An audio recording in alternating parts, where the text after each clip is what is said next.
PKA 735. I think our guest Ed is joining halfway through. Taylor? This episode of PKA is brought to you by Blue Chew, Lock and Load, and our wonderful merchandise. Check all that out below. Kyle, you were chomping at the bit Yes. to do a little chatting about some stolen valor issues. Stolen valor. It's stolen valor, and it's even worse than that. Like we say this all the time. Whenever someone's bullshitting about something, and you're not sure if they're bullshitting, but then they like dip their toe in your wheelhouse, and you're like, oh, I wonder if you bullshit about when you talk about coding, and when you talk about spaceships, and when you talk about electric cars and drilling holes to the center of the earth, because you just mentioned some gun shit, and that's my wheelhouse, and you don't know what the fuck you're talking about, bro. And that's what Elon Musk has been doing, like, for the last couple months, I guess now, like going back to the Joe Rogan experience where he bragged about being a top Diablo 4 player, not just a top player, but like the number one in score player in the world in Diablo 4. Taylor and I played a good bit of Diablo 4. It was fine, but like there's no way he's the number one player or even the number 1,000 player in the world. What you gotta understand is like games like that are just grindy, trying to get good drops and then upgrading gear and then farm. They're grindy games. So I was like, I don't know about this, Elon, when he said that. And then the Path of Exile 2 stuff happened where he's claiming that he's like the number one Path of Exile 2 player in the world. Path of Exile 2 is like a better Diablo 4. Do you know this game very much? I don't. So when I look at it, really. I know enough about Diablo that I recognize the same mechanics and stuff. And I recognize, basic RPG elements, with the gear drops and such. And, I watched some refresher videos. Scum is an expert at the game. He's like I bet Scum could wipe the floor with Elon Musk. No, he's no Elon. Scum is what Elon says he is. Scum is maybe not even that, because here's the thing about what Elon Musk says he is. He says that he is a guy. This game's been out for a few months. We call it 3, maybe even a little bit less. Or like what I should say, I guess maybe just the hardcore season is like 2 or 3 months old. Like maybe that's it. In any case, he would have had to have been playing every waking hour at the highest possible level to achieve the score that he has. And someone did. Like make no mistake, it's a guy who plays on Hong Kong servers, though. It's a guy who speaks Chinese. And that's all confirmed because there's in-game stuff. There's an in-game like auto translator when you're doing you can sell and buy in-game items from other people. Just like in Tarkov, how there's a flea market. I think there's a similar situation in this game. And when you write Elon Musk a message, for some reason it pops up in Chinese because the person who's normally onto that account is in Hong Kong servers and he's receiving messages in Chinese because there's a Chinese guy who's a badass that Elon Musk has paid to like rank this. No one's ripping on that guy. Nobody. Chang is the fucking man. Chang is the fucking man. So it's like to anybody who games, it's like, oh, fake. And the worst part is it's not like he said he was a tough guy, because if he was like, yeah, I'm like a black belt in jiu-jitsu, then maybe some person who's not into fighting would be like, that's cool. But this is gaming. Oh, my nephew's a black belt too. Yeah, right? But this is gaming, so he's not impressing anyone. He's not. We should note here that Kyle has unique experience here because he has also paid someone to play a game for him in order to get to the highest score. Absolutely, I have. Geometry Wars. Absolutely, I have. I bet I paid a whole lot less than Elon Musk did. What I did was to fuck the hutch, though. What Elon Musk has done here is to like pull the wool over the eyes of anyone in the world and be like, I am a top gaming like master in the world, along with all the other things I claim to be. And all it's doing is bragging about the smallest penis, bro. Being the top gamer in the world. It doesn't get you laid, Elon. Your money will do that just fine. What if he's like getting pussy and he's like, yes, this is because of Path to Exile. It's like, no, it's because you're worth $500 billion. They're impressed by your stolen valor. So of course, everyone who plays Path to Exile, all the streamers especially, are just running it, just fucking with him, just showing him live streaming the game, showing every mistake he makes, showing everything that he does that doesn't make any sense. Because when you play a game like that at the highest level, like we've all grinded games. The way you play Elden Ring, for example, that's grinding at the highest level. I bet you navigate the menus, the settings, the maps. Like when you start the game over, I bet you're so lickety split going through those initial stages and steps, and you know right where to go. Navigate the menus while I'm running in places in the horse. And, that's exactly what I'm talking about. Remember, it's like a real rage quitter. Startup. Like, get out of that game immediately. Or those of us who played like GTA 4 back in the day so religiously, we remember the R1, R2, left 2, like I know those codes still. When you play a game that much for hundreds and hundreds and thousands of hours, you memorize that shit and you become smooth and slick with it, the same way one of those Japanese tuna artisans does, the way that when they were slicing up you become that guy for nerdy shit. But Elon Musk ain't that guy when you watch him play. He's the guy who's like, oh, you've played before, but you're not the best of the best. Just to add to what you're saying, Kyle, he was running past valuable loot items. You know, like if you see a legendary orange, you know, tower or something, then you're like, oh my God, like that's legendary. You got to pick it up. He doesn't know that, which is a very core thing that anyone who actually plays would know. Yeah, there's a lot about his Diablo career also, where I saw a clip on Twitter. This is months and months ago at this point, before this was big. And there were like Diablo fans being like, hey, get a load of like Elon's equipped abilities with this class. This doesn't make any fucking sense. Like one of these doesn't even work with the other. It's like you can't get both of them. He played Elden Ring. And I don't mean to interrupt the flow of Kyle's story. No, you're good. But it is so bad. It has spawned a genre of YouTube videos. Can I beat Elden Ring with Elon Musk's build? Right? Because it's awful. It's a challenge run. He heavy rolls, which will mean something to 3% of you. He's awful, super bad. Well, from what I understand, it's the opposite with his Path of Exile character.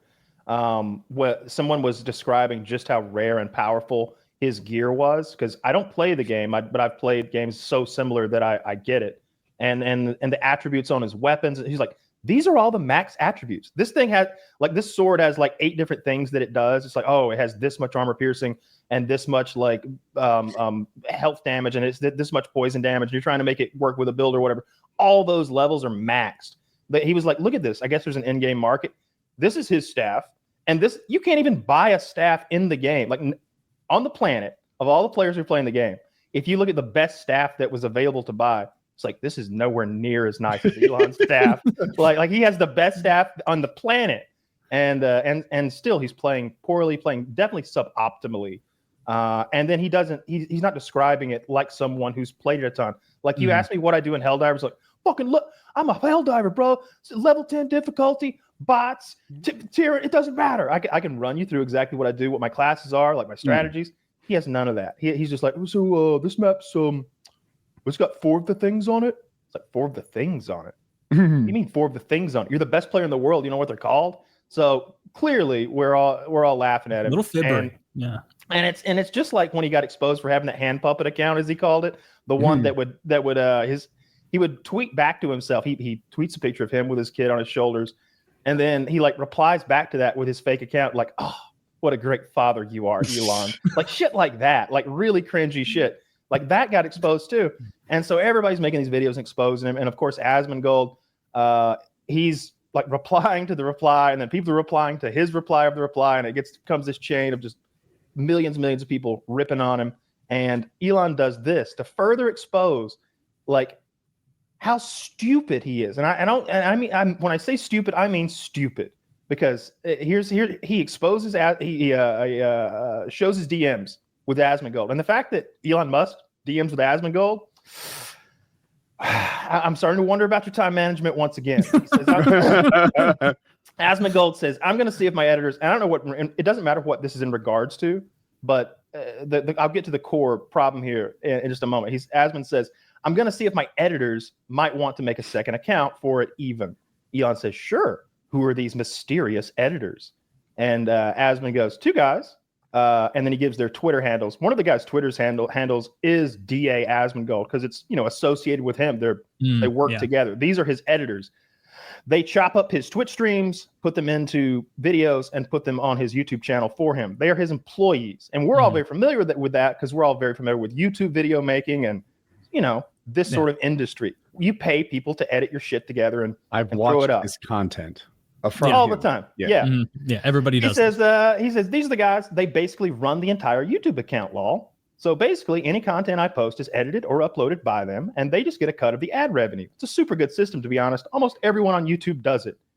Elon doesn't know the difference between an editor at a newspaper and an YouTube editor. Now, an editor at a newspaper controls the narrative. They have final say. Oh, you wrote this and that about so-and-so? I don't think so. I want this narrative instead. I want this kind of article. They run the show. They've got writers under them, but the editor's the guy who's getting to decide what the front page looks like today. That's what Elon Musk thinks a YouTube editor is. When in fact, it could be a 16-year-old kid who knows how to use editing software real quick, and he's making a quick buck for you. You know, it's a summer job for him. Elon doesn't know the difference. And he is showing these DMs because he thinks he's like exposing Asmongold for being a puppet, for not being a legitimate, I don't know, bastion of truth or some shit. Yeah. All he's doing is exposing further that he's an idiot, that he doesn't know what he's talking about the most basic shit. Like, this isn't difficult. This reminds me of when Trump seemingly didn't know the difference between asylum seekers and people who had escaped from mental asylums. Dude, Elon Musk has been saying he's better at gaming than Asmongold. Yes. Asmongold has a stack of dirty soda cans that is 4 feet tall. This is the cauliflower ears of the gaming world, right? Yeah. Dude, he's got condoms full of piss because he can't be pulled away from gaming. Like, don't fuck with the guy who's got a stack of old soda cans around his desk. That guy's good at gaming. Yeah, he doesn't get it. And then, as of course, when he tweeted that, he gets like noted, and they're showing all of Asmongold's accomplishments in World of Warcraft and a few other games. And you know, the guy plays games for a living, and he's been playing games for a living for a decade or whatever. He's really, really good at video games. He's great at it. Elon Musk is not good at it. I bet if Elon Musk was on an even playing field with everyone else, he'd just be mediocre, and there's nothing wrong with that. But what this is, no one cares if you're good at games. What this is exposing is that you're like rotten, and you're like stupid. That you're like you're being a deceitful weirdo about your gaming, and like he's lying. Stupid. He's lying in the wrong direction. Like, I put myself in the headspace of Elon Musk, who is a billionaire. Like, if I'm trying to convince investors and government officials that I'm like devoted to the boring company or something, I would make a big deal about like, yeah, guys, I know you see my Diablo account and you think that I'm on here 24/7. I'm actually paying someone because, you know, I'm a busy guy, but I enjoy playing at a high level. And so I do this. Like, I would be hammering that home. But instead, he's like, yes, I run eight companies, and also I spend 17 hours a day gaming. It's like, you're clearly surrounded by so many yes men that nobody is saying like, hey, this is insane, Elon. Like, no one buys this. And it's actually making it appear like your own fib is making it look like you don't pay attention to your own companies. Because in order for this to be the case, you would have to be shirking all sorts of responsibilities. Like, it's insane. It's impossible to do what he claims to do. There aren't enough hours in the day, and he just doesn't have the talent to begin with. Like, it's absurd what he's claiming to do. And it further exposes how stupid he is, because if you're going to claim that you can do a thing, you certainly wouldn't claim you could do a thing that was so fucking hard. It's like bragging on I climb mountains in my sprint. K2? More like K1, am I right? What are you talking about? No, there are no pictures up there. When I was there, I wanted to experience the beauty firsthand. I climbed mountains so high the cameras stopped working. There could be no evidence of the mountains that I climbed. It's just I've never seen a lie where there's so little to gain by people believing that you're like kick-ass at Diablo. Like, if he was the group that you'd impress is not the group that you want to bring along. If anything, like you said, you lose people who are thinking about potentially investing in your company. Someone's like, I don't know, I really want this. I don't know, is Elon really, is Tesla? I don't know. If 17 hours a day on what's that? A video game? No, I don't think that's a sound investment. But people that are like, people that would be impressed by the guy who's the best in the world at Path of Exile 2. I would be. If he really was, I'd be like, oh shit, that's amazing. But clearly he's not. So he should have stolen a different kind of valor to like seem more compelling. Like, if he was like, you know, for me, cocaine is what works. You know, and like he was doing that, I'd be like, yeah, that's the guy I want. Well, he brags, just exhausted looking, up 19 hours a day. But no, he's gaming. He's fibbing about gaming. He's a bad liar. That's insane. I don't get it. And it's definitely a yes man problem. The way he doubles and triples down and just continually exposes that he doesn't get it. I don't know. It's a really bad look. I think less of him and less of him every time he does something like this, because it's like I thought you were smart, dude. Like this isn't smart people shit. This isn't these are the actions and tweets of someone with a calculating mind. You're the to convince people that like Taylor's awesome at Path to Exile 2. Oh, I'm breaking up. Hey, Sorry. Taylor. Yeah, could you start from the beginning on that? You've returned to us. I've returned. I was sorry about that. I was saying he's the richest man on earth, and he's spending time that he wants investors to believe is in business on lying about Path to Exile 2. Like it's shocking to see a lie where even if everyone went along with it, and imagine everyone sincerely believed this, there is nothing to gain. There's I'm nothing not convinced to gain. Elon's into business anymore. You made that argument twice. I don't line up with it because I think he's into politics. I think somebody else is running all his businesses at this point, which isn't a dig. It might have sounded like one, but if you put somebody competent to run Tesla and SpaceX and they're doing a bang up job, then you've done a good thing. Like you got something off the ground, you made it runnable, and you gave it to someone else to run it for you, and you've done fine. But he seems to be into social popularity and politics lately, and that's where he's spending his time. And he's going for it in such a weird way. Like, why doesn't he do the Mr. Like he could have done the Mr. Beast thing, like he could have been like the Uber Mr. Beast. He's like, yeah, you're the Mr. Beast of YouTube. I'm the Mr. Beast of the planet. He could have been like, you know what? I don't want there to be any blind people anymore. I don't like it. I hate it. So I fixed all the blind people. There are no more blind. If he just made a channel called Mr. Beast times 10 and cured 10,000 blind people, cured like 10,000 cases of leprosy or whatever the hell Mr. Beast is doing nowadays. Yeah. He's actually healing people without limbs. I think it's 2,000. I think he found 2,000 amputees and gave them legs. That's his most recent thing. They were shitting on him on YouTube. He's only doing this to make money. That's ridiculous. Dude, that's a good idea though. Imagine if Elon saw that and put his energy where he's like 2,000. That's very cute. We're doing 200 million people. We're fixing all the fucked up people's legs in India today. Like he could get goodwill doing anything akin to that, and he doesn't. He's like, I'm gonna be cool by pretending to be good at a game that I don't think is even that popular anymore. I think it's popular. I'm glad he didn't do a game that I do play, because I would have been, not only would I have been grossed out by how like cringy and stupid he's making himself look, but I'd also been a little offended as like a gamer of that game. Like if he tried to be like the best Tarkov player, if he tried to act like he was better than Landmark or something, that'd be like that. And that's what he's doing, by the way. He's saying that he is the Landmark of PoE. Like, and it's just outrageous. It's such horseshit. He's saying that he is the guy who plays all day, every waking hour, and he's also the best. So it's just he doesn't even understand the lie he's telling, and that's part of why it's so cringy and embarrassing. And it goes back to what I said at the very beginning. What else are you lying about? What other things do you not actually do that you say that you're good at? Because I know, I don't know shit about coding, but I know he like tweeted some code the other day, and it was like a jokey code that meant like, it was like blah, blah, blah, woke mind virus removal, blah, blah, blah. He was like, those were Linux commands. I saw that. Okay. Someone said he wrote them wrong or something. Or like, I guess the prefix he put in was like his home device, which did. Yeah. He used 127.001, which is like woke mind detected at my own house. Exactly. And then he deletes the woke mind virus with this, rm-r. See, that's exactly what I'm talking about. He's posing as code guy who writes Linux, and it's one of his languages. Linux is just like another language that I speak and write and code in. It's part of my genius. That's what he's trying to say, while at the same time being like, oh, woke mind virus, I'm winning. But he's just exposing himself to anyone like you who knows anything about coding. I saw it and I was like, look at smart man writing in special code. That's neat. And then I saw that's what I see, is because I don't know shit.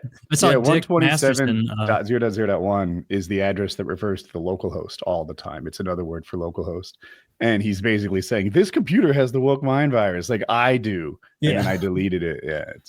Yeah, Dick was making fun of him immediately too, because Dick's obviously a programmer, and he's like, "Dude, this is like, he's like, this is like pretend programming. This is like, this is like he told Grok to make it look like I know how to do this, and then spit out whatever it was, copy paste. It's he's under too much scrutiny to just be doing just easily discernible lies like this. It's silly." Like it either shows a lack of respect for people who are following or reading his stuff, or it really is what we've been saying, Woody. Like there is no one in his life who doesn't actively suck his dick and is like, "Oh, Elon, that's so funny. That meme from 2014 that you misused is so funny." Yes. Yeah. Tweet another picture of a minion.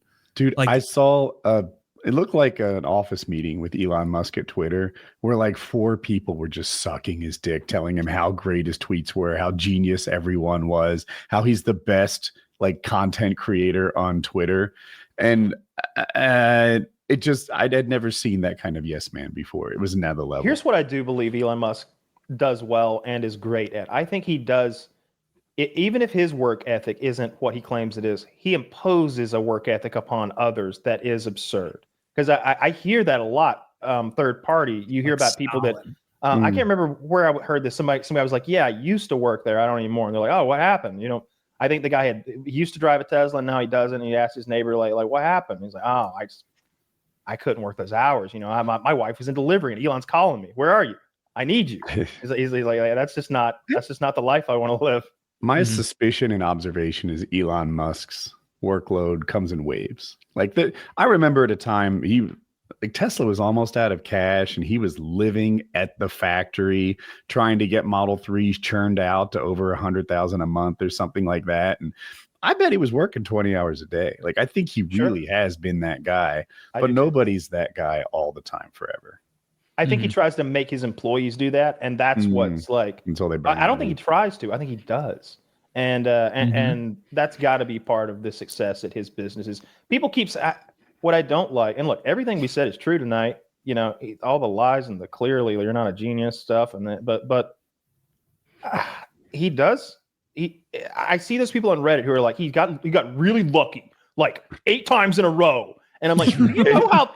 What, man, I can't wait till I start hitting a hot streak of 8 billionaire ideas in a row. I can't hit 8 foul shots in a row, man. He had $2 billion in 2002 or something like that. He has 500. He's going to be a trillionaire. He's going to be the world's first stocks on his own trillionaire. I'm sorry, I talked over you. His stocks went up a ton over after Trump won, you know, because he's associated with the new president, or the next president, I should say. And I wonder if that's like sustainable. Like, is Tesla really going to do that much better because of Trump's win? SpaceX might. That's a government contractor. Big time SpaceX. I mean, SpaceX is good on it. I saw they did that chopstick thing and caught another fucking spaceship today. That stuff's cool. Too. Okay. Yeah, that thing's cool. That is pretty cool. I love all that stuff so much. But I read today that Elon was going to have an office in the White House. Man, it was. Is that dude, true? I give it, 20 minutes before Trump is like, this guy is driving me up a fucking wall. Like, if that was going to happen, it would have happened right now. Like I said last week, he's gone full Kato Kalin mode, living in the backyard. I do this thing all the time where I flip it to see if it's like right and fair. And, you know, like I do with racism a ton. Like, all right, let's say someone called me this thing or treated me in this way. How would I feel? That's I use that as like that word doesn't bother me at all. What's the problem? I use it as like a morality compass. Yeah, I use it in traffic. That's my nickname. Flip this upside down and have her hitting him. How does the crowd respond to that? Sure. You know, that helps me like sort of formulate where I believe right and wrong lies. If George Soros was getting an office in the White House because of his contributions, then I think the right would flip the fuck out. And Elon Musk is 1,000 times what George Soros is. George Soros didn't offer $1 million to every registered voter as a lottery chance for voting for a guy, but Trump did. $1 million a day, right? There's a daily lottery. Did I say it wrong? You said Trump. Yeah. But I'm sorry. Elon did do that. Yes. Yeah. Elon did that. Elon put in, was it $250 million? Was it more than that? He put in an outrageous amount of money to prop up Trump's victory. He put in a lot of money directly towards voters. Like, and now he's getting an office in the White House. You guys would hate this if the blue team was doing it. I Not brought it up. I'm talking the audience. Yeah, I wasn't clear on that, but like, if it's true, like I read that today, and I heard people discussing it, and I wonder if it's true, because then it's just like what are you talking about? But if it is, I don't like that one bit. I don't like that one bit. We didn't vote for that guy because he's not from here. Don't forget. Elon Musk is out for Elon Musk. The good thing about that, though, is that a lot of his projects pull the rest of us along behind him. I like the space stuff. I think the world's better with Elon Musk in it. But I don't like him. If he's got an office in the fucking White House, that's bullshit. That's bullshit. That's crazy. His cuts at Twitter made me think that maybe Doge has a chance to do something cool. Right. There's definitely waste in the government. There's a ton. Now, I know he says he's going to cut 2 trillion. He's already cut that down to 1 trillion. I'm sure I don't think we're even going to cut. I bet the government grows during Trump's term. It tends to. Yeah. That'd be interesting. It did last time by a ton. These people never give power back or funding back. It just keeps growing and growing and growing. It's crazy. What an astute observation. Yes, it's like it's almost like without a true figure of accountability, it just changes hands bureaucratically and nothing really evolves. We'll see. Trump's president in what, like 4 days or something like that? I can't wait for it to start. I am salty about his envious position right now, where he just like claims credit for peace with Israel. He claims credit for everything good that happens. He throws credit for everything bad. Put him in charge. Enough of this like honeymoon where he can do no wrong and only do right. He's claiming credit for stock market gains, throwing salt for the bad stuff. The fires have nothing to do with Trump. I think we all know that. But clearly, Trump is what's stimulating the economy. It's what's making peace in the Middle East. You ever see Biden do this? He's got Trump in his ear. He's getting some little. What I did see was so the Jimmy Carter funeral was hilarious. All right, I wish he died sooner for the jokes. It was, oh my god, just I'm glad he made it to 100.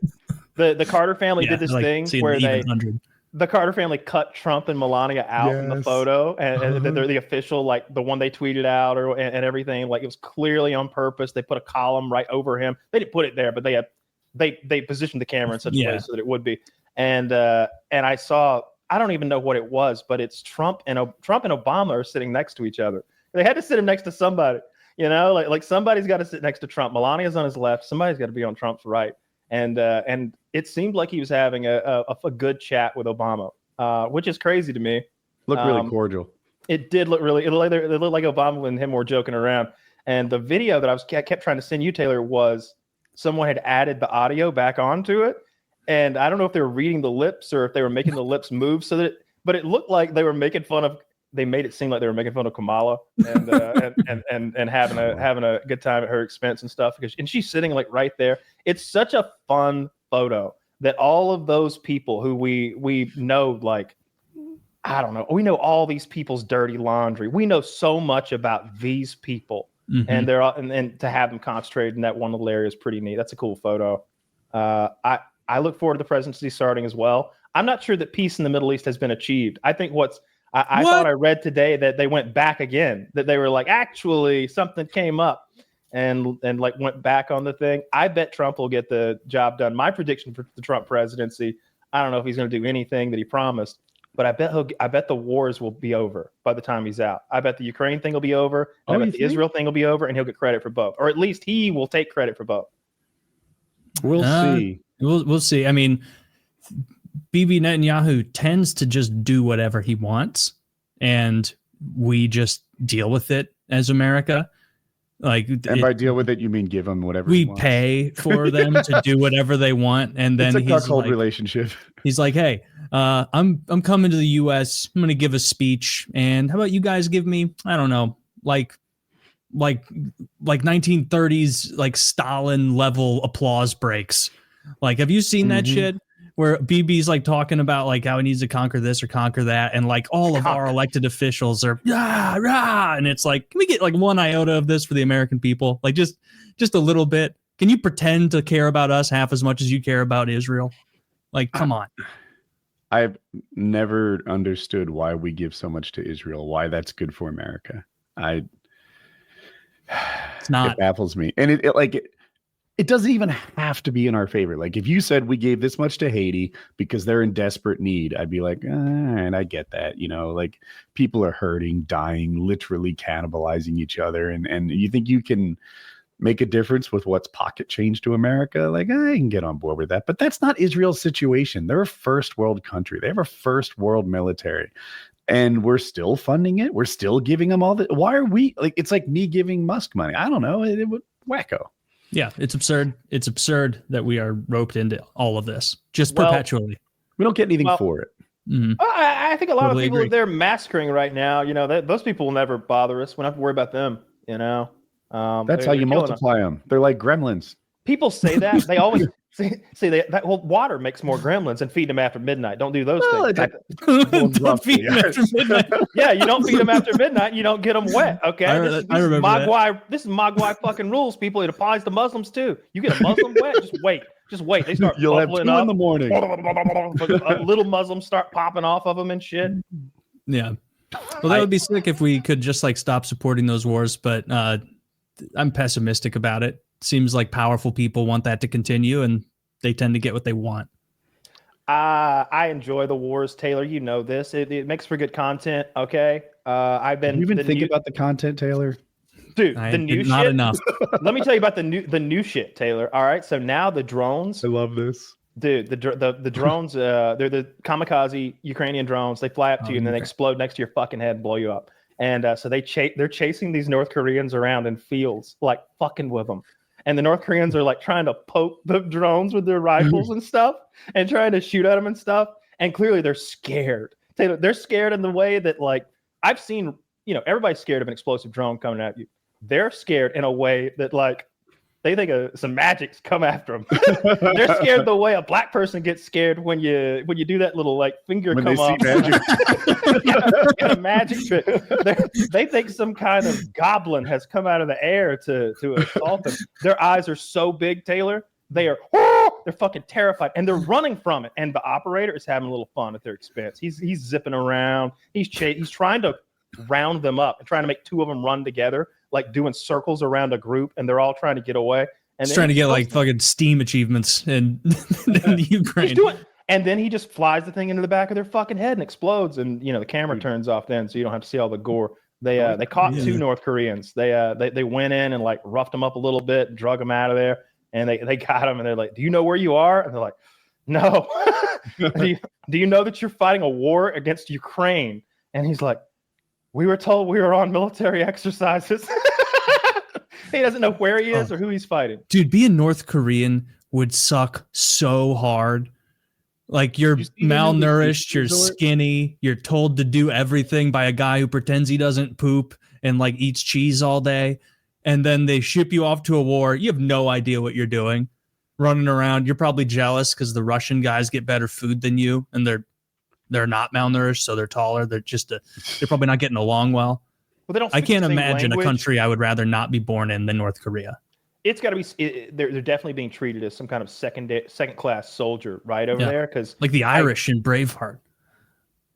Even worse. They're being treated terribly. They have to be, because I bet I've heard that the Russians are trying to keep the North Koreans from being captured. The Ukrainians were describing the scenario when they captured the North Korean, that they were like, this isn't an area where there's a lot of like artillery fire. Like we haven't experienced a lot of that. But when we went in for the North Korean, when we tried to get him, everything in the area opened up on our position. It was like they were trying to like prevent that from happening.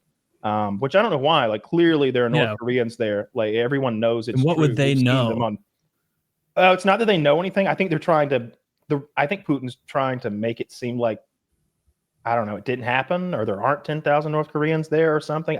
I don't know, but it's like an open secret sort of. I watch a lot of like military updates on how the Ukraine war is going. It's not the same stuff Kyle watches. It's a little less. It's more like vertical or aerial pictures of maps and who's where, and not like the tactics of how they're getting kills and deaths. Anyway, they're doing well in Russia right now. They're taking towns. This is Ukraine, expanding their territory. And a lot of it is because North Korea is fucking terrible at war. They took out the comms between the North Koreans and the Russians. They started attacking each other because they didn't know who was who. And they basically hurt their ability to communicate. and the North Koreans are doing terribly without Russian leadership, and they're bad. They're bad at this. I'm glad. What percent of North Koreans can speak Russian? I'm gonna guess 0%. It's close to zero. Yeah. Like, can you imagine the frustration? Some Russian guys like, oh, for the love of God, tell him we don't have dog to eat. We don't do that here. That's fucking gross. And to please charge forward. And if you die, do it in like a way that looks Russian.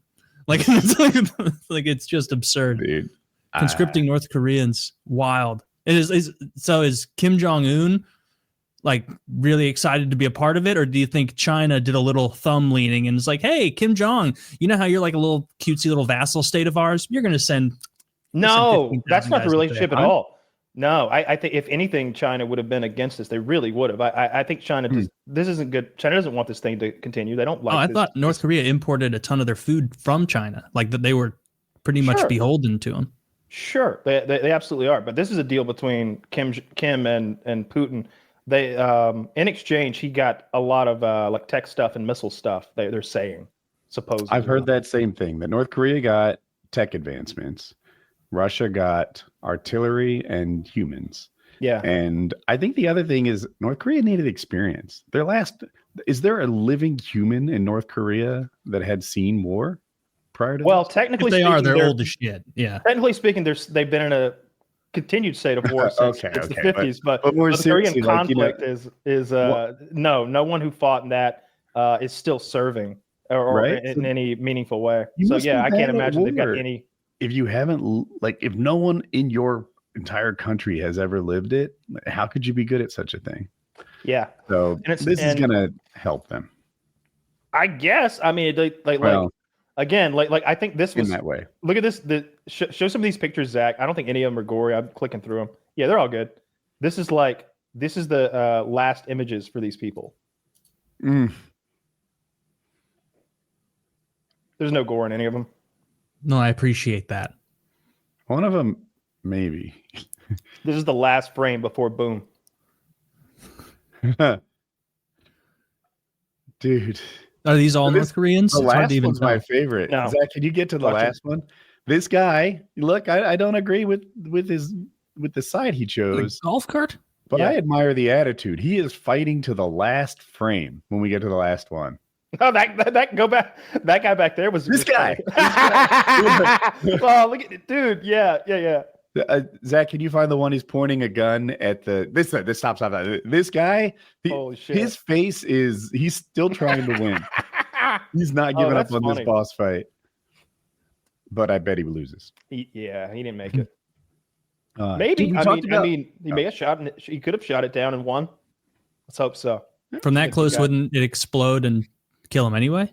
I don't know what that explosive is. I don't understand most of the explosives that militaries actually use. Anything that's plastic doesn't go off when you shoot it, so you'd have to like hit the detonator. But there's no telling what they're sending over there that's like improvised.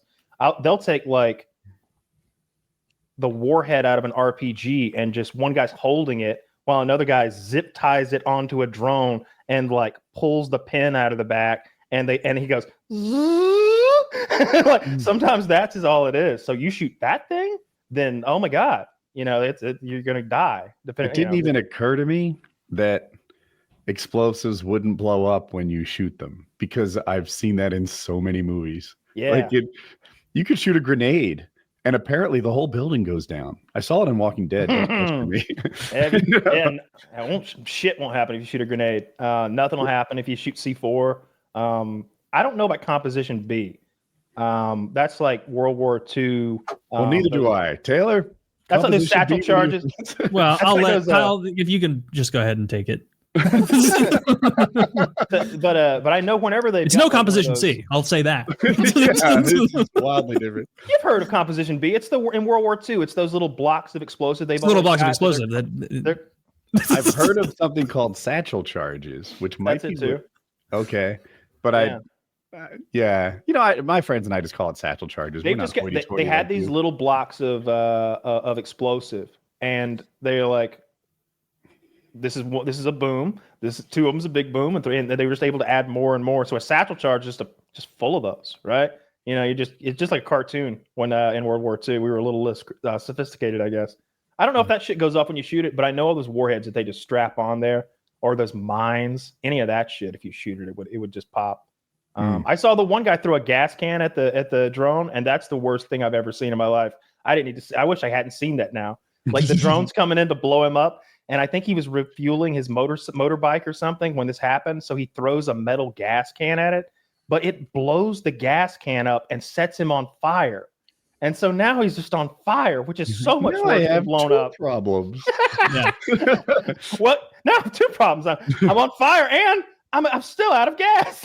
I'd rather be blown up. You definitely want to be blown up. It's being set on fire. But I'd like to have no idea. I'd like to be blown up by the most silent drone imaginable. Like where I don't hear, where I think like where I swat at what I think is a bee and then my head explodes. Like I don't want to be one of those guys who's like just running around a tree and absolutely they fuck with you for a while. Just panic. Like how much batter you got? They'd have you doing circles around the building. Yeah, that's just wasteful. Some of those guys are mean with it. You could tell. I don't remember how many kills this one kid had. He was getting like they're like COD lobby people killing. Yeah, like they're like COD. They genuinely. And guess what? Any words fly on those comms. I bet. This one kid looked like he was 24, 25, and he had like 600 confirmed kills or something crazy like that. It was like 500 human beings and like 100 motorcycles and like 200 armored vehicles and 87 tanks. And it was like this one kid did all that with a video game controller, and they showed him killing. They showed him fighting, working, whatever you want to call it, in his bunker, like laying down with his headset on, and he's just killing Nick Vapes. He's just hitting Nick Vapes constantly, drinking Red Bull and shit, and killing. And I'm like, oh my God, this is what we dreamed about. Dude, those war centers are like running on Monster and Zen. Well, he's out there because their shit doesn't operate like ours does across the world. They've got to be close to operate those drones. They're a couple kilometers away or something like that. They're in the shit. So they're hitting those Nick Vapes and drinking Monster like in a bunker, laying down all filthy and shit. This is like tangential to the military stuff. Maybe you know more because I haven't followed it.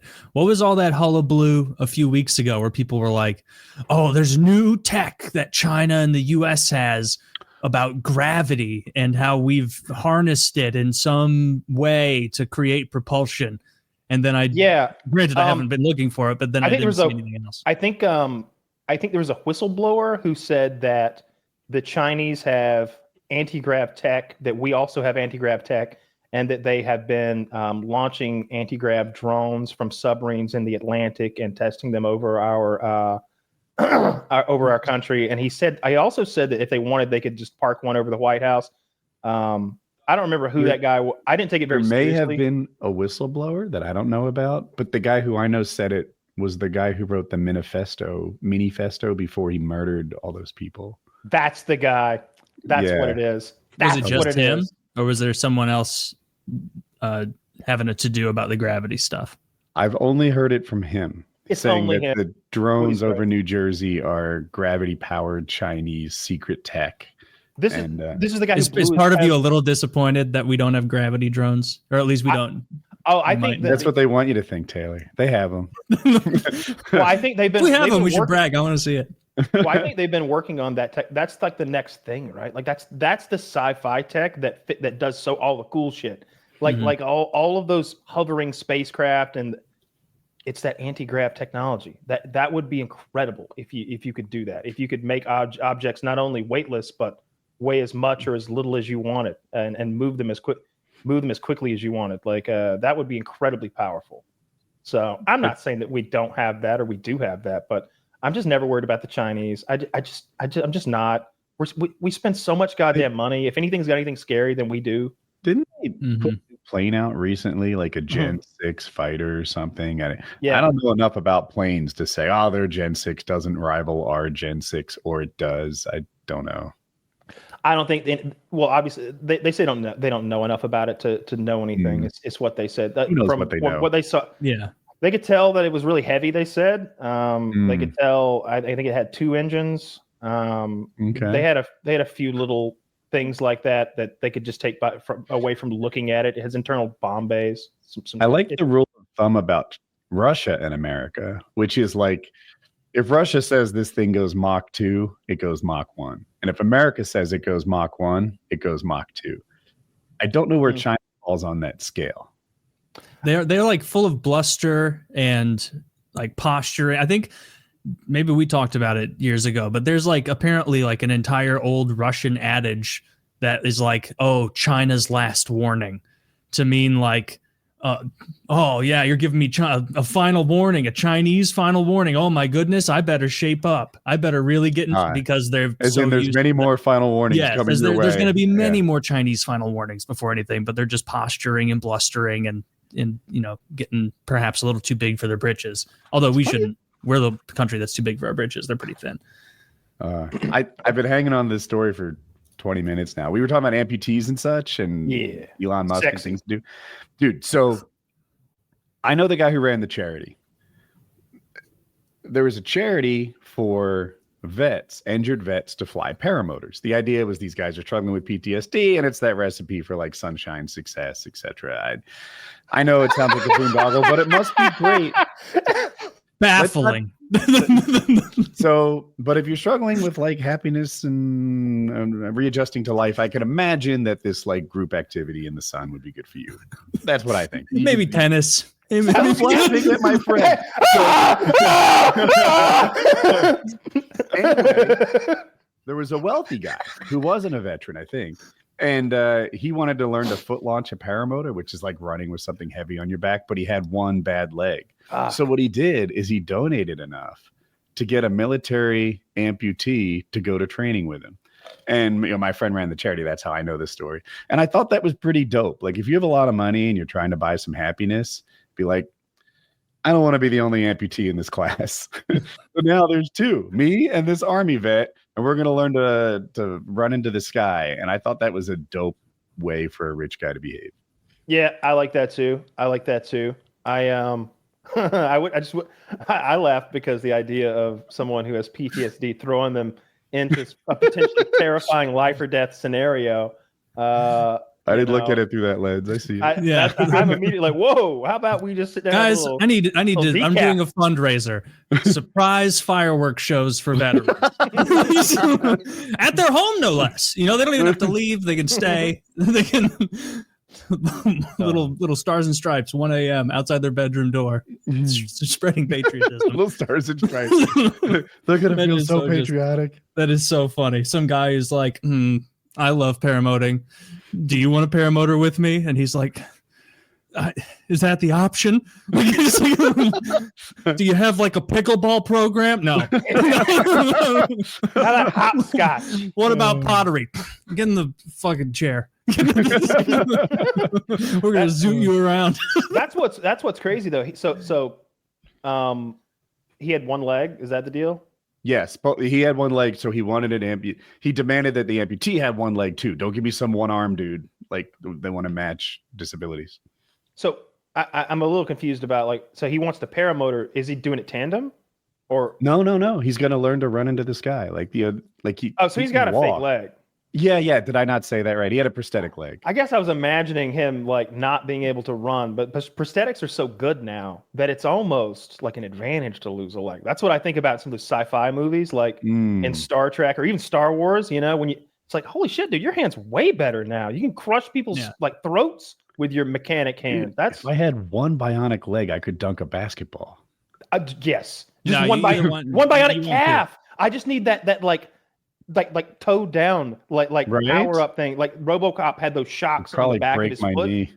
Oh, I would love Oscar that. Pistorious was only able to do it because of those blade legs, not the running, the murder.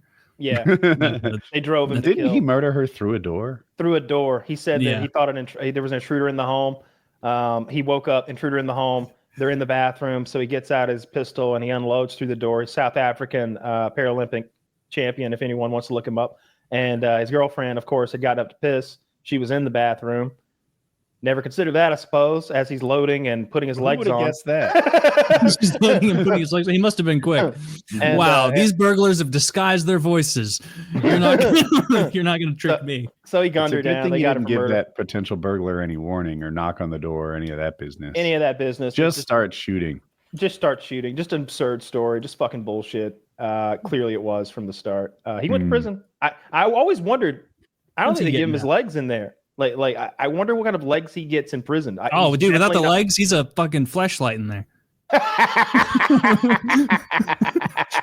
Oh my God. Just getting used and abused by the populace of the Cape Town Penitentiary or whatever the fuck he's that's where he went. Those South African boys would have been having their way with him. Sure. Drickus. He's on parole now. Drickus, are you done? He's on parole now? Pistorious was released on parole on the 5th of January, 2024, after serving 8.5 years. Well, this happened, I guess a year. And dude, so much time passes. Like that's one thing about getting my new truck. I got that new truck. It's kind of dope. It's like 6 years old now, 7 years old. Yeah, time flies when you're having fun. Dude, it's a 2018. It's not remotely new. It's pretty fucking scary getting older and like seeing just yourself age, like losing contact with the lingo, like not getting stuff. Skibbity is not. Don't say that. What did I say it wrong? Don't say it. Some of it is like cringe culture. Like there's no reason to immerse yourself in cringe culture. Like I will familiarize myself with like normal pop culture and like whatever the newest gen shit is, so I understand what people are fucking saying. But I'm not going to indulge in it, and I'm certainly not going to indulge in cringe culture, which is what all that skibbity toilet bullshit is. I don't want any part of that. I pretend like it doesn't exist. When I see it on anywhere on the internet, I keep flicking. I treat it like gore. Pretend like it doesn't exist. Then like that woman's face scroll right past it, blown apart, looking for gore. Ironically, and then you send it to Taylor. You treat it like gore. Dude, I got some good stuff. I got some winners. I go across the internet and I find the creme de la creme of internet videos, and I send them to Taylor. I always enjoy the pictures of Murphy and the gang the most, especially the one where they were playing in the snow. Very adorable. Murphy, I made steak last night, and Murphy grabbed a chunk of steak out of my hand before I could like make it into smaller pieces and nearly choked to death. Just nearly died. Dude, this piece of steak, it was a hunk. Because what I did is I cooked two like New York steaks, and then I sliced them up and like presented them on a plate and like salted and buttered them up and everything. And like the slices were way too big to just eat. You still needed to like cut them into thirds. And he ate a hunk of steak, and he was just like, and then he like throws it up, and I'm like, thank God. And I go to grab it, and he swallows it again. Did he make it? He made it.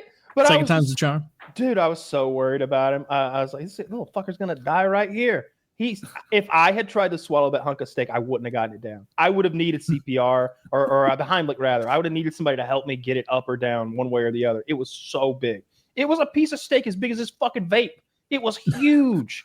Like it. When if you would have died, I was like, oof. If you would have died of a piece of steak like that, it would have been Toby keeping Murphy from like eating your nose off. Toby would have been like, "Get away from the boss. He'll be up."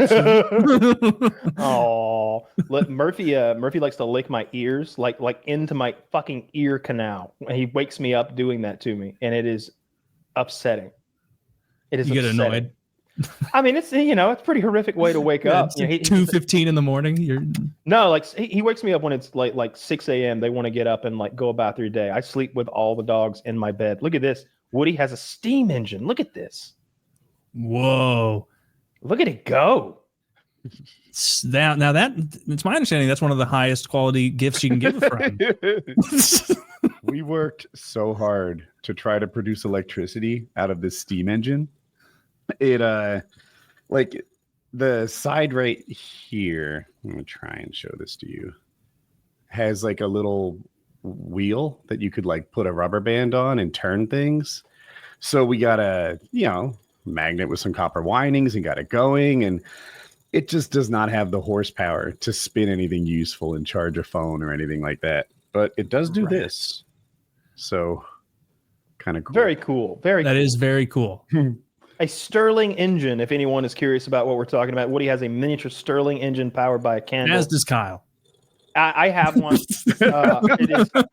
I think that I'm going to use mine in case there's an apocalypse, and so I want to keep it unassembled, I think, for wear and tear purposes. No, I'm going to put it together at some point. I think mine is definitely different than this. Mine does charge a little battery. It's meant to do like the thing. I don't know. I'm pretty sure that's the one I sent you. That Woody bought it from the same link I sent. Oh, well, I wouldn't know. I haven't opened the box. There were a few options on that link. I wondered if I clicked the wrong one or something. I don't know. You know how Amazon is like color choices or whatever. What would happen if you took I don't know what the thing with the water in it looks like. But what if you took a blowtorch and superheated that bitch? Could you get her? Right. I have noticed that using a candle, it gets sooty.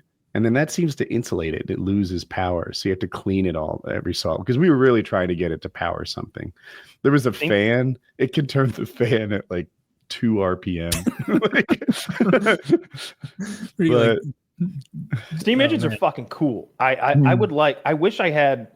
I don't know. I wish we used that more. And whenever I see steampunk stuff, I'm really into it. Like, I'm not into all the cosplay and the way that people like role play around steampunk somehow. They all wear those like goofy thick glasses, like the circle, like thick, like almost welder goggles. But I guess that's steampunk. Yeah, and everything's all brass. Invented a combination gas steam engine. Have you ever heard of this?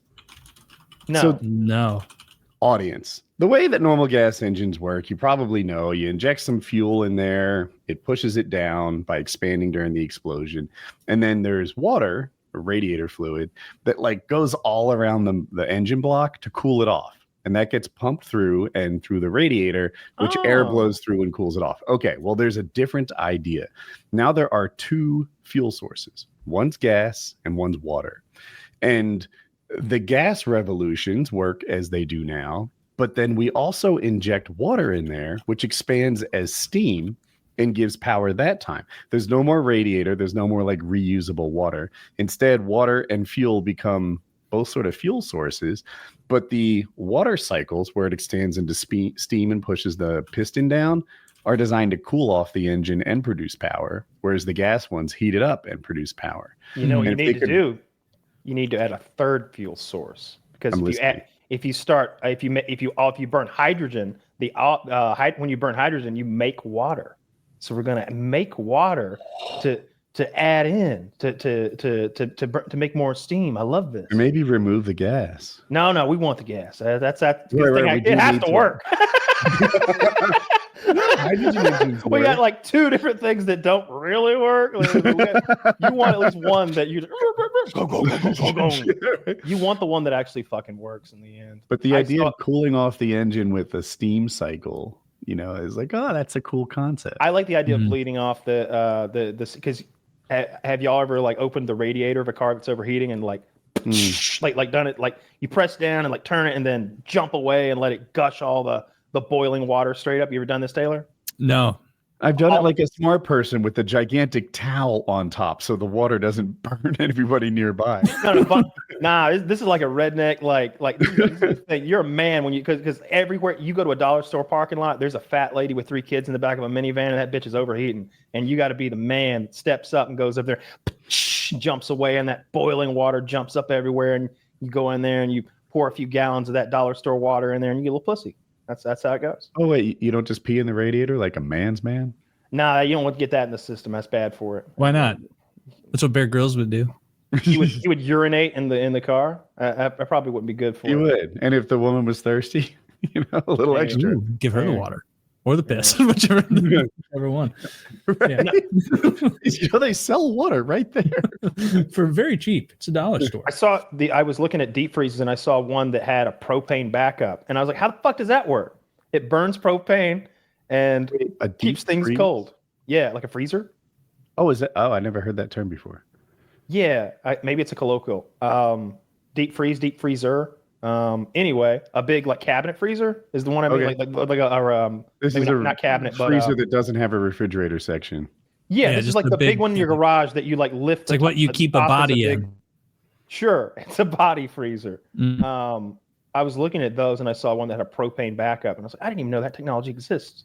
I guess even if you like touch a bottle of propane and keep itself cold. If you like touch the back of like a fridge, you can like feel heat because like there is a little engine running in there that somehow creates cold, and I'm sure there's a few steps that pressurizes coolants and pressurizes probably my guess runs them through coils. Well, the propane backup we're talking about is just you don't know how refrigerators work. A lot of generators run on propane, so it's Elon Musk moment for you. It's just a propane powered engine that is a generator like every other generator. Kyle, I'll have you know, not only do I know how refrigerators work, I'm the #1 expert globally in refrigerators.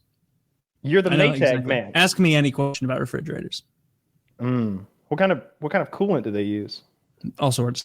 Next. Well, Freon. Probably true. That's all I have. I think they cut the Freon out. They use some sort of. It's like an acronym now. It's but I'm a bit of a Freon loyalist when it comes to refrigerators. Someone like you, like a casual, CNC, as we call them. Why do I think it's CNC that they use?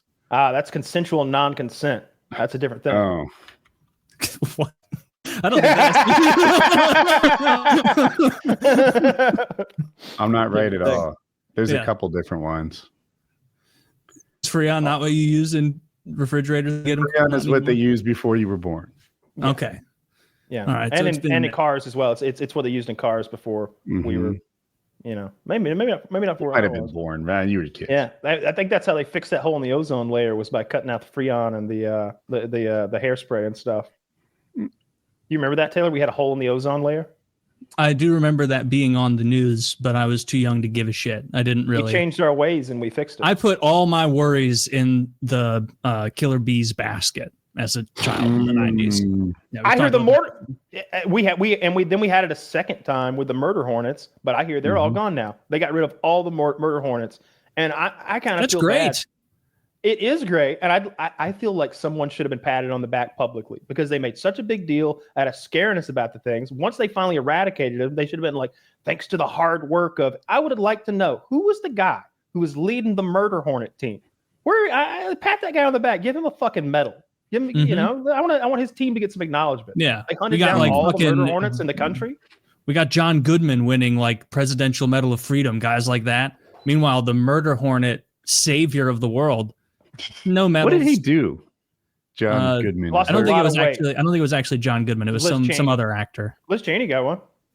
Cheney got one, and I think George Soros got one. Am I crazy about that? I don't know.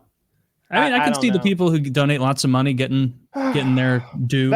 If a medal had ever been worth less, it's a presidential participation trophy or some shit. It has no meaning or worth. He just hand them out clearly to whoever George he wants. Soros did get one, and you might have been thinking of Michael J. Fox when you said that. I saw that, yes. but dude, I'm Michael good J. giving Fox, him one. Yeah. He does all the Parkinson shit. Throw him a bone. I don't think he has any choice. The Parkinson shit does him. He came out so goddamn shaky, and I was thinking like, oh my god, I hope someone's there to, keep him stable. And they have him on the left side of Biden. Biden is holding Michael J. Fox up, and now they're rocking together up there. Who's holding who? You fell for the ruse, Kyle. Michael J. Fox was holding up Joe Biden, and suddenly you realize that Biden was just able to stay on kilter by just a hair. So now the addition of Michael J. Fox having the shakes and Biden swaying around, he looks like he might go down. It was a bad look. I found all 19 of them. I'm going to go through some, and you guys are going to tell me deserve it, don't deserve it. Okay. Make your case. All right. I wish it was. Are these Presidential Medal of Freedom award winners? These are President Biden announces recipients of the Presidential Medal of Freedom, and it looks like I'll there's tell you 19 if I even people. know them, Taylor. Okay, and if not, I'll tell you what I know, which is the small paragraph beneath their name.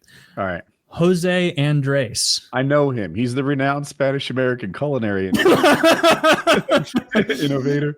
Man, you know your shit. That's exactly the paragraph that's underneath.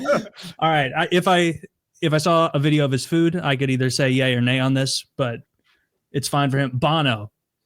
Does Bono deserve one or no? I think so. I think he's done a tremendous amount of public good works. But weigh that against being in U2. Touche. Yeah. So he's gonna be a push. Ashton Baldwin Carter, the 25th Secretary of Defense. Posthumously. So he doesn't. Throw him one. Doesn't matter. Hillary Clinton got one. Oh. She was a former presidential candidate. Dude, just her work in cattle trading alone is deserving. Okay. Yeah, you know what? She couldn't be president. Let's give her a fucking medal. Michael J. Fox. I'm fine with that one. Yeah. We're all good with. How about Tim Gill? Favorite comedian? I don't know why Michael J. Fox gets one. I really don't. What's wrong with Michael J. Fox to you? Oh. Why do you hate people with Parkinson's? Good question. Still, Taylor, it upsets me. What do you think? That's a dishonest framing? You think that was a bad faith question? I just don't even know what that fucking medal is about. It's so stupid. It's so stupid. It's like it's juvenile to me. Like I don't know. And you'd like to think that Biden would be the guy who'd have serious appointments and serious medal appointees or whatever the fuck, but he's just giving it to. Yeah. Well, let's not pretend he's the first one to be giving out silly presidential medals. I hope it doesn't cost. They've been doing this a while. I wonder what those medals cost us, like the taxpayer. Ooh. I wonder what you know what I mean. Like I wonder what each medal costs. Right. But so Michael J. Fox devoted his post-Parkinson's life to like popularizing and raising money and battling the disease.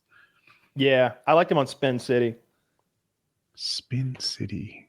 Yeah, it was a show where he was the like the spin guy for a mayor. I think the mayor might have been Phil Hartman, and it had Heather Locklear. She was in the show too, and then he got his diagnosis, and I think he left the show, and they replaced him with like maybe Rob Lowe or somebody like that. I don't know. It's a sitcom that I was watching. Charlie Sheen, maybe. Yep, that could have been it. This is again, it's a sitcom from when I was. I did watch this back in the day. Yeah, I know he regretted. Hartman. Huh? They should give one to Phil Hartman for Lionel Hutz. I mean, I liked him in News Radio. Do you ever see News Radio? Never a second of it. So News Radio is a really good show. It did terrible in the ratings, but Joe Rogan's doing his earliest work that's recorded outside of stand-up, I guess. And Andy Dick is in there. I know he's insufferable and like everything, but he's good in this. Kathy Griffin is in there. Phil Hartman's in there. Every one of them does a good job. The overweight guy who owns the station, I can't think of that actor's name, but he's in so many Coen Brothers movies and stuff. Like he's a folksy sounding, like this guy, and he's a great actor. There's an episode, there was a storyline where Phil Hartman is like the star of the station. He's their talk radio guy, and he's got that smooth Phil Hartman voice, and he's in there talking, and something happened, like he couldn't get in the booth right away, and they're like, somebody's got to read the news. Joe, go in there and read the news. And Joe he's like, I can't do this. And like, you can do it, Joe. And Joe puts his headset on. He goes into the microphone, and it's really funny because this is 35 years ago or something. And he's like in like a little studio, and he's great at it. Like right away, he's he's well informed, and he's smooth and he's slick. And Hartman joins him because he's like, you're doing a little too well. And he tries to trip him up. He's like, what exactly is that, Joe? And well, it's actually the repair of the small meniscus around the knee. He'll be out for 6 to 8 weeks.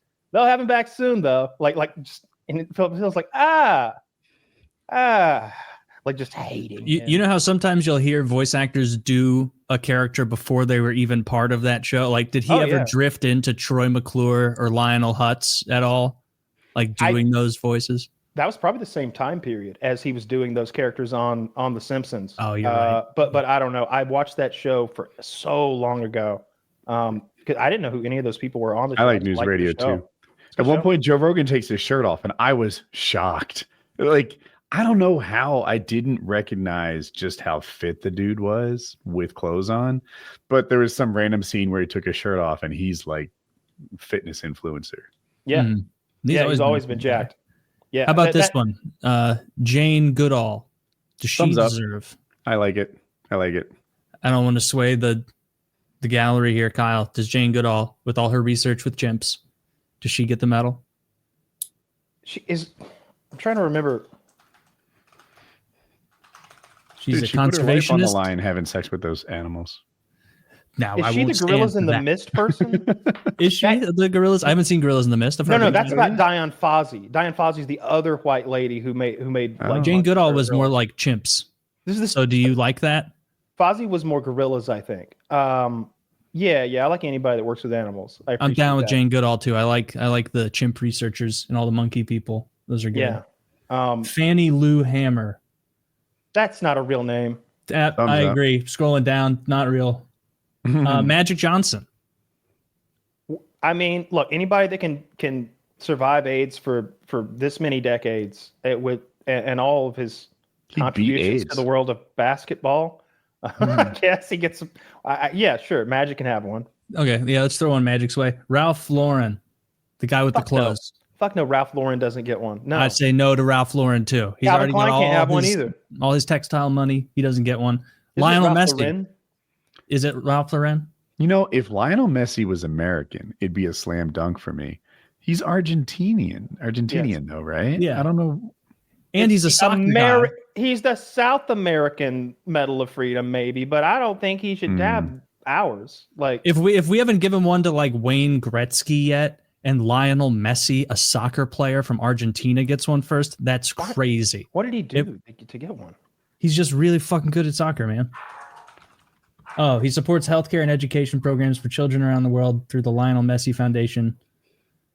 Okay, well, I bet Gretzky does something too. Probably. William Sanford Nye. Bill Nye? Nah, I say no to Bill Nye.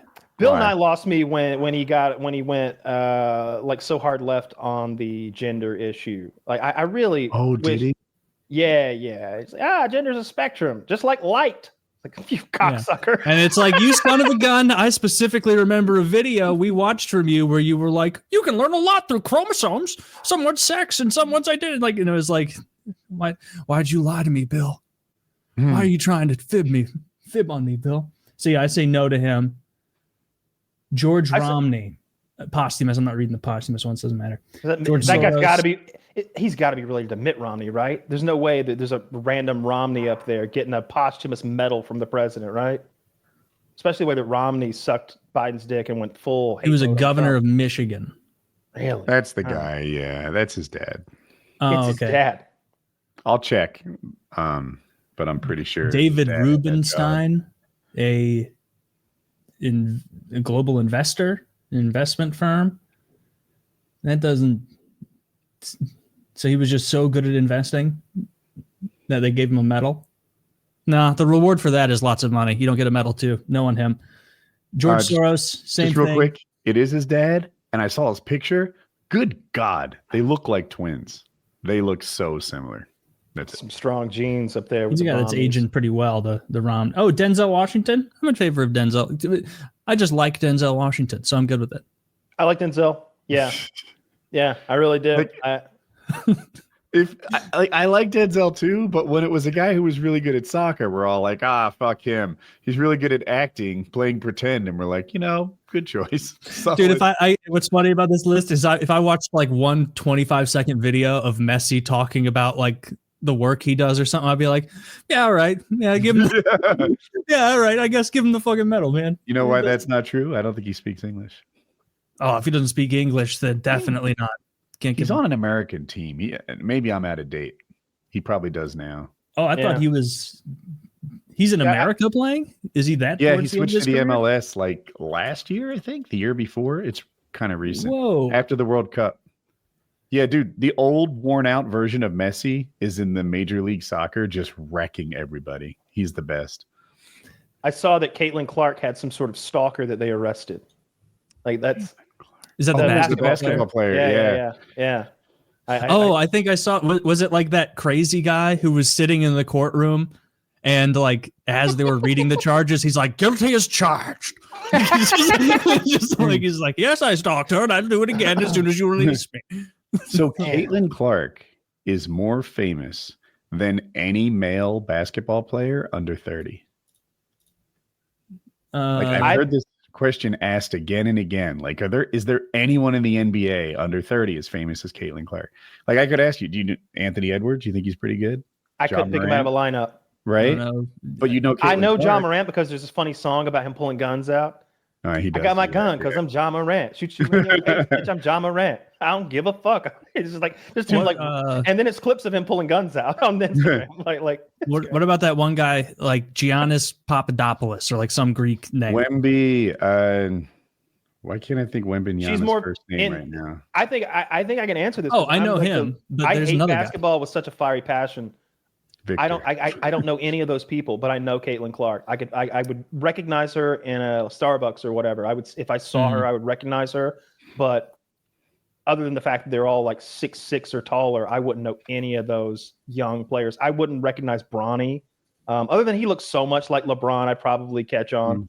I wouldn't recognize any of those people. I really wouldn't. I'd recognize the white guys, that Jokic guy. I'd recognize him. Yep. He's got a distinctive look about him. Dude, that guy's so funny. I don't think he can jump more than 6 inches.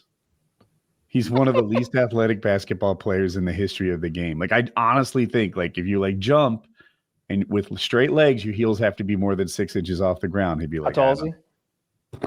7 foot. Over 7? Near 7. And maybe I just read that if you're over 7 feet tall, your odds of being in the NBA are 1 in 6. Yeah. Like, for everybody else, it's like 1 in like 6 million or something, or like 60 million. And but if you're over 7 feet, it's 1 in 6. He's probably the best basketball player on the planet right now, and he can't jump. It's pretty neat. He just what he does really well, and he has like a vision that he sees the game develop like Gretzky. What would you think if they made like dunks like a different point amount than other things, like to higher or lower? Game? I don't know, because what I want is more dunks, because it seems like, and I think I read somewhere that there's less dunking. And then when I watch highlights on ESPN, I don't see people doing the crazy shit that they did in the 90s, like those crazy like windmill dunks and stuff. I don't see that too much. Yeah, maybe they min-max the sport too much. I don't know. Maybe it's not cool anymore, or maybe they're just trying not to get hurt. Maybe I don't know anything about the game. It's super cool to dunk, but the analytics, like, they moneyballed basketball. And I'm going to try to do this, even though I suck at math now. Like, if you shoot for 2, then you might hit that 50% of the time. So every shot's worth 1. If you shoot for 3, then you hit that like 40% of the time. So every shot's worth what, 1.2? Did I do that right? Yes. So that means that anytime you're not shooting threes, you're leaving money on the table. And they just shoot 3 after 3 after 3. And even like 7 foot tall guys with no one in front of them are stopping at the 3-point line and shooting there on a fast break. But you got to draw more fouls on the inside, though, if you're shooting, from the paint. Like how does that money ball out?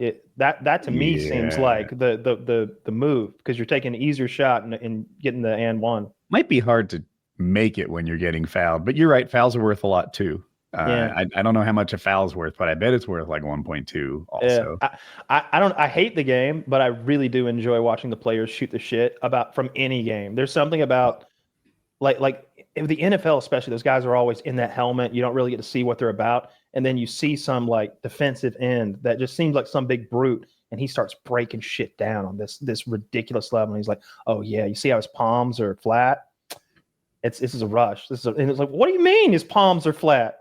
like the way they're picking up on stuff and how smart those guys are is really surprising. So I like the podcast with players talking about reminiscing, especially. I like that stuff a lot, even though I didn't give a shit when they were playing. I've gotten more into football this year, like big time. I've watched a bunch of NFL. I've liked it more into pro football than college. No, not more so. I watched both. Well, it was a great Georgia year. That's fine. I don't know what we ended up, but like it's a good year. You know what? Oh God, I'm glad I haven't talked about this yet. So first of all, you ever see Rocky 3? Remember Rocky 3? He's about to go in there and fight Clubber Lang, Mr. T, and there you have a scuffle right before the fight. Like they're in like the back area of the stadium, and Rocky's trying to get to his locker room, and Mr. T's going to his, but they bumped into each other, and there's a scuffle.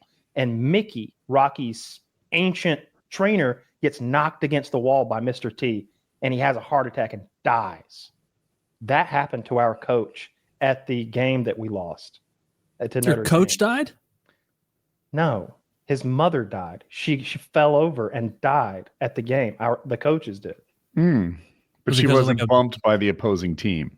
I hope not. I hope some big Notre Dame bruiser some didn't defensive take out linebacker. Was did they win the game? Coach's mom. You know, or did they didn't. No. All the SEC teams lost in the playoffs. I think. This is a Notre Dame loss. Yeah. Oh, dude. So he's like, duh. Well, this day can't get any worse. Oh man, what a horrible day for football. Mom died at the game. She sucks. And died. That's really sad. Really, his mom is the GOAT. They're the reason they lost. If she had a little more toughness to her, maybe the coach would have had his head in the game. Just saying.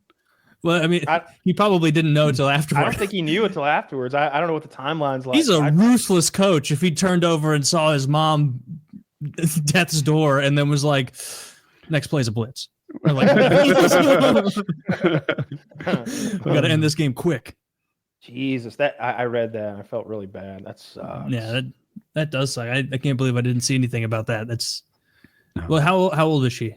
I don't know. But his mom died at she got crushed at the game or whatever, fell down, mushed up. If someone died next to you at like if I bought and I had really good seats at like the Blues game or something, and the guy next to me dies in like the middle of the first, I'm not gonna go home. Dies of what?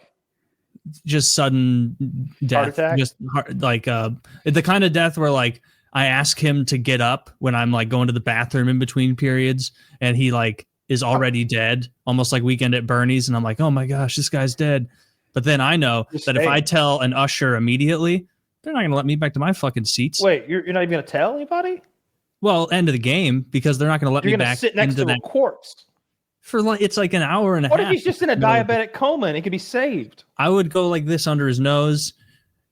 I'd say slurs at him. Oh, well, as long as you go like this under his nose. Yeah. That's fair. That'll hold the court. Yeah, and also, this guy died, and also like this under his nose, and he ate his brat and popcorn. By the way, that's what it would be. It would be the footage from TNT of you eating your second brat, and you would look over to the dead guy and like steal his fry or something.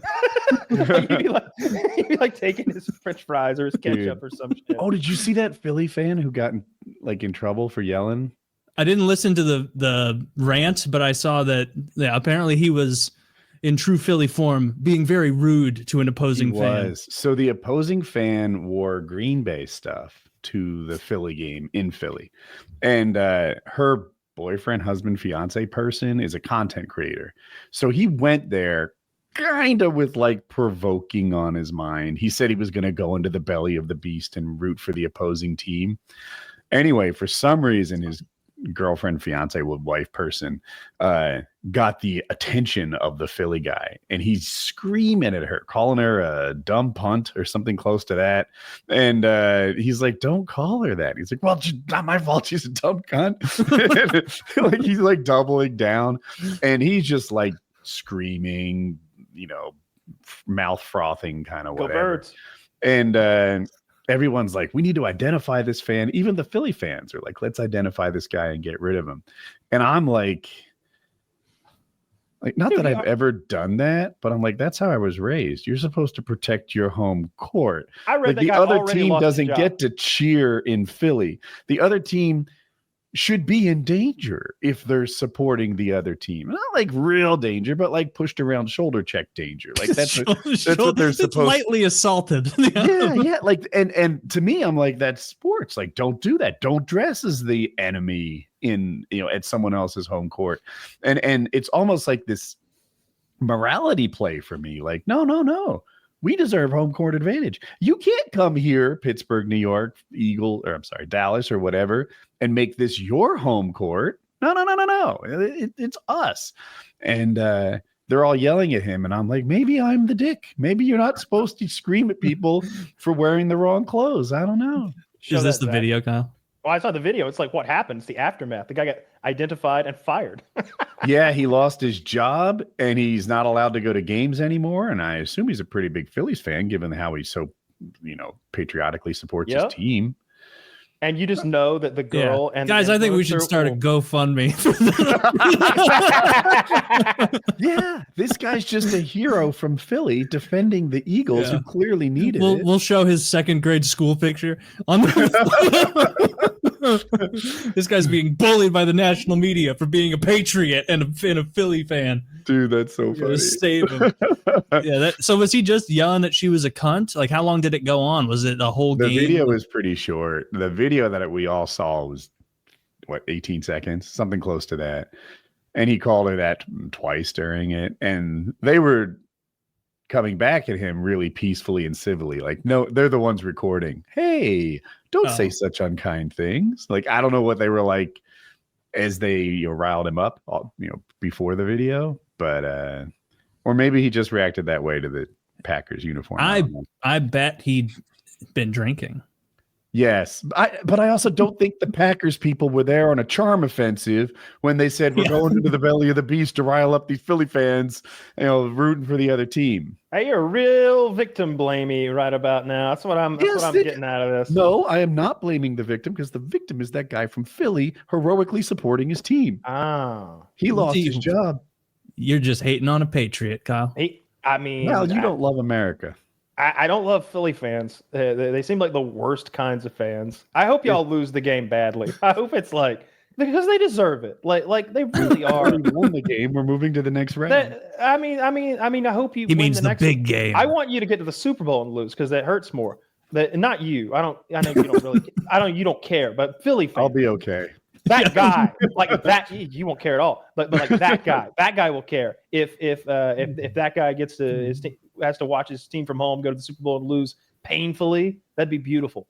There was a couple of painful losses. Who can't remember? It might have been the Packers game, or there was a fumble at the end, and it was like, oh my god. There's a couple of great games. I've enjoyed the playoffs thoroughly. It wasn't the Packers game. The Eagles were pretty much in control. Yeah, I've enjoyed the playoffs thoroughly. That's good. This is the first time I've ever really watched more than just a game here and there, but it's been a good season, and I think I just like the NFL football. I think there's been changes. It's a different feel to the game than it used to be to me.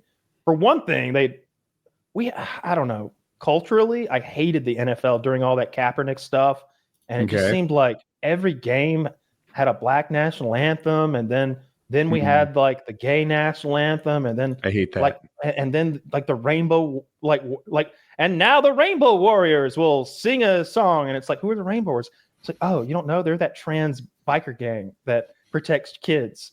They're gonna come out and do donuts and one national anthem, undivided, indivisible, right? Like we should all be on the same team here. This idea that this is for the black national anthem, this is the American national anthem, this is the gay national anthem. Like, wait, blacks and gays aren't Americans? What? How is that better? That's also, it's like more time. I don't even like it at the beginning of hockey games when the Blues play against the Maple Leafs and they do both anthems. It's like, brother. The reason let's you get don't like moving. it is the Canadian anthem is clearly superior. It's a good anthem. I'm not going to throw shade at that. I just want the game to start because they blue balls you. World is their anthem better? Ours is a battle. I didn't say it was better. I said it was a good anthem. They have a fine anthem up there in Canada. No, they don't. Canada, what's it about? What's the story? Yeah, there's Canada. Yeah, our home and native land. Yeah. Ours is a fucking true battle patriot hymn. Love. No, ours is a fucking battle hymn. Command. It's badass. Ours you could play. Ours is great. It's beautiful. There are great renditions of it. Every now and then I hear somebody sing it so well, it brings a tear to my eye. I always like that when you see some of the big football players crying because the national anthem's so good. I like that. I remember one year they had some maybe. Where do you see this? On television at football games at the NFL. There was a country guy that sang a few years ago, and they were all out there crying. Everybody was. It's great. You're not patriotic, Taylor? You don't cry at the national anthem?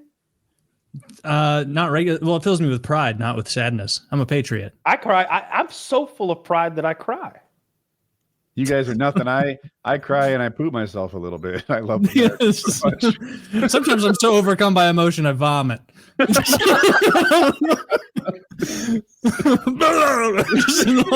All over myself because of my patriotism. That's I one want to thing talk NBA for a second, and you guys Yeah. are the people I want to ask. Okay. The NBA's ratings have gone down, and I've heard. yeah, and by like a bunch, and Really? it's not like systemic across all sports. I think the NFL has gone up, baseball's gone up, and I think hockey may have gone up too. I'm not sure about UFC that. up. UFC is up, Ooh, but so NBA is losing. down. So it's not like sports are down. It's a streaming issue or something. It's specific to the NBA. And there's a couple theories. One is they embraced some leftist stuff too tightly during the COVID bubble. Like they'd wear maybe like I forget Black Lives Matter. They'd replace their name on their jersey with stuff like that. There were like a half a dozen slogans. They were all like Black Lives and stop, don't shoot type stuff. So one is that they've cut off half of their viewer base by being too blue team. One is the 3-point shot that, you know, every team plays the same way now, just shooting from deep. I forget some of the other theories on why. Players changing teams too often. Like, you know, more so than football and hockey, a single player can become a franchise's identity.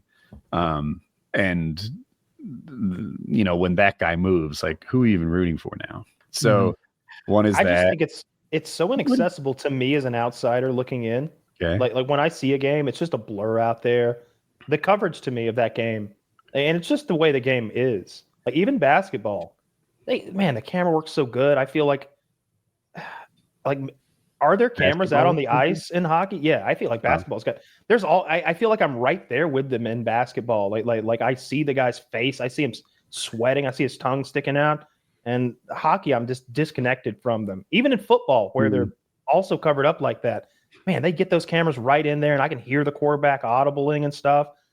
It feels cold, like when I watch a hockey game. Like I'm very disconnected from what's happening on the ice. I can see why basketball wouldn't be everyone's cup of tea. Like one of the things I didn't like about it before I started following it more was scoring. Like it's too much in hockey or football. When somebody scores, that's a noteworthy event.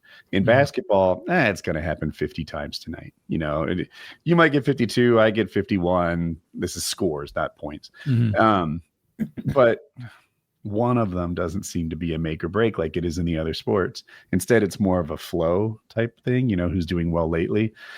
So I can get why that wouldn't be for everyone. But if ratings are down, I mean, that's not a new factor. I was just curious if you guys were going to be like, or it could be because the players are all black. They're not all black, but they're largely black. Maybe a lot of people aren't interested in such a black dominated sport. Well, that's definitely not it. No. All right. So if anything, listening. it's like, this is the time for the white fan. I bet white viewership is up.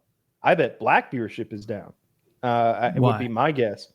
I don't know why, but the white stars, like if anything, those European guys who are really good. Yeah, there's a couple there's a couple white guys who are in the top 10 best players in the world, and like Woody thinks that Jokic guy might be the best, or maybe he just is the best.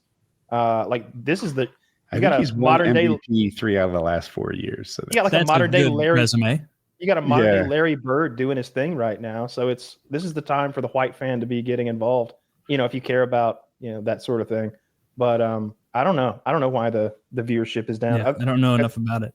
Okay. I know baseball. I just don't like you can't follow. You can't follow basketball and hockey. You have to pick one.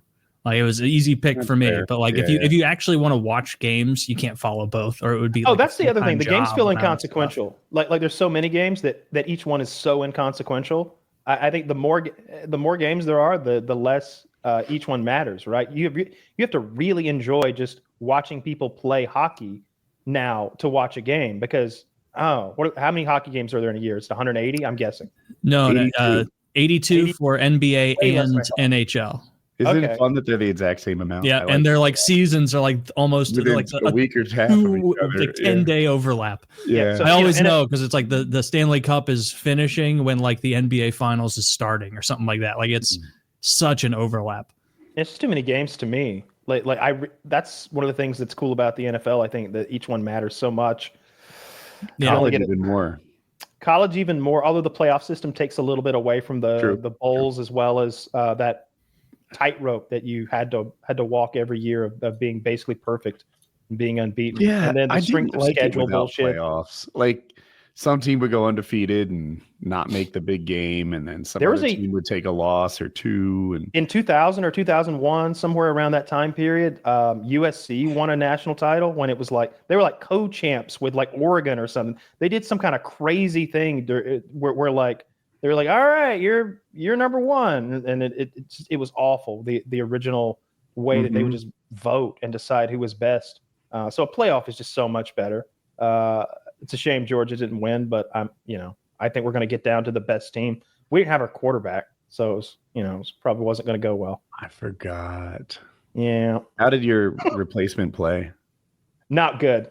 Not good. He didn't score.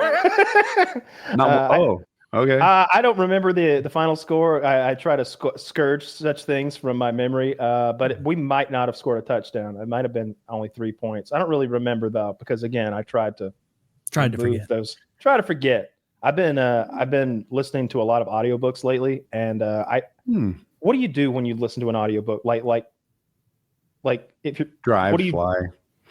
So I've been watching police videos. I find that the best thing because I don't need any audio. So I'm watching the police chase, and because I don't have the narrator telling me that it's about to end, I have no idea. So I can kind of watch, and it's a completely visual stimulation, and I can have my audiobook in the background with my 40K nonsense. That's been so much fun. Dude, the internet has ruined us. I've got my audio and visual. If something could just massage my dick while I do this, then I won't. Oh, I got the handle. They're dirty audiobooks. You're listening to like romantic novels. Yeah, it's Warhammer 40K fan fiction. It's just sisters in battle licking each other out and stuff.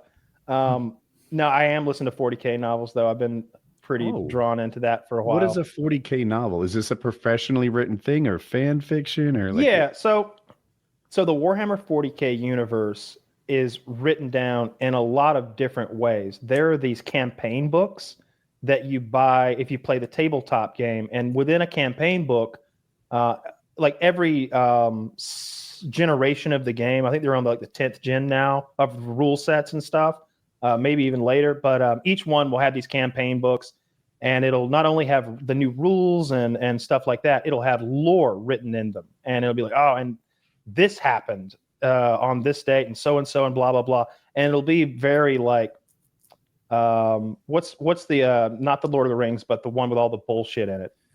Harry Potter. What? No, the Tolkien. The Silmarillion. It'll be very Silmarillion-esque, where it's just like facts and dates and information in those campaign books. But then there are novels, and it's just some guy like freewheeling. No, it's all like, it's not fan fiction. It's called the Black Library. Like the Games Workshop has authors, and they very carefully craft what the lore in the canon is, and they go back and retcon occasionally if they need to like slide a piece in between two others, and it's like, oh, there's not enough room here. Just, well, this happened 50 years earlier then, because it doesn't fucking matter. It's space years. But there are novels like 12-hour audiobooks that are just like. And I'm on a trilogy of novels right now that just tell parts of the lore as well. I'm reading those. And there's I don't know how many books there are. There's hundreds. What's that? I wish somebody would marvel it, and by that I mean I need a 31 movie. They are, but I want them to do it as well as they did Marvel. Right? Start me off slow. Right? A little dip in the toe that was Iron Man 1. Of the Warhammer universe, where I learn a tiny bit and think that this is something that's like, oh, wait a minute, this is the same universe as the Space Dude, it's Marines? so cool. There's some stuff in it that's dumb, but there's so much cool shit in it, and it's full of that the meme where it's like every man's desire to have that last stand, hold out for his friends or whatever. There's tons of that, of like those last heroism where everyone dies. Tons of heroism and self-sacrifice, but it's just so depressing most of the time and dark. But I'm reading the books where like the good side is kind of coming back around and winning again. In the lore, it's 40,000 years of lore, but the most of the stuff happened around the year 30,000, and now we're currently around the year 41,000. And there's new stuff happening. 41,000. They need to update the name of this. They do, right? So there's like new shit happening. The sons of the emperor who all died 10,000 years ago, 2 of them have reawoken. And so the addition of these demigods to the good guys team is like a big deal in the universe and in the lore and in the stories. So those are the stories in particular that I'm reading. I read Lionel Johnson's book, and now I'm reading the Dark Imperium trilogy with Rabute Gilliman. And it's like, he's like a 9-foot demigod who's been brought back to life. And he's found that in this new future, his father is worshipped as a god, and so is he by like all of mankind, trillions of people. How'd they wake him up? Doesn't matter. It doesn't matter. He was kissed by a prince. Is it a really want to admit it? Is it a really evil way? Was it like they had to kill 1 million souls and infuse him? I think they it was either gay or evil. We've decided that. no, it's just nerdy and like long-winded is all. But they revived him. They got him back. They got him back into action. So I'm reading those books, and they're really fucking good. I like that stuff a lot.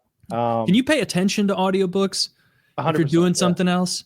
Well, like I said, I'm watching police chase videos, and if I ever catch myself daydream, that's what I'll actually do. Is I'll go into a little daydream, and I'll be like, "Oh, whoops, I missed 30 seconds," and I'll just go back. I'm pretty good about that. My audiobook retention is dog shit compared to just sitting there and reading. And I can have a TV show on in the background. I can have music on, but if I'm like actively reading, like it's going to be 10 times more that I have like in my recall. Unlike Kyle, though, I'm usually doing something that makes it hard to rewind, like riding a motorcycle, flying a paramotor or something like that. And I'll realize that I've either focus on the task at hand or I'm just daydreaming. And I'm like, man, I wish I could go back 2.5 minutes, but can't. I sure hope there's context clues to help me figure out what I just missed. All right, we can piece this together. We can just... My headset has like touch, and if you like if you rub it, backwards, like on the thing, that's 30 seconds back. So you can just go flick, flick, flick, flick, flick, and just like kind of go back through it. So that's nice.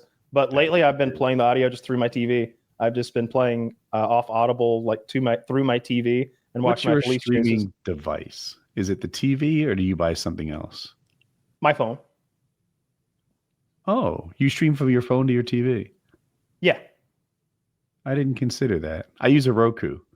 And I think it's good. Just for Audible. I don't have Audible on my Roku. I genuinely mostly just play it on my phone and turn the volume up loud and sit it next to me on the couch. That's usually how I listen.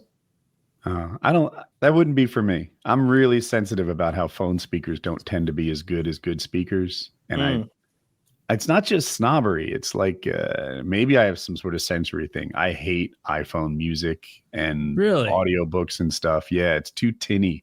I need a proper spectrum from my speakers. It doesn't bother me at all. Like there with my old Samsung phone, like if I didn't feel like putting something on the TV in my gym, I would just like open like the Opie and Anthony Lady Di saga and then just hit play on that.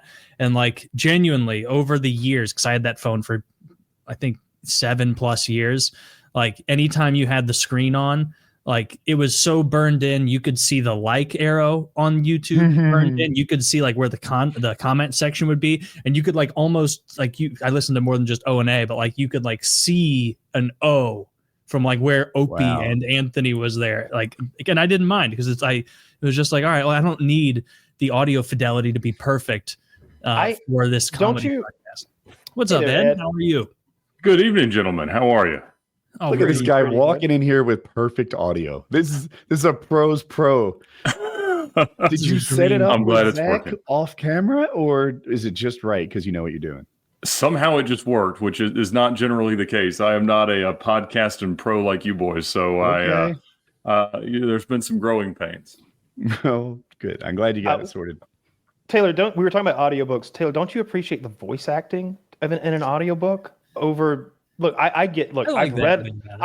lot of books. I don't know which I've done more of. I did the whole Game of Thrones thing on audiobook in my car listening, like back in the day. When I was locked up, I went through a ton of books. I read through thousands and thousands of pages, tons of Stephen King and a bunch of other stuff, and I really like that too.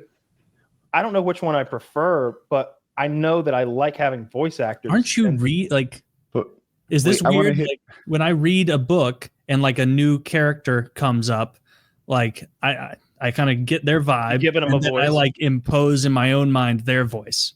You know, like that's I give them voices. Yeah. I like good voice acting, and it's important. Sometimes I'll listen to a book. 3 Body Problem was this times 10.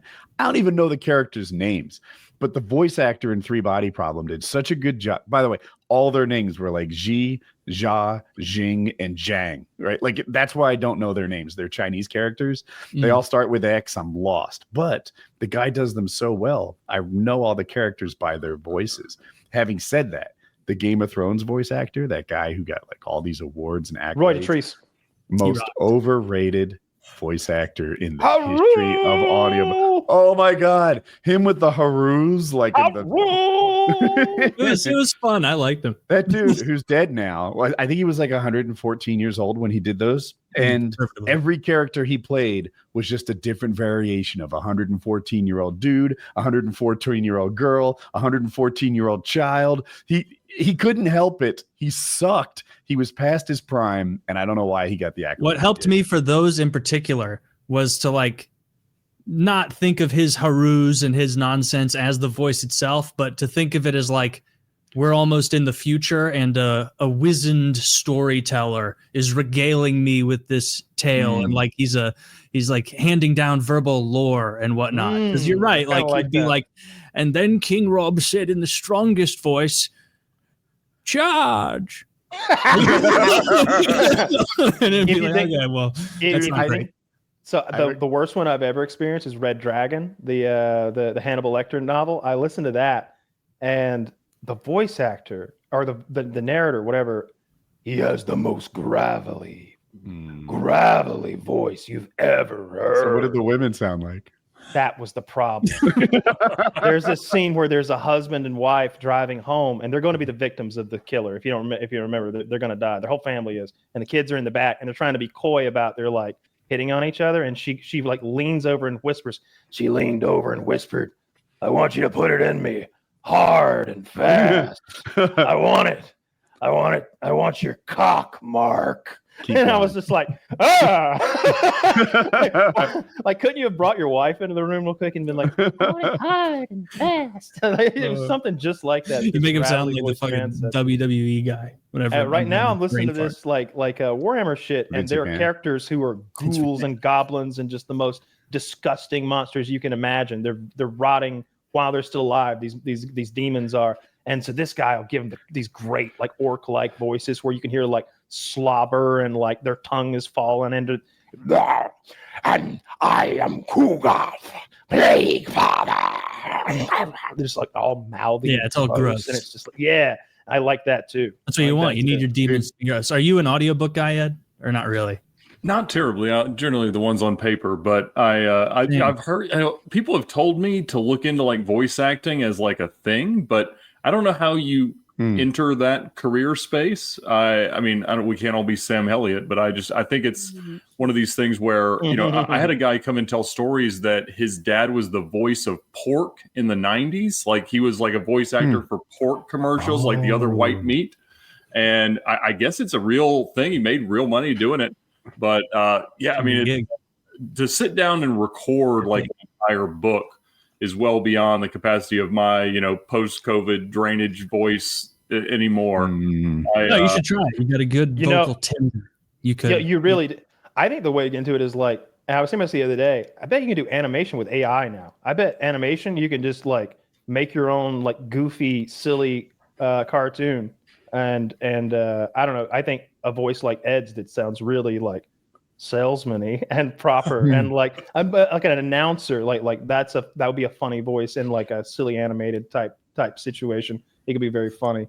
Dude, I really hope AI gets to the point that they can animate the stories that we have that are told from like a long time ago where people don't have pictures and stuff like that. Oh yeah. We've tried a few different things. We had a guy animate one that was like Florida man car stories of like, you know, airboat rides and punching alligators in the face. And it didn't really like help it that much. And then we had one that we used a courtroom sketch artist to recreate some of the scenes. And it was pretty good. It made for a good thumbnail and stuff like that. But yeah, like a true AI dramatic reenactment substitute would be a real asset to the Vinwiki storytelling model. That'll be here before you know it. Like you'll probably want to not storm the beach on that in the first generation, because it's like everyone's face is going to be weird and they'll be like growing hands and the background will be all blurry. But eventually, like in the next couple of years, no, it's already here.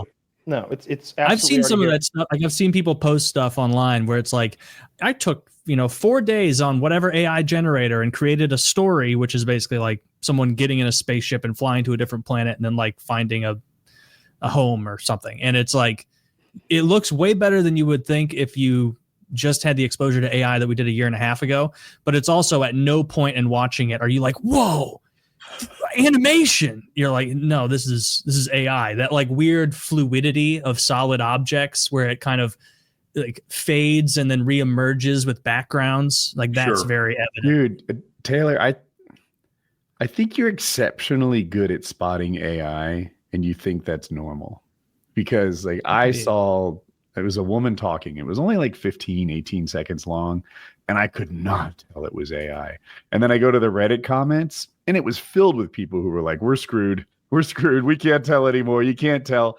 And then there was one like Taylor-ish. She was like, no. Look at this gap between her armpit and the whatever. The floor doesn't look like it should. It's not continuous with the floor over here.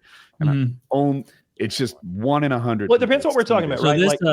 Show this one, Zach, because this is one that like apparently fooled a lot of people online, and like immediately it was obvious that it was AI to me.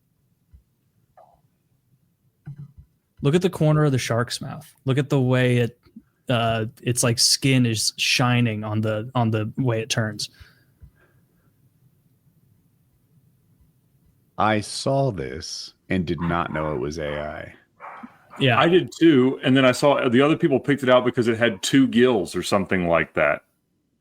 That would probably be the smarter way to do it. But like that doesn't look like AI to me. I wouldn't have noticed that. But what I'm talking about, like this thing that I linked is a bunch of like photorealistic AI. But like I'm just talking about doing animation. I'm just talking making a simple like cartoon, like a.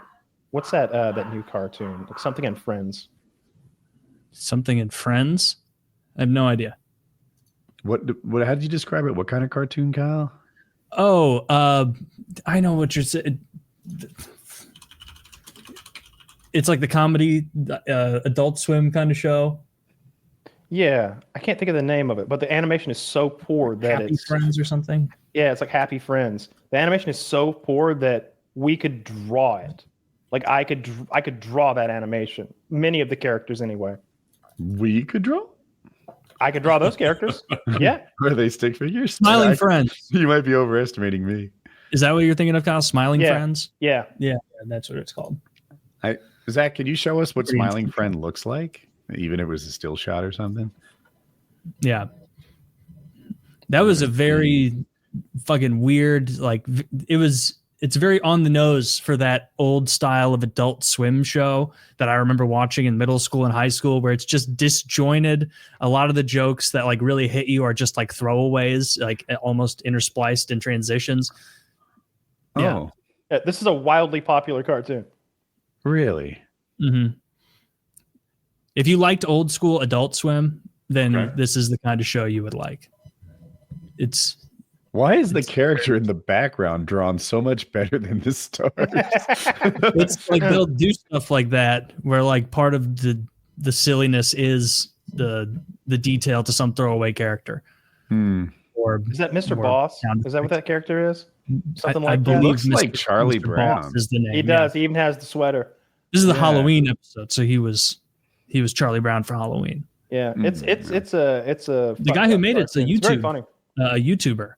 Or he was a YouTuber. Yeah, Mike from Red Letter Media has done some voice work on this. He played a suicidal person who the Smiling Friends are there to cheer him up, and the entire episode he holds a revolver to his head through the whole episode.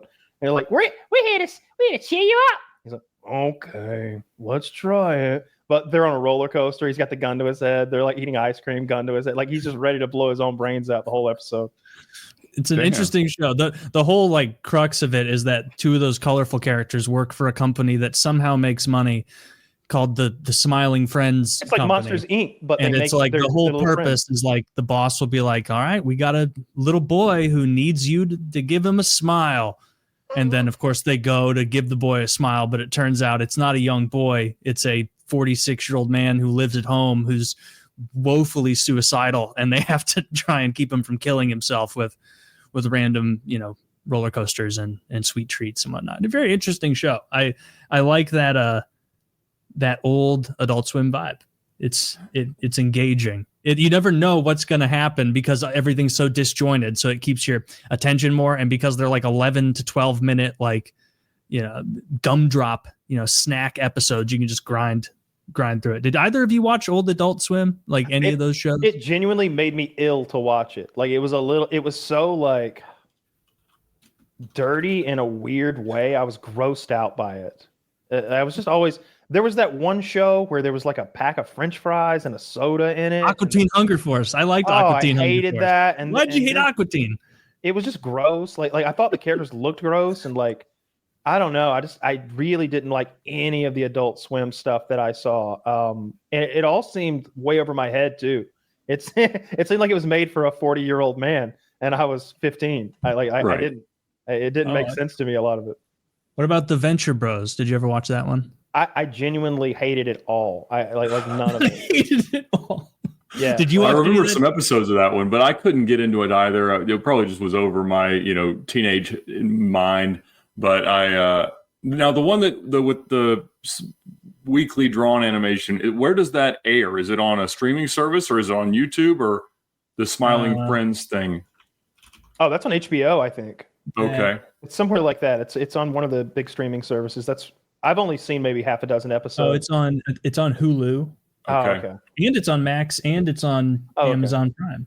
I guess maybe you have to buy it on Amazon and YouTube TV. Damn, it must be a bigger deal of a show than I really knew.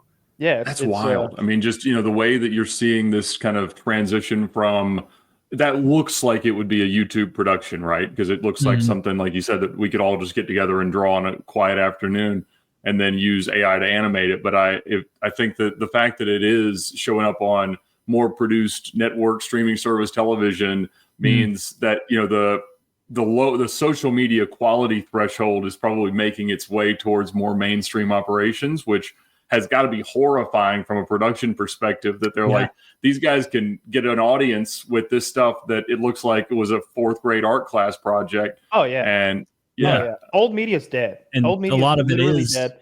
If you look at, I wonder what, maybe you don't even want to talk about this. It's probably like Friends of Friends or something, but like Car and Driver TV, like that channel, I wonder how many views one of those programs gets compared to a YouTuber who's taken a Porsche out to the track and running it through its paces. I bet it's not even close, and that world is so different now. We see it a lot with the news. Sure. The viewership on especially liberal news, the way MSNBC and CNN has just tanked post-election. And I mean, there's half a dozen YouTube channels that I get recommended that are just 250,000 views every day, recycling the same, news that CNN. We were looking at the views of an MSNBC program, and it was like 80,000. There was 80,000 was like the median or something viewers for a TV program. It was 80,000 in their core demographic. It's crazy. So it's more than that, but like within whoever their core demographic is. Right. So whoever they're building ads for, there's 35 to 54-year-old women or whatever. Like, do you know what Rachel Maddow gets paid? She makes a ton of money. I bet she makes $1 million a fucking week or something crazy like that. She used to, because her show in about 2016 is almost 10 years ago, but like 9 years ago, like 2016 era Maddow, she was slaying. She was bigger individually than any other show on MSNBC. She was bigger than most Fox hosts. The morning and afternoon Fox hosts, bigger than most. CNN for a long time, like Netflix wouldn't even give stats. I remember hearing maybe a year or so ago that they were going to begin offering viewership statistics, but they wouldn't let anybody know. So they would theoretically allow you, if you were doing content for Netflix, to sell brand placements and product placements, but you couldn't have any evidence of whether or not anybody saw it. And so, the problem with traditional media is that even those estimates their Nielsen ratings, they're not that accurate. Whereas social media view counts are very easy to audit. We can get some level of demographic data. And it's just such a different marketing product. The only issue that we have is that, it can be hard because a lot of the mainstream brands that have traditional ad buyers that want to be on cable television aren't prepared to buy lower view counts or single video deals, or however you want to break them down from a social media old perspective. Headed. Yeah, it was like that with gun stuff. It was always like that with gun stuff. There'd be a firearm company that would spend $50,000 to be on some magazine, and it was like, how many copies of that magazine did they sell, sir? Oh, 2,800. Man, but like you don't even know. Like I can tweet and get you 28,000 imprints right this second from my phone. Right. I can do Absolutely. that. What are you talking about? This was like years ago, probably like 2018 or so. But I remember like talking to Hulu about placing ads there. And there were just like no key performance indicators that you could lean on from streaming services where you'd be like, all right, if we want to do product placement in this way, like how do we measure how well it's working? Like, will you tell us exactly how many people watched it? And they're like, no. And it's like, all right. So then like, what do we, and like, so our KPI will just be if serendipitously we notice an influx of sales in the region we're running this product placement or ad. And it's like, this is not the way. Cause like even now, like you do this with Fox News, they'll tell you to the person, like in every demo, how many people are watching, what their durations are, what other products they like, what other forms of media they consume.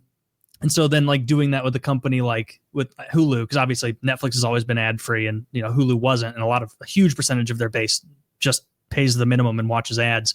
And They just didn't have any performance indicators that were useful. I'm sure they're more sophisticated now because that was with Netflix 6 years ago. No, with Hulu. Oh, I know they Netflix might be, but they may Netflix not. has I mean, the it's it's such an interesting business model where it's subscription plus ads and things like that.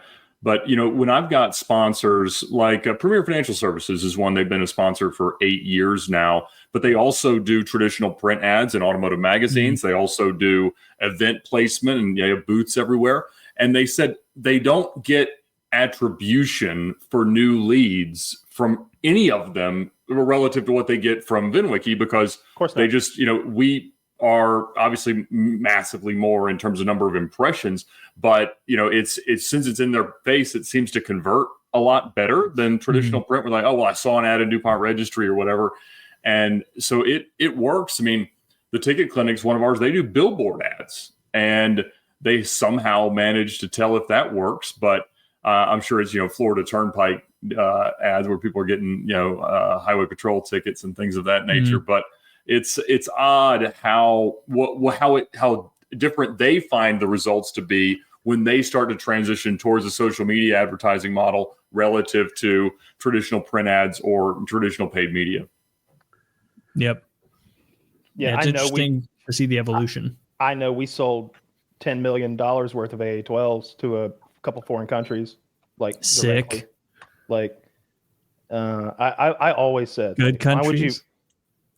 Nah. It wasn't Italy and France, was it? Nah, it was Jordan. It was Jordan. The king or the prince of Jordan or something like wanted his like squad to have AA12s. And they're like, that's cool. I think they're like $50,000 each or something like that. I was like, we're gonna need a lot of these. Bought a bunch of them.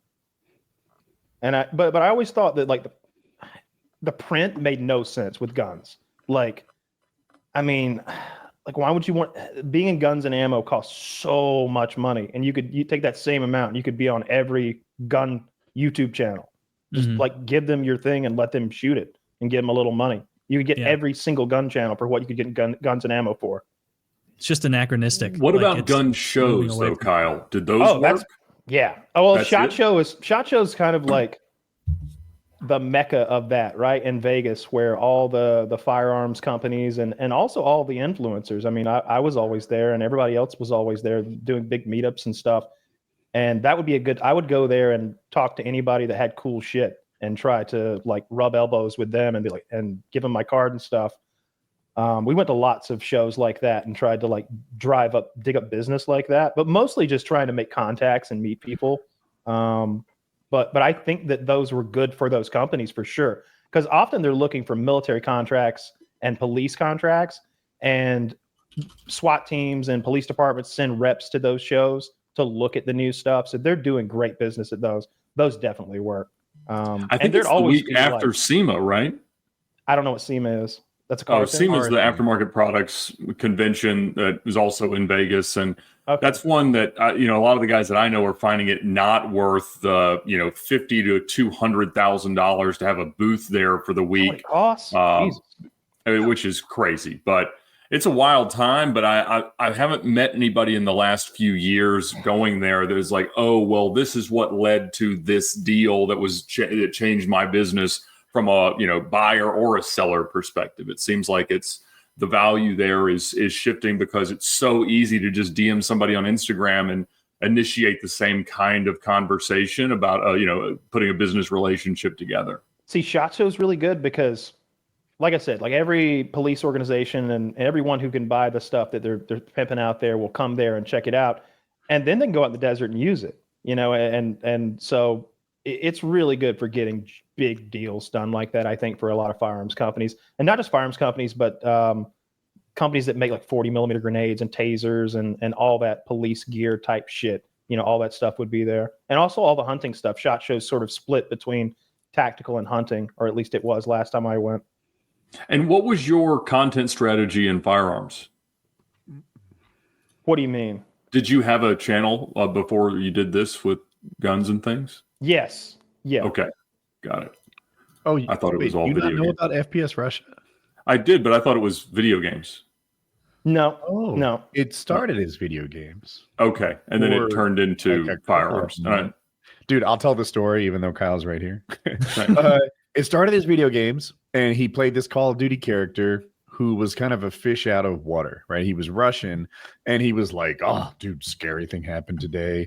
Man in brown suit came to my front door, left a box there, said nothing. I don't know what's out there. I don't know what this is, but in a Russian accent that's hilarious as he describes the frightening UPS man. And he only played with Russian guns in game. And then he would go to the range and oftentimes shoot these same guns in real life that he used in the game, which was like no one was doing anything like that. Oh my God, the effort he went through to like go outside and everything was at next level. And then because that was the more popular part of the video than the COD stuff, the like just shooting stuff became what it was about. And just holy cow, the view. I remember he went to a lake, like I think it might have been his father's lake, and just shot bullets in it, and you saw the pop, pop, pop, pop of every bullet hitting the water, and like that kind of content was mind blowing at the time. And then it just kept ramping up to the point where it's like blowing up a car, a watermelon, a stack of toilets, tanks and helicopters, anti-aircraft guns. Yeah, and goodness, did you stop 10 years ago? Sounds right. Yeah, that's around the time I got arrested. Were you the 9th largest channel on YouTube? Does that sound right? Yeah. Yeah. Yep. How about that? That was kind of before my YouTubing days. But what is how many views does the content get? I don't know. Broke up a little bit. I think he was asking how many views you get now. Oh, I don't know. Yeah. You'd have to log in. Like you do. Every show Ed comes on is like, how you guys doing? How you trending? How your metrics? And we're all like, what are these metrics you speak of? We just tell I don't pay attention to such things. Probably millions. I don't know. 10,000 a day. Yeah, not that 2.2 million in the last month. Yeah.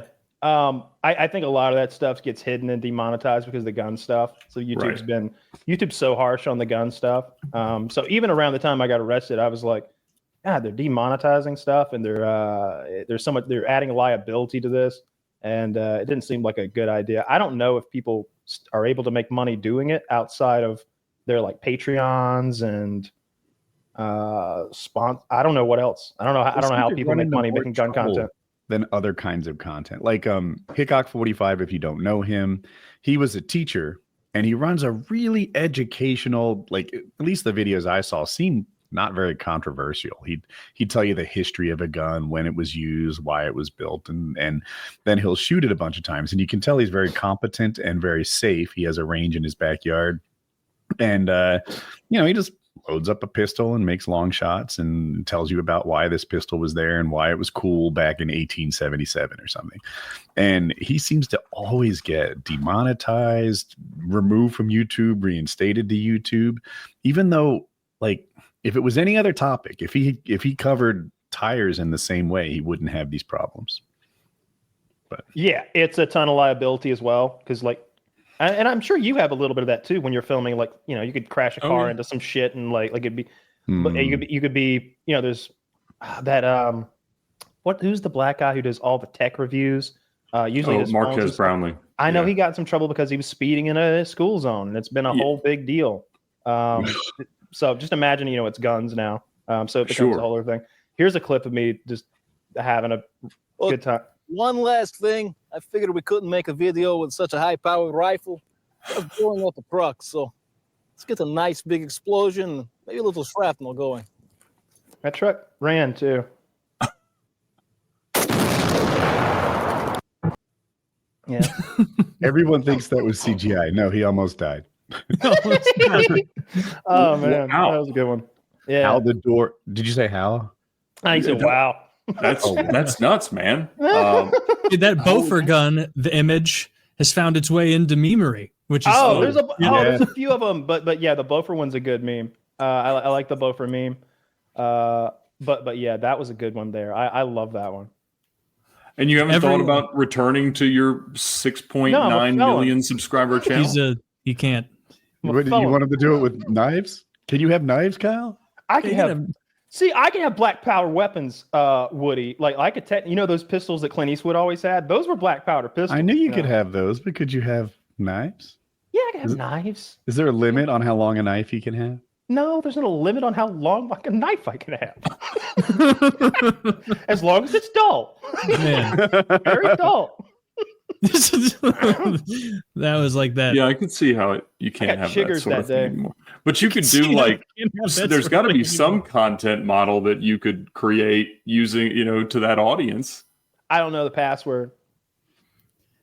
You can't have knives in public or your car, Kyle. It's not Bitcoin. If you get it wrong 3 times, it's not going to delete your channel. I don't have any knives in public or in my car. Yeah, you're allowed to have them in your residence. He does. Good. He's like a fucking pirate. You need to start I be FPS pirate, and then you've just got black powder pistols, knives. How about that? Then it's on theme. We just go back to video gaming content. You don't even know. I pitched a whole FPS pirate video to like one of those pirate games back in the day, and that was the whole thing. I was like, I'll do the pirate voice. We'll get a fucking boat. We'll get cannons, and they didn't do it. We did the Assassin's Creed one though, where we did the cannons from Revolutionary War. Where you jumped into that hay bale. Wow. Well, I apologize for not being familiar with your notoriety. Oh, I don't care. Before we jump to anything else, we're gonna hear from Blue Chew. We're gonna hear from Blue Chew, folks. I was wondering how to make my dick hard. This episode is sponsored by Blue Chew. Let's talk about sex. Guys, shouldn't you always be at your best? 2024 is the year to maximize your performance in the 2025 is the year to maximize your performance in the bedroom. Listen up, BlueChew.com. Blue Chew is a unique online service that delivers the same active ingredients as Viagra, Cialis, and Levitra, but in chewable tablets and at a fraction of the cost. You can take them anytime, day or night, so you can plan ahead or be ready whenever an opportunity arises. The process is simple. Sign up at BlueChew.com, consult with one of their licensed medical providers, and once you're approved, you'll receive your prescription within days. The best part, it's all done online, so no visit to the doctor's office, no awkward conversation, no waiting in line at the pharmacy. Blue Chew's tablets are made in the USA and prepared and shipped direct to your door in a discreet package. Blue Chew wants to help you have better sex. Discover your options at BlueChew.com. Chew it and do it.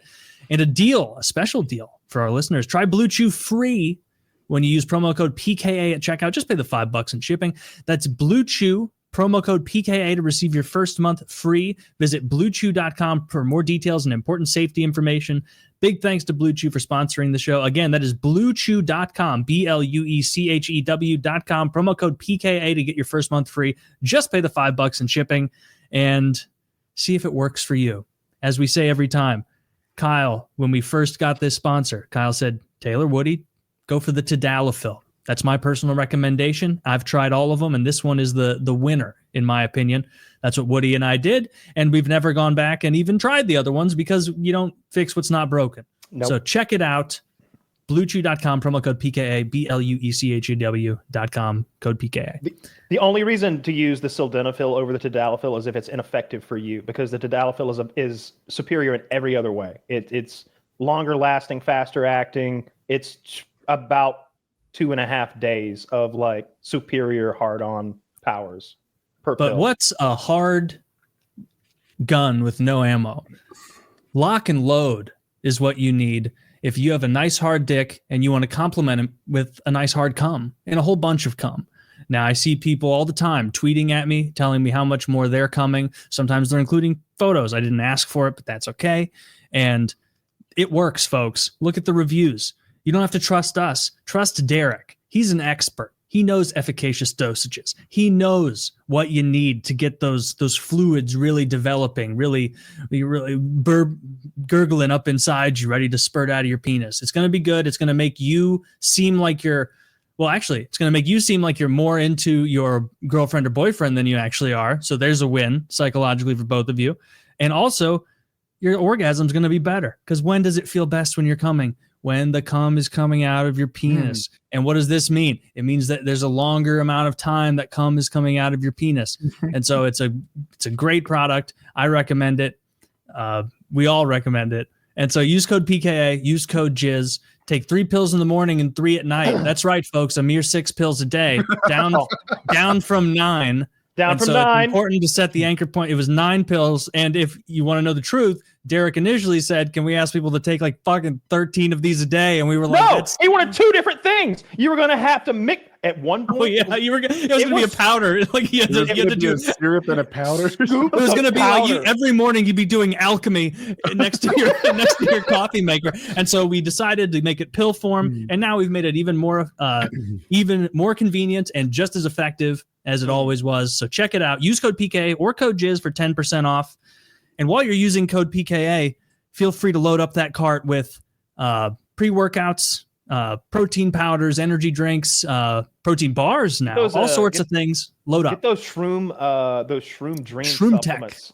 Get those things for or Gorilla Dream. The more the better dreams. Those things really do work. You have some wacky dreams. And every time I talk to one of you guys, like one of the patron hangouts we do at the end of the month, link down below, they always tell me, like, I bought the pills like as a joke, but I'm just shooting ropes now, and it's shocking.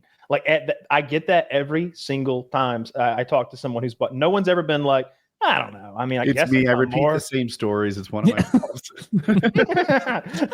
Like, every time Kyle calls, I'm like, ropes, dude, ropes. You think the pictures make Taylor uncomfortable? What he says, video. He does. And the audio is really blown out, and you can hear him. he's just by him. He's in his garage. He's a loud comer. He's used sidewalk chalk to draw this little thing on the floor for distance, and he's just groaning. Anyway, buy our Jism pills. Use code Jizz. Buy our stickers. They're the stickiest stickers. Yeah, have you gotten the stickers yet? You tell them about them stickers. We haven't got to the stickers yet. Get yourself some nice stickers. Get yourself a nice hoodie, some nice t-shirts, a mug, all sorts of things. Use code PKA10 at our merch store to save 10% on all of those things, and you will enjoy it. It's not low-quality horse shit where the designs are going to come off in the wash after 2 cycles. No. I've put my hoodie through the wash a dozen times at least now. My girlfriend often wears it, and the design is perfect. Perfect. Looks like the day it arrived in that box that was supposed to go to the 3 of us, but I told the merchandise guy, just send it all to me. I never get anything. I just want to say that. Like, I pretend like it doesn't bother me, but it's like every now and then we'll do a new thing. We'll do, and be like, all right, we'll all get one, and I'll be like, hey, I didn't get one, and they're like, anyway.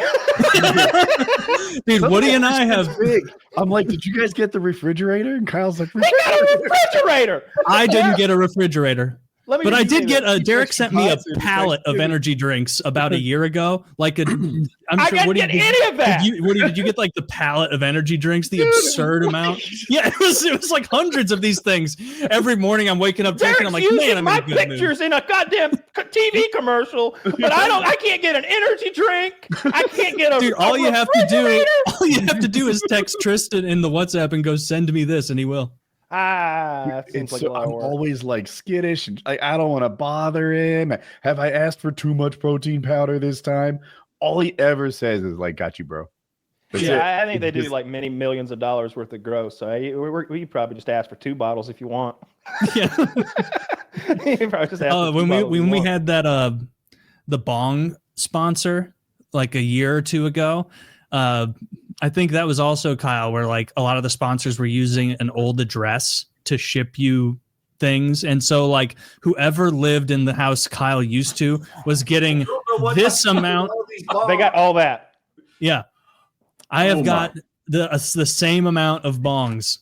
Actually, I got some of this. Actually, I think there's so many bongs. Yes, he doesn't even smoke. He doesn't even smoke, and he's got I mean, I've got it too. I'm looking at my desk. I've got some of those, and they're like really nice. They're really nice.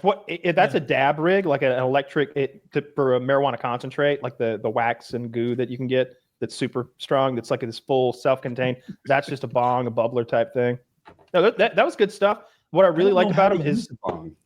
I mean, we walked through it in about 5. We can teach you how. But put your finger on it and you suck it. I guess you suck. I don't think right? you never blow. Let us help you. Yeah, no, never blow in it. No, because then you'll just the bowl that has the weed in it. You'll blow it out and you'll have weed all over your. So what you do, Woody? Like, there's going to be a cup that's got the marijuana product in it out on the end, and then you're going to suck on the other end of the pipe, and you're drawing the outside air through the burning product and making the smoke that goes through the pipe right there. So then once you've done that, you remove the cup that marijuana was in, and now you breathe again, and the cold air can flush all the smoke out of the pipe into your lungs, and you completely get it all out. That's how you use that bong. There's no hole to use or anything like that. Super simple. I've still got this right here. It sounds super simple. Look at this. I mean, it's simple. You slide that in there. Right. Now we're nope. It goes in the only one it fits in. Oh, there's another piece here I just discovered. I don't know. There you go. That's the piece you're going to pull out later. That's the thing I was talking about. And there's a clip. There's a clip that holds the bubbler part to the part that you freeze up there. Mm-hmm.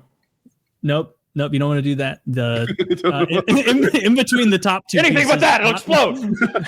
That's a Rupert's drop bomb. Yes. That's a Rupert's drop bomb. Flip it, and then clip. You got to flip it and clip it. Yeah, there you go. Now flip it and clip it. See, they're no longer a sponsor. They're no longer a sponsor. No. So now we're assembling. The unique thing about this one in particular is the top part of this bomb. They have those unopened. It's so funny. The weed go here? Yeah, the weed goes in there, and then you light that, and what then goes in here? You suck. That's just a frozen. That you put that in the freezer and it freezes, and then it makes the hit colder. I think if you twist that, open that because I think it would empty. That's how they got the goo in there. Oh, yeah. But you would just suck on the top part. You'd watch as it fills with white smoke from the weed, and then you lift the bowl off to create a clean channel for you to get high off of. When I was, 5 years old, I learned about sex. My mom explained it to me. I had this crazy mixture of C-section and sex that got me really scared. So even when she told me about how it was done, I was like, Mom, will you hold my hand the first time? And she says that she would. That's what I need. Liar. You guys hold my hand the first time. I hold your hand the first time. Yeah. Some people. Yeah, I think some people genuinely aren't coordinated enough to do it. I had a girlfriend who couldn't do it. I had to baby bird her, like get it in my, like blow it in her mouth. Like funny. Yeah. I've had that with girls where like I take my hit and then I like get all the way for another hit to where I remove the bowl and then hand them like the ready go bong, and then they take a hit from that. And every time it's like, this is so easy. Like it's so easy, like potheads do it.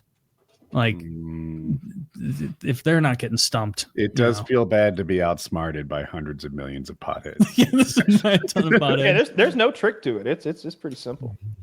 Yeah, you said like when your mom told you about sex. I've probably mentioned this on the show before, but I remember coming back from my friend Stuart's house for like a play date when I was like 6 or 7, and Stuart was a couple years older than me, and he had like made some comment about sex, and I had no idea what that meant. And like, so just in the back of a minivan, I was like, "Mom, what's sex?" And Stuart was talking about this, and then like she had no chill with it at all. Like I was like 6.5, maybe 7, and she just like laid it on me. What was going on and what sex was. And I remember just being in the back of that van and having one of those sentient moments as a young kid where you go, I'm going to remember this. You know what I mean? Like sometimes something happens in childhood where you like in your mind, you think I will remember this. Oh yeah. And then you do remember it. And that was a lot of the times they're completely stupid moments too. The completely worthless moments. I did that. I would do that around Christmas because Christmas would come once a year and you'd love it so much as a kid. And I would really think about it and be like, wow, 1 year from now it'll be Christmas again. And I can remember like writing down on like the bottom of a drawer like it's Christmas today. It'll be Christmas again soon. And then going back and reading that the next year because I could remember it and be like, that's cool. Because when you're 8, that amount of time passing, like that was an 1/8 of your life. Yeah. Like when you're a kid, a year is so long.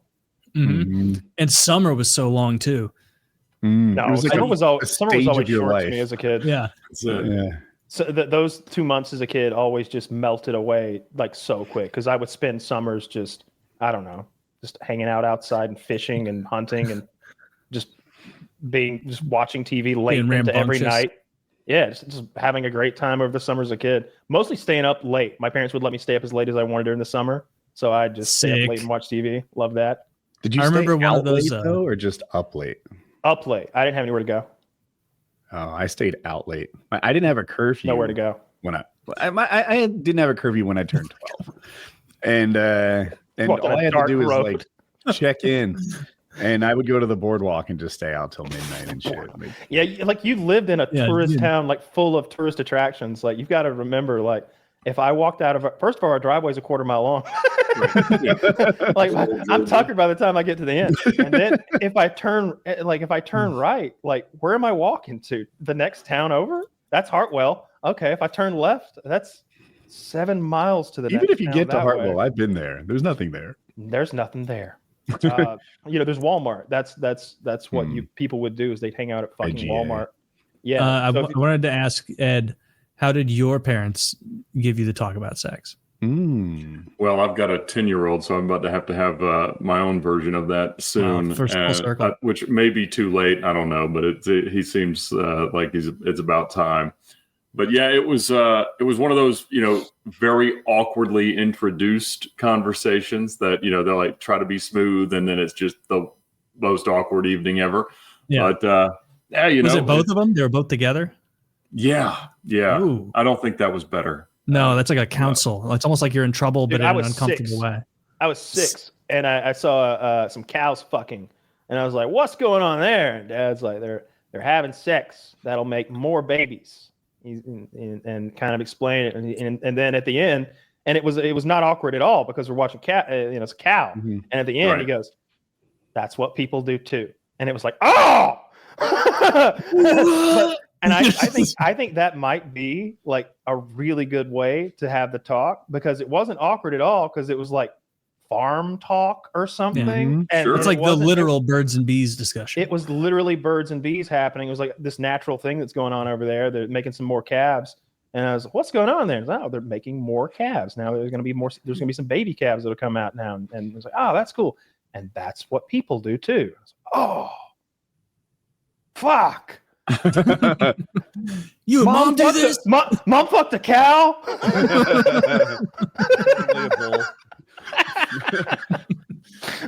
So what did you learn from your sex talk, and what are you going to do different with your son? You know, it was very basic. It was not anything about, anything Any moves, beyond stimulation. just Yeah, like I could just out of the corner of your screen see that thumb. Right. Yeah, it was very, this is the most vanilla sex idea ever. This is all it will ever be required of you. And it was very, it seemed like it was, and this again is whatever 30 years removed, but it feels like it was something that he was not prepared for, and it was like somehow it was time, but it got the job done. It's on my Wikipedia page. You can see we won a free wedding because we were the only couple in Georgia that was abstinent before marriage, my wife and I, and so it's so it worked. Wait, how did your abstinence earn you a free wedding, and how did you prove said abstinence to the givers of the free wedding? It was self-professed, but there was a contest out of like Rockdale County, which is like the STD capital of Georgia, which we didn't live in. But they had said that they would give a free wedding to any couple that was abstinent, and they had 0 entrants. And so the fact that there was nobody entering this contest made the news. And so we had some friends and family say, "Hey, y'all should enter." And it's stupid, but it was a thing to be able to afford. How much did they give you? It was like a package of like sponsored, donated things that was like $25,000-$30,000 worth of stuff. To be honest, it was so restrictive in terms of which vendors and which locations and things like that we ended up unaccepting it because it wasn't even the way anybody would want to get married. That. And I don't think they went down the list of because they did end up after it made the news, they had tons of entries, but we still managed to win. But and so I mean, I think that'll probably be it's almost like a lost leader fucking wedding, huh? Right, exactly. We used to sell a Ford Ranger that had no radio and the roll-up windows and the rubber floor mats. Like it just you had to special order it that way. They don't make them that way. You know what I mean? Right. It didn't have a radio. Truck. We just made a truck that no one would buy, and we sold it brand new 2005 Ford Ranger, $4,000. They're like, what? Oh my or whatever gosh. whatever we were selling it for. It was less than 10. And people come in like, I want that $10,000 brand new Ranger you got. And it's like, well, here it is. Well, let me tell you what that's going to be. I need tires. Well, sir, this one over here is $16,000 and it has tires, and they buy that one. $16,000, much more than 10 in payments.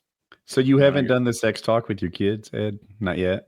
Not yet. They're 4 and 10, so I think it's time on the older. You got to give them more detail. You got to tell them how to do it right. I'm 52. I had no detail in my sex talk, and to this day, I'm not sure if the clitoris is real or an urban legend.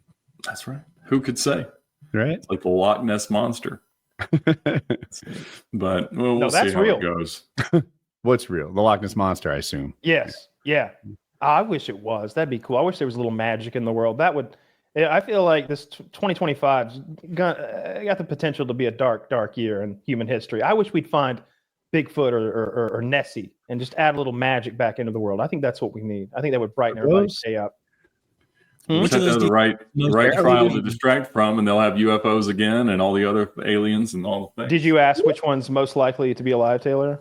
Yes. Of all those fantastical creatures, which ones do you think are the most likely to be real? Loch Ness monster, 0% chance. It's a fucking lake. We would have found it. Unicorn. Dude, unicorn is way more believable than giraffe. So there's no... You know what? No one believes... No. If I told you that there was a horse with a 40-foot long neck that was spotted like a tiger, spotted like a Bengal, I don't know what's spotted, a jaguar, leopard, then you'd be like, that sounds like bullshit. A 40-foot tall jaguar with a neck and whatever. But a horse with a horn, like so many things have horns, that's totally reasonable. But they have them at the zoo. Unicorns? No, giraffes. Giraffes, right? I've met I'm one. just saying, if you had an open mind about this, and I was trying to convince you that one of these two creatures was real, I bet you buy unicorn over giraffe. And That's giraffes are ridiculous. like kind of, I guess it would be a duocorn because it has those two nubs on the it's got top the that it little nubs uses up there. to smash into other giraffes, fuck them up. Horns. If you want Well, and having an extra long neck does not seem like ultimately an adaptation or an evolutionary advantage. Having a horn seems useful, right? Mhm. So, yeah, you're right. From a I've never been outside before logic, I could see unicorn making more sense. But again, if we're talking about the likelihood that anything's real, Yeah. No. But I mean, if think you're imagine you're like a Celtish guy living in the year 65 up there in the British Isles, and someone describes to you, they have horses with horns. He'd be like, checks out. And he's like, also, they have horses with two little horns that are like bigger than you can imagine. And they smash powerful muscular necks into one another. You'd be like, fuck yourself. Yeah, right. Yeah. Taller than a house. I'm supposed to buy that. A horse taller than a house. It's mostly neck. It's ridiculous. Absurd. Stop lying to me. Burn them alive or whatever they would do for. I think lying. Their eye nerves run all the way down and back up. I think I heard that. I don't know. So Giraffes you're are saying pretty you think cool. we got a better chance of Bigfoot than Nessie? Yeah, So all Nessie, those- no shot. It's just it's a big lake, but we'd find it in a fucking lake. it's a lock, first of all. Let's get that straight. They could have died. They could have. All those things It exist. could have died. That's true. All those things like existed, but none of them exist anymore. Is the thing because like Loch Ness monster, whatever they draw, looks just like a plesiosaur, which is a dinosaur that used to live. There's this thing called Mekele Mbembe in maybe the Amazon or something. It's the idea of this small long neck dinosaur, kind of like Littlefoot from Land Before Time, that's been spotted there by tribespeople and spoken about for a long period of time. People go in there and they look for the supposed dinosaur that might still be in the jungle alive. And then the Gigantopithecus was the real life Bigfoot that lived like 15 or 25,000 years ago. Like our ancestors would have rubbed shoulders with this gigantic ape man, and it was huge. Like they found its teeth, so they go by that, And Was that North America or Europe Yes. or where was it? I All think they it was found were definitely big North teeth? America. I think that's all they found. Yeah. I mean, that could have been my friend from high school. That's also like Right. we talked about this. Sometimes you gotta watch those dinosaur guys because they will bamboozle you into thinking something is sick when in reality they're like, hey, check out this image of this giant carnivore. And that's like, wow, that's fucking awesome. 20 feet tall, giant tail, wrecking stuff, total dominator of the continent. And then they're like, we figured it out from half a molar and what we believe could be a femur. They've got full fracture piece. skeletons. They've And got it's like, 98% okay, well, you skeleton. better be fucking sure before you get our hopes up. And then you rug pull us with like the Velociraptor thing again. I'll never forgive them for that. So yeah, Well, I But think there's like a Velociraptor rug smear pull, they're small. campaign going on for dinosaur coolness right now, where people are trying to say that they were fat and feathery, and Ugh. they were. No, they fucking weren't. They were Don't fat you- and feathery. Dude, 10 years from now, they'll be back to being like, nope, we had it the right. They Jurassic were- Park was dead on. Yeah. Like Are I you don't know. team Ed? It sounds like you're on the right side of history here. You're on team dinosaurs rock. They're reptiles. They're scaled. They're ferocious. They wreck shit. And Kyle is on this like weird revisionist arc where he thinks they were birds. I mean, some Oh, of them yeah. like I'm they with still Kyle. are They're birds. flightless birds. You ever see a chicken? Like pay attention to that motherfucker. It's clearly like a little never dinosaur seen a thing. chicken. Like that's Never seen a chicken. We just stonewall him with lies. over there with giraffes. No, Wow. Now you want me Yeah. to believe in chickens? This guy. I grew up on a chicken farm, aren't I worldly? Sorry, we don't all have that privilege. No, when you talk about dinosaurs as if they're at all adjacent to chickens, like They've got. it's bird like a feet. direct insult to my They're bird childhood. bodies. They're like flightless birds. They're Dinosaurs ferocious, rock, and I won't giant let teeth. you- Birds don't have giant teeth. You keep Birds don't having have this any problem teeth. with the rap. What he's talking about is how Jurassic Park was like, this is what a raptor looked like. These are raptors, and it turned out that what scientists call raptors were a smaller dinosaur that was shaped like that, but it was a smaller, less scary dinosaur. But it's like there's a bunch of different dinosaurs called raptor. They just add a prefix onto it, right? There's like this kind of raptor and that kind. And there was like a bigger, scarier raptor that was just like the Jurassic Park fucking thing. The Utah raptor. Like Google Utah raptor. I'm pretty sure that was a big boy. And then like the Allosaurus was always my favorite as a kid. The Allosaurus is like a smaller Tyrannosaurus Rex that I always thought of as like the more sporty version. Like I always thought of like the T-Rex as like lumbering. And like you could hide from it clearly in Jurassic Park. Like it won't see if you don't move. But I always thought of an Allosaurus as like halfway between a raptor and a like a T-Rex. There it is, Utah raptor. There you go. Can you imagine fucking with that bad boy? Look at his hands. Get rid of the feathers. He's gonna do a rain without the dance feathers, all over I'd be you. scared of it. With the feathers, I think I want one. Yeah. Can you imagine how hardcore you'd be with a headdress of those feathers and those claws on a necklace? Oh my gosh, Kyle, you believe so much in fantasy. There were no feathered. They were scaled, and they were sick. Lizard beasts. Okay, whatever you want to like fantasy you want to live in, you know. But like I got a picture of them right here in color. I mean, that's this like is a toy, bro. This is got a picture of him right here. Picture it. What are you talking about, man? This is Getty Images. I got a picture of the motherfucker. It's just strange that there's like nobody has like an incentive structure to make dinosaurs seem less awesome, but it's happening. Like we're emasculating the dinosaurs. It's a pushback because there's an incentive structure to make them awesome. If you find a bone in the ground, it is to your advantage to say, this is a never seen before dinosaur. This is the Carolina raptor. It's bigger and badder and cooler than all the other raptors. And that makes you famous and significant. That's why every time they dig up a half a molar, they invent this background story about how amazing it was. But the truth is, do we not believe it's just a flightless anymore? bird. Dude, my least favorite conspiracy the only science we're allowed theory to deny here is climate science. All right. We can deny whatever we want, science. and I deny feathers on dinosaurs. I don't accept it because I want them to be lizards. I want them to be cool. And giraffes are fake. You know the most offensive personally. The most offensive conspiracy theory to me personally are these fucking bastards out there who are like, did you know that like dinosaurs aren't even real? It's like, fuck you. Yes, they were. They were real. They were magnificent. They were giant lizards that roamed the planet. That's the right wingers, buddy. That's the young earthers that don't believe in the dinos. That or they believe that we lived alongside them. I don't like that one bit. And I'm sorry, I can get on board with a lot. But when we read the Bible, I just don't want to read it literally. If God says 7 days, I doubt he meant 7 24-hour days. If someone showed me definitive evidence that dinosaurs weren't real, I'd be actually upset. I'd be like, you fucking liar. Where'd you get them to sign off on this? If it was it turned out to be some Barnum and Bailey shit. Like they invented a whole science. They just fooled us. Steven Spielberg was in on it. Like it was a whole fucking wool over our. That would be hurtful if it turned out they weren't real. I would question. I was obsessed with dinosaurs as a kid. I would be devastated. Absolutely. The narwhal is the one that most people are surprised. I forgot you're a snake guy. So That's right. You know, you put your money where your mouth is on the dinosaurs. That's exactly right. Also, I'm sure keep an alligator. The big snakes back then have feathers. Absolutely according to revisionists like Kyle. Yeah, that's right. Feathery snakes. Is a corn snake a good beginner snake? Are you? As long as it doesn't get insanely huge, most snakes are perfectly fine. I have boa constrictor, which is perfect and friendly, and the kids were playing with it today. So a lot of people go to pet store and get a ball python, which are fine. They don't get huge, but they are not all that social. Not that any of them are dogs, but snakes can be a bit cat-like. That they'll tolerate you nicely.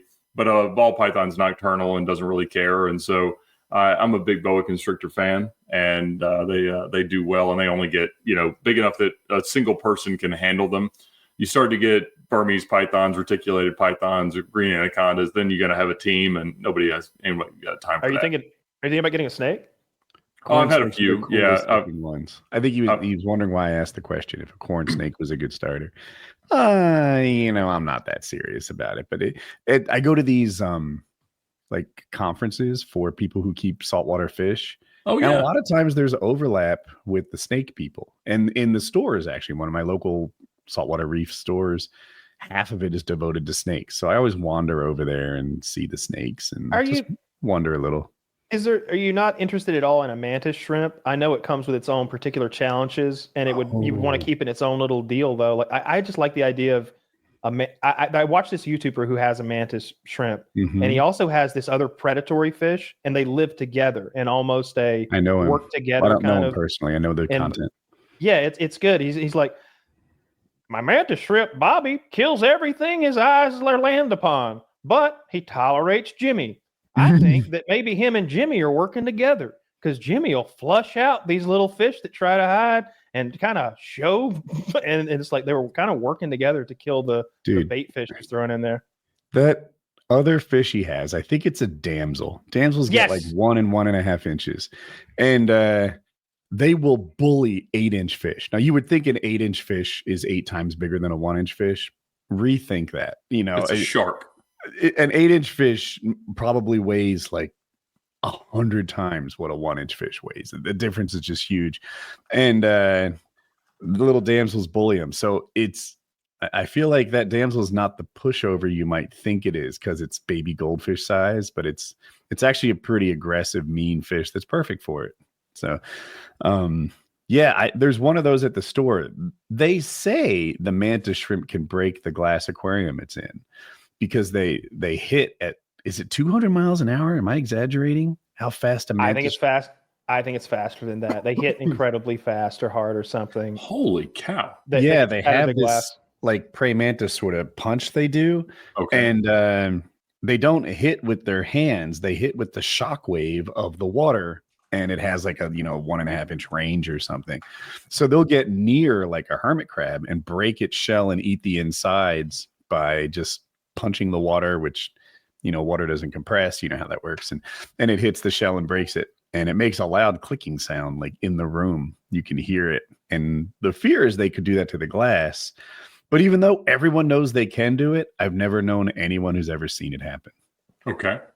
So I don't know what's true. It might be there with the female orgasm, like just a myth. That's it. They bullshit. Until I see one, I won't buy it. So you have a big saltwater tank? Big. So my bigger one is 150 gallons with like another 60 underneath. And the smaller one is 25. Now, how complicated is the water chemistry to maintain them? That's like the hobby to me. Like I have an automated tester that tests it 4 or 6 times a day, and I watch how it's doing all the time. And my the dosing I put into it, which is like, I don't know, calcium chloride, sodium hydroxide, and calc-phos or whatever that is, magnesium. I could go on. It reacts to those test results. So if something's a little high, it backs off a bit. If something's a little low, it kicks it up a bit and keeps my chemistry in check. For me, like maintaining water chemistry is kind of the hobby. Like I'm chemistry. My wife, she's livestock. So she really likes all the fish and the corals and watches it like super closely. And I kind of watch the numbers, and like we have a software and like it's a little website that shows us the chemistry on our 2 different tanks. And I check those out like all the time. I have it on my phone. And do you share water between the tanks? Does it circulate? No. As a matter of fact, right now, the bigger tank corals are dying. And I think there's like a pathogen in it or something. So we make really sure not to cross-contaminate as best we can. If we move something from one tank to the other, we dip it in, some sort of medicine. Could be hydrogen peroxide, could be iodine, but we make sure that they're sanitized before they switch tanks. Has your love for the hobby waxed still in it at all? Or waned? When I got sick, I sort of like backed off the tank a little bit, and then I re-engaged in the last 10 days or so. Okay. Yeah, I don't want to fish, but I think I said it last week. I've been watching one of those YouTube channels where they've got like a bunch of little goats and sheep and stuff, and like a miniature, like not a real farm, but like a pretend farm. I kind of want a pretend farm situation. I kind of want some. And this other YouTuber, dude, he uses goats as pack animals. So he's got these little like vests that strap onto his goats, like over their back, like a dog harness. And he's like got all this gear on his goats. And he's like, reason number 1 why the goat is a superior pack animal. Lightning strikes, predator comes around, horse will run 10 miles from you back to home. The goat run straight to you. They're pack animals, and you are their protection. It's like one short after another. Reason number 37 why the goat is a horse cannot give you milk. It's like on and on. And I'm like, this dude loves his goats. And he's got this whole pack of goats and with these fucking backpacks on, running around in the wilderness with him. It's great. Have you seen the Florida man who's always collecting things from the swamp? Oh, yeah. No. Love this Oh, thing. does he go and like boop the animals? Yes. Yeah. Oh, Yeah. yeah. Oh, I love that guy too. He's fearless. I like, I don't want to be in that swamp at night. And he's Black like, Barefoot, getting bit by everything. right. He does. He forgives the animal instantly for attacking him. He's like, don't do that. No. I mean, that's a special kind of wild. I mean, most of what he's doing is obviously python hunting and pulling in invasive species out, which is a fascinating thing to watch. But I mean, yeah, they all bite him always, and he doesn't care. I mean, getting bit by a snake isn't the worst thing in the world as long as it's non-venomous. And there was one of those guys though that got bit by a rattlesnake the other day and like was super hospitalized. I saw it. I saw that video. The one where he's like, I just got bit by a rattlesnake, and he shows the dead rattlesnake, and then like they skip forward. He's like, well, they drove me to the hospital, and then they airlifted me here. I've had 15 units of anti-venom, and then he shows the leg, and he's like, I don't think it's working. The leg is swollen and it's starting to, it's necrotic. Like, venom starts digesting you, and it turns your blood. Zach, see if you can find that. Like coagulates. Of what rattlesnake venom does to blood. They just inject some into like a thing of blood, and it coagulates and rots. And it's like, oh my god, I'd rather be. Do you know how this story ends? Does he pass away? I think he's okay. I mean, if you get bitten in an extremity, you're within 100 miles of a hospital, you're probably going to be generally all right. Is it a good with most North American snakes? We're not talking about Indian snakes. If there's rattlesnakes in your region, they have anti-venom at a hospital in your region. Like they're gonna helicopter flight away, and they're gonna there fly you go. too. Yeah, look at that. Wow. How disgusting! That's inside you now. That's Can you blood. imagine? And that, oh my god, the infection, the sepsis, the just I've seen people lose huge chunks of their body. That's probably one of those situations where they use the maggots. Have you ever seen maggot therapy, Taylor? Oh yeah. Yes. Mm-hmm. I love maggot therapy. Like it. Dude, I almost wish I'd be horribly injured so I could have some. I bet it tickles. Oh. So for those who don't know, there are certain. It makes total sense. It's a good idea. Like back in the day, it's like, hey, you got they do it now. You got a bunch of I guess now because it's superior. A maggot is better than even the best surgeon because a maggot's going to be like living flesh. That's not my jam. I eat the dead flesh. They're very picky. Who have the gangrenous or septic type wounds where a lot of their sometimes with frostbite even a lot of the tissue needs to be removed, but they want to keep as much as they can keep. So they'll put these special maggots that are like medical maggots all over the wound and then wrap it and send you home. And like come in whenever, like I guess the next day, and the next day they come in. They turn to flies. They come in the next day and they change the guy's maggots. And I just remember like seeing the before and after. It goes from a rotten wound to pink, healthy flesh and nothing else. Like they eat every scrap of the bad. Yeah, it's amazing, dude. I saw a similar taxidermy strategy for snakes because my first boa constrictor actually passed away last year of cancer. But they will let bugs eat the flesh away and pose the skeleton as a taxidermy thing, and you can kind of put it in like a shadow box. And I was like, man, if I thought about that, that might have been a cool thing to have with the 9-foot boa constrictor. A snake skeleton is very cool. I like when I see snake skeletons, especially with the fangs. I wouldn't want a snake in my house otherwise, but the skeleton part would be neat. Yeah, I don't think I could bond with a snake very well. Not only that, I remember a snake was in my uncle's house one time, and everybody made fun of him because he got the shotgun out and blew a huge hole in the laundry room wall, killing the snake. He was like, if he'd escaped into the wall or into the inside of the house, I had to burn the motherfucker down. I can't cohabitate with a snake. And he meant it. He meant it. Yeah, no. My grandpa grew up in the boonies in southern Missouri with no running water as a farmer, and he told the story of his like great uncle who lived in a log cabin down there, and like a raccoon. He said it was, according to his great uncle, like he said this was the biggest raccoon he ever did see, and it was in his house, in his cabin, and he tried to grab it, throw it out the cabin, and it bit the tip of his finger plumb off. And I was like, oh my God, like and I'm like, really? Like you saw it? And he's like, yeah, I seen his finger plumb off from here. That was the reason given. From a raccoon. People used to give him shit sometimes. And he said, you ain't been giving me shit. You seen this raccoon? The size of it, my dogs couldn't have handled it. Like, now, Woody, I have a question. Yeah. If you lived by the ocean and you wanted to keep a saltwater tank in your house, could you use fresh ocean or canal water to replenish it constantly without much maintenance? Constantly, I mean, I guess, yeah, but they do that in Australia. The norm, they all live by the water. The norm is for them to just buy salt water from the ocean, and they test it and ship it to you. So it's that easy. I know a guy in Florida who's a real expert. He's PhD in this stuff. And he also just uses fresh water he lives in there's a canal, like a bay behind him. And he just takes it from back there, but it's kind of risky because sometimes, you get like a concentration of not so great water and you put that in your tank and everything does poorly. But it can be done.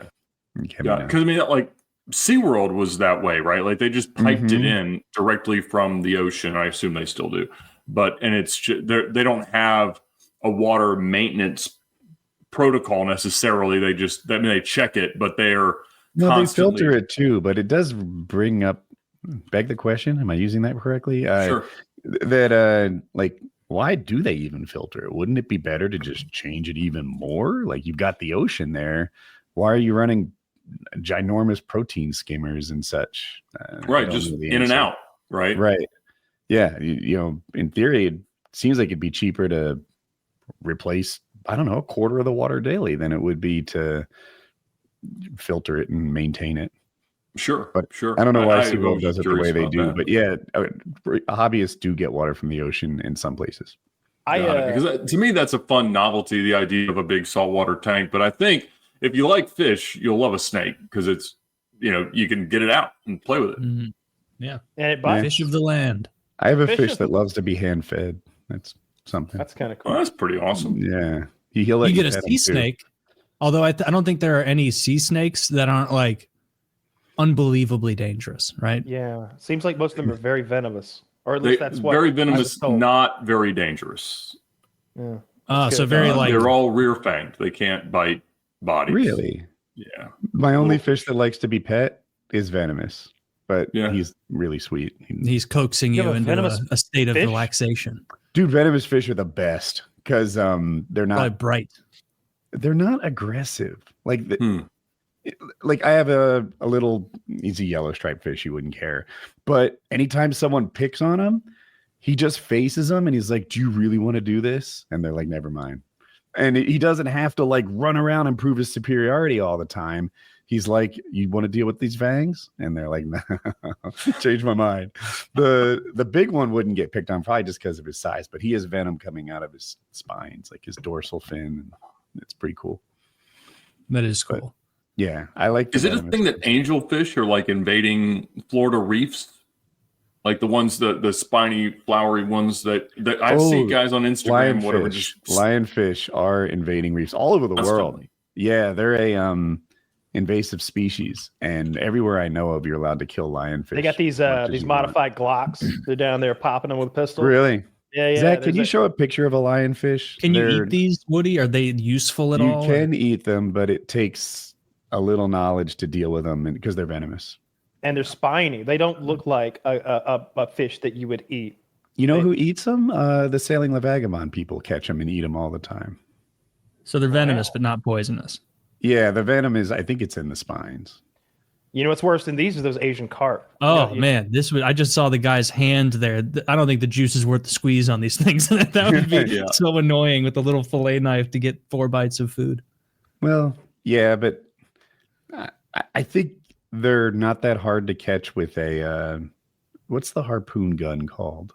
Is it Spear? You know, the underwater divers would use it. Is it called a harpoon? I think you're harpoon. I just got it right. Okay, that was lucky. They've got a modified Glock situation where you can for Woody on the harpoon gun. So anyway, I think they're easy to catch with harpoon. They're not fast swim. They just sort of sit there as stationary targets, and people like to kill them and eat them. And, Have you seen the Asian carp situation where they are just so Asian carp are invasive species? The Mississippi River is that 90% Asian carp now. Everything else is dead. And they get agitated very easily. So if a boat is in the water, they jump out of the water in mass, and they can weigh like 60 fucking pounds. So people have died. People get hit regularly. The boats there have these big cages around them, like coke cages in the Ukrainian war, but for Asian carp. And so in response, I've seen people shoot them with shotguns. They go out there and they're blowing them up with shotguns in the air. I've seen people shoot them with bows. And they're trying to keep them out of the Great Lakes. So there's this like lock system that connects the Great Lakes to the Mississippi, and they have it electrified. They have and the barges and stuff with people in them have to pass through these electrified locks, and it's like everyone has to go inside the boat. No one can be on the outside of the boat because if you fall in, it'll kill you. It's and what else were they doing? They had like sound barriers. Electricity and something else. They were looking into CO2, like all sorts of things, just to like not allow one single Asian carp get into the Great Lakes. And I'm thinking like, some piece of shit's gonna throw some Asian carp in the Great Lakes to be a piece of shit. Like that's there's some Chinese guy over here right now starting fires in California and throwing Asian carp by the bundle. I bring them down slowly. Regis called him cop. In my country, they are just cop. Are they good to eat, Asian carp? No, apparently they're very they're fine to eat, but I guess they're very bony, and so it's a pain in the ass to fillet them compared to a lot of fish.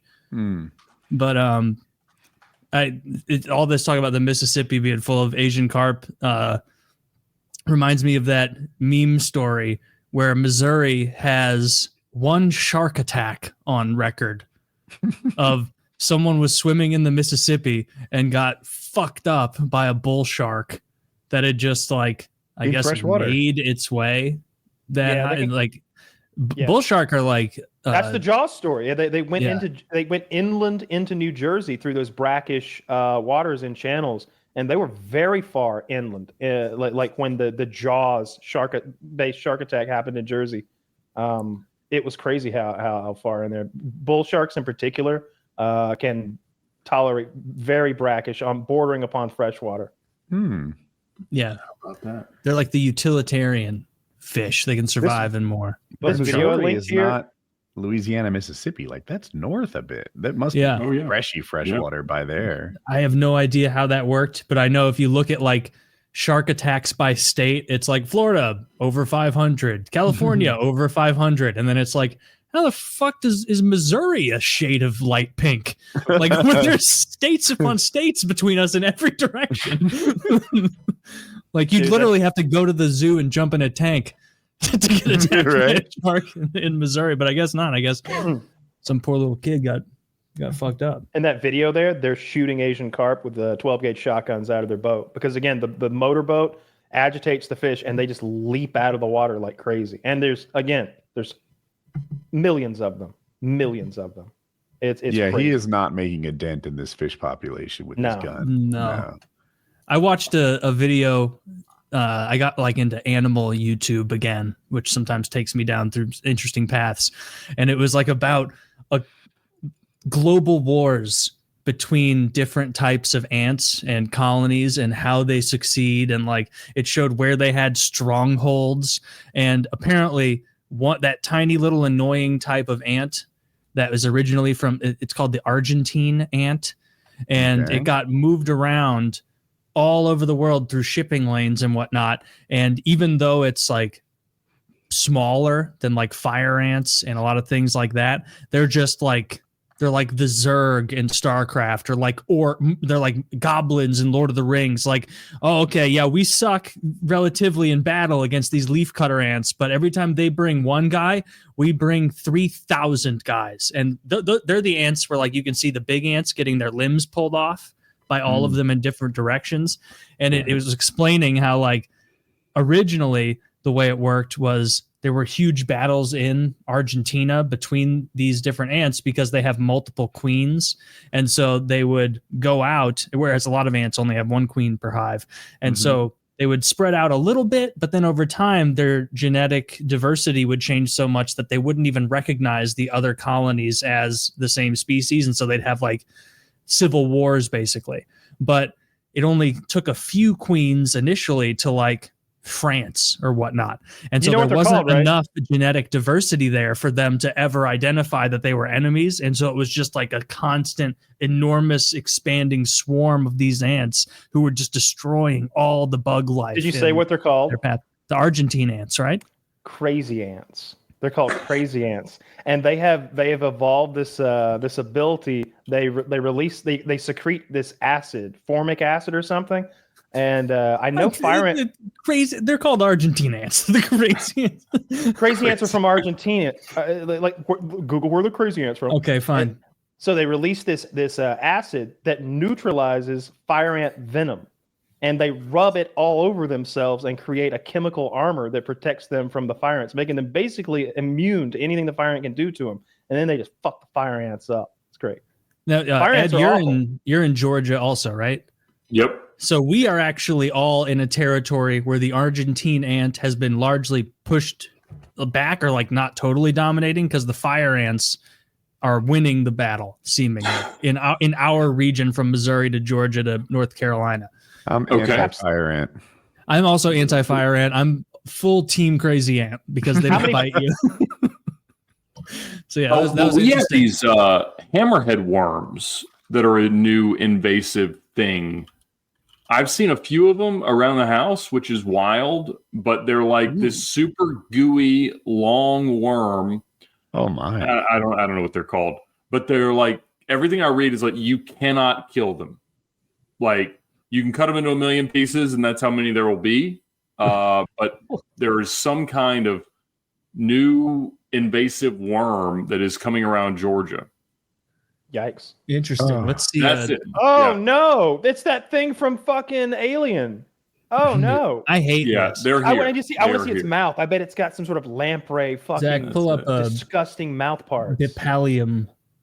You know what else is? When I was a kid in Georgia, there were no armadillos.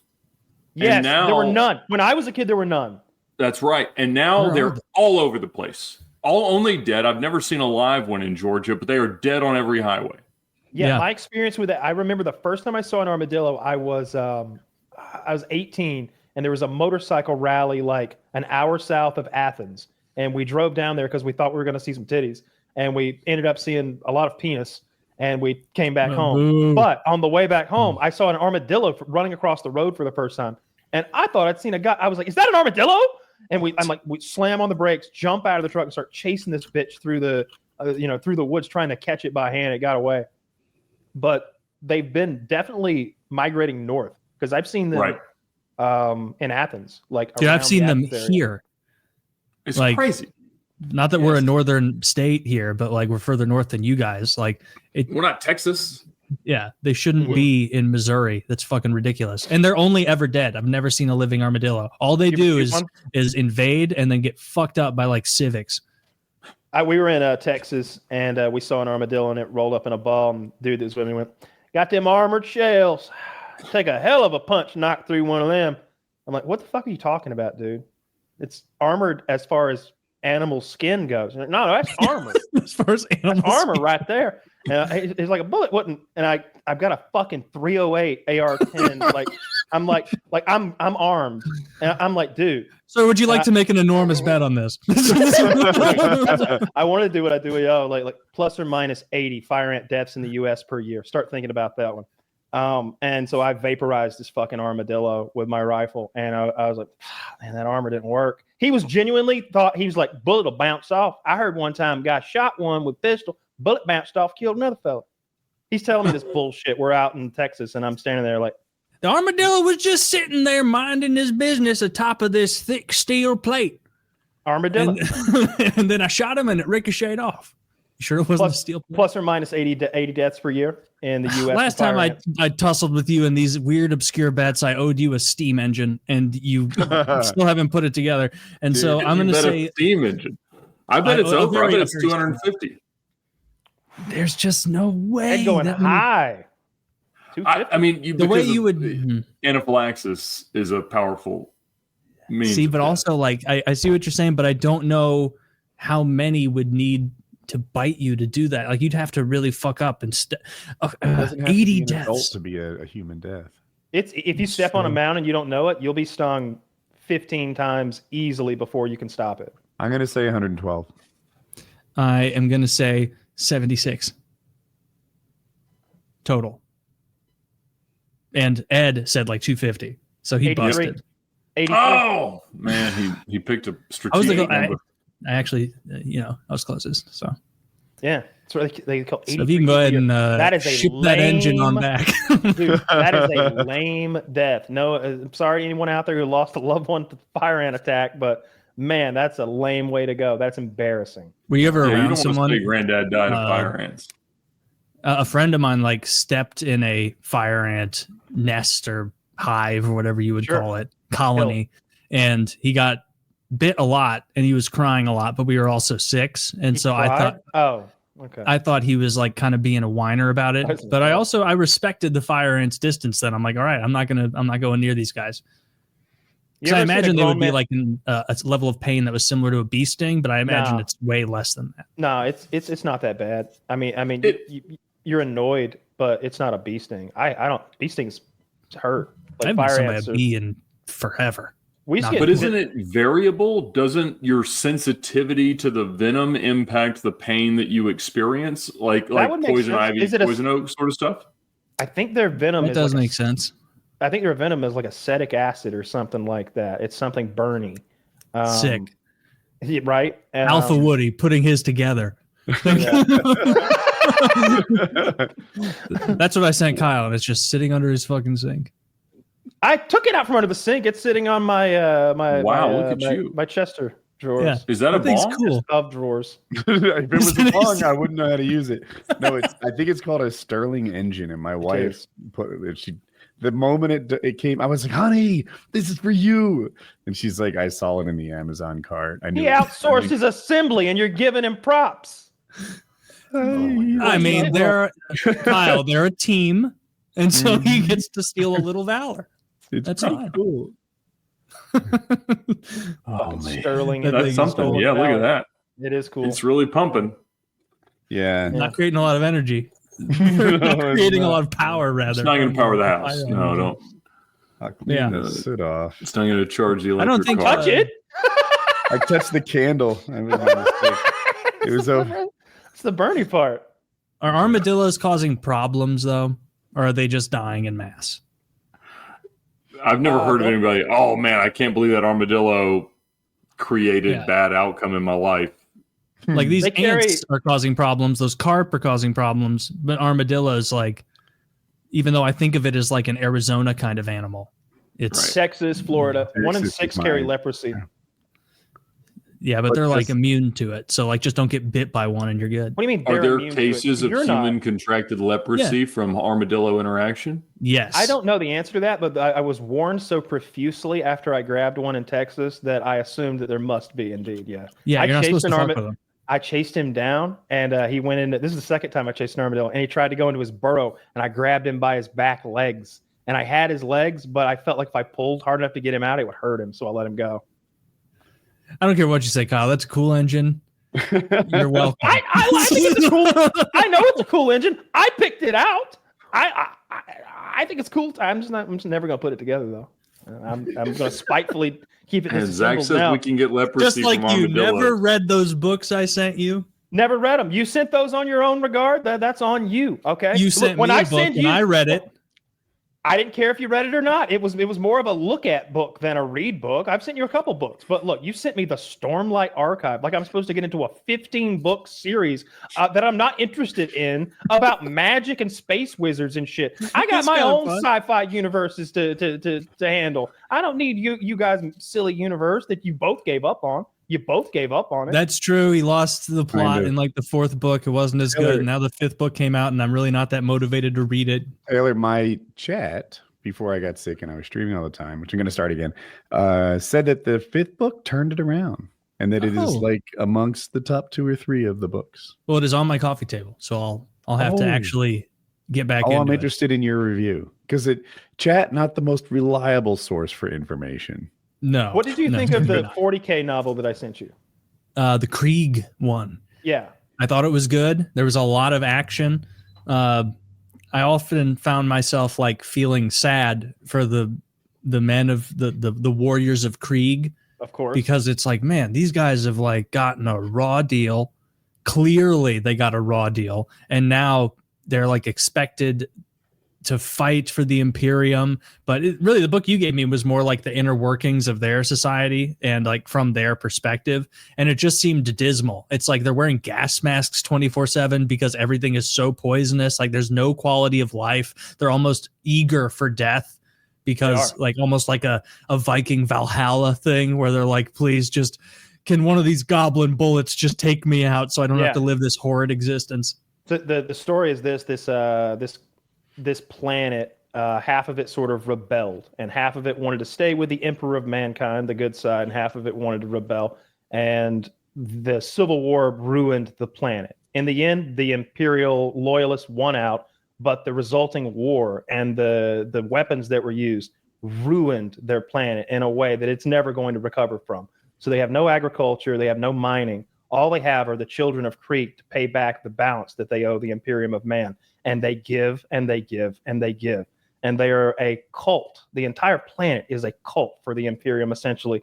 And so every child is born, goes into the military. They're all soldiers of Krieg. And they're very World War I gas mask, trench coat, and shovel looking. And when you read the book, you find out how they get so many. Because when they finally... There's this part in the book where they've been out of contact with Earth for like thousands of years or something. And the Earthlings are like, hey, we got a message from Krieg? They say they're good to go again, and they've got some soldiers for us. How many do they have? And it's like 20 million. What do you mean 20 million? And it's like they've got 20 million and 10 more million on the way. They want to serve the Emperor. They asked for one. They made one request. They want to be sent to the most hazardous fights, the worst fighting, the most dangerous battles. And so, like, the soldiers of Krieg literally do want to die because in dying for the Emperor, they pay back what they owe for that betrayal. And so they are the most. They're just regular men, by the way. They're not like superheroes or jacked up guys. They're just dudes, and they're the most. They're pretty jacked up. Of the like infantry in the 40K universe, they're kind of top tier, and fans love them because of the aesthetic and how hardcore they are. There's I was watching a great animation the other day, and like one of the Kriegsmen is like burning alive as he crawls to like the switch to like blow up all the bad guys. Like that's very Krieg, just like loving that you're burning alive so you can crawl and blow everybody up. It's great. Yearning for death. It's a good book too. The book really focuses just on the Krieg. I like that one. A lot of battle scenes in that book. You don't like that? It would be like, no. It was just funny where it would be like, because dialogue is what I enjoy the most, the character development and the intrigue. But the Krieg book, it's like, man, these guys are really straightforward. And it's like, all right, here's, 2 pages of dialogue and then another chapter of them like fucking up bad guys but they're almost kind of the bad guys, even within the Imperium. Even though that's the only book I've read of the 40K universe. Obviously I'm team human, hardcore Team Human, Team Imperium. All these aliens can get fucked. Humanity's racism is a huge shine. part of it. Like, and not about like color of people. It's about hating everything that isn't humanity. Yeah, it's about speciesism. Like the hatred for the Xenos, the alien, is part of the religion. It's one of the commandments. It's the fucking mutants, the abhumans, the Xenos scum, wait, the Krieger the humans, heretics. Yeah. Oh, they're part of the Imperium, the human side. Yeah, there's a million worlds of humanity at this point, and they're all like separated throughout the galaxy. And the humans are the good guys. If you're human, there are no good guys. If you're human, there's a good guy. Just like the xenomorphs. If you're a xenomorph, they're the good guys. Humans do. Yeah, of course. I'm human. I want us to win. They're pretty awful to each other. And they're like, the humans are bullying this planet. It's like, boo hoo. I don't care about these mantis you're people. Still right and wrong, even though you're sided. No, what's right is what's good for humanity. No, but I like the fight scenes. I like the superpowered humans. I like all that shit. And I love how dark it is and how awful it is. And how most like the characters just die left and right. These terrible deaths sometimes. It's I like the YouTubers that do the lore. But now that I've discovered some of these novels, I'm kind of sucked into it. Henry Cavill is supposedly still making that big project with Amazon in the Warhammer 40K universe. I expect it to be like a TV show with 10 or 12 episodes set in the Warhammer 40K universe. But that's all anybody knows. Nobody knows like who he's going to play or what part of and the people that know even as much as I know about the lore are like, how do you tell that story in 10 episodes? Like, where do you start? You'd have to start at like some little. You'd have to tell a little microcosm of a story. Yeah, you'd like have to the tell Marvel universe, right? Just 31 movies. Yeah, 31. Is that really the number? Is it 31? 31 sounds about right. Yeah. Just my finger on the pulse for the Marvel universe is solely you guys, and based on how much less you guys have talked about Marvel over the past couple of years now, I think that's over as far as its immense popularity. It's got the last gasp of the Marvel universe is going to be Doctor Doom. Doctor Doom's going to make $1 billion at least. It's going to be it's going to be one of the biggest movies of this year. It's going to be like top 3 this year, biggest movies, Doctor Doom, the return of Robert Downey Jr. in that role. If they do a good job of that, then that can be the tent pole that they hang a new like go at this at. But they gotta have good characters behind these roles. I know the new Captain America is it's the black guy is the new Captain America. He has been for a while, but he's finally getting his standalone movie. And they've done like 2 rounds of reshoots, and audiences keep not liking it. It's like, wait, you mean they changed the character they're familiar with and they didn't like it? It happens in the comics. That happens. But he died. I heard something about the Doctor Doom movie, and it was just that they were starting it slow. Like they're not trying to make another Endgame. They're trying to make another Iron Man 1. Yeah. That ramps up into a whole new universe. For sure. Which is interesting. I don't know if the audience has the appetite for Iron Man 1. They just wanted to get better and better every time. We'll see if they're interested in a reboot. But I have a question for Ed. So I watch your channel, and you take regular people who have done interesting car things and you help them tell a story. They're not professional storytellers like you are, so you help them along. Have you ever, like, I don't know, hit the editing room and been like, you know what? This guy just sucks. This guy, I don't know the word for verbally illiterate, but that's what he is. And there's no way to cut this up into something that I'm willing to upload. Some people just can't speak. Does that happen? Yes, absolutely. Now, we have a lot of edits in a normal story. So, we find that like 8 to 12 minutes is kind of the sweet spot for a YouTube story, type clip or whatever you'd call it. When we started, that was the whole video. But like now people take podcasts and trim them down into 10-minute segments and make their own things. And so, singular concept YouTube video, 10, 12 minutes is really the sweet spot. And so, generally we're going to have dozens of cuts in a 10-minute video. And so what the procedure is generally like, tell me what happened, and then let's build the right intro to establish the sufficient context for it all to make sense. and then let's try to wrap it up with a better outro that like offers some lesson for the audience and builds a story into something coherent. But yes, there are plenty of times where I'm like, man, this guy's story would be so good if he could just tell it. And it happens, of course. Can you be more charismatic, sir? How do you rob a jewelry store? I mean, see, you introed this really fascinating thing, and then you didn't allow a pause there for the audience to ruminate. Can you do that? Right.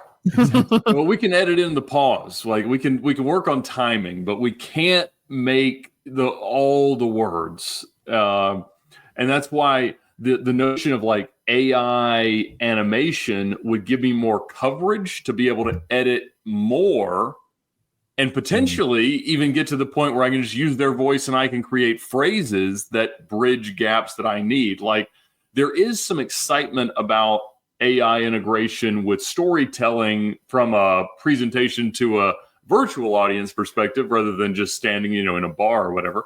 But it is a thing for sure. Like the perfect example is there's a car called the Cocaine Hammer. And so in the 80s and early 90s there were AMG modified 300 CE cars that are called Hammers, and they were the fastest cars in the world at the time. And they lived a long time of being not terribly valuable. And so these cars transacted for like, $8,000, $10,000, $20,000, and they're now worth about $1 million each. There's about 30 of them that are like canonically Hammers. And that's a long story for another day. But we had a sponsor that was an auction company that was selling one of them. And they could not compose the story of this car. And I sat over in my chair, which is on the other side of this room, behind the camera, listening to this over and over again. And it just really couldn't come together. And finally, I just went, like, while they were talking, I opened my computer, went on their website, bid on the car, knowing that I wasn't going to bid remotely enough to end up owning it. And I was just like, all right, you sit here, I'm going to sit there, and I'm going to tell the story as the high bidder of the guy that found this car for sale. And I can compose the story of this guy who bought this more than a Lamborghini Countach modified Mercedes in Beverly Hills. And the first thing he did was stuff it full of drugs and drive as fast as he could to Vegas. And he was going so fast that he didn't actually realize that he was being pursued by a whole fleet of police cars. So he pulls into here, give it to me. I'll do it myself. Was it Circus, I think? And they all just swarmed him, tackled him, and they seized the car and they used it as a cop car for like a year, and then they sold it to a professional baseball player. So the car has this crazy good story, but they just couldn't get it out. And so sometimes we can help.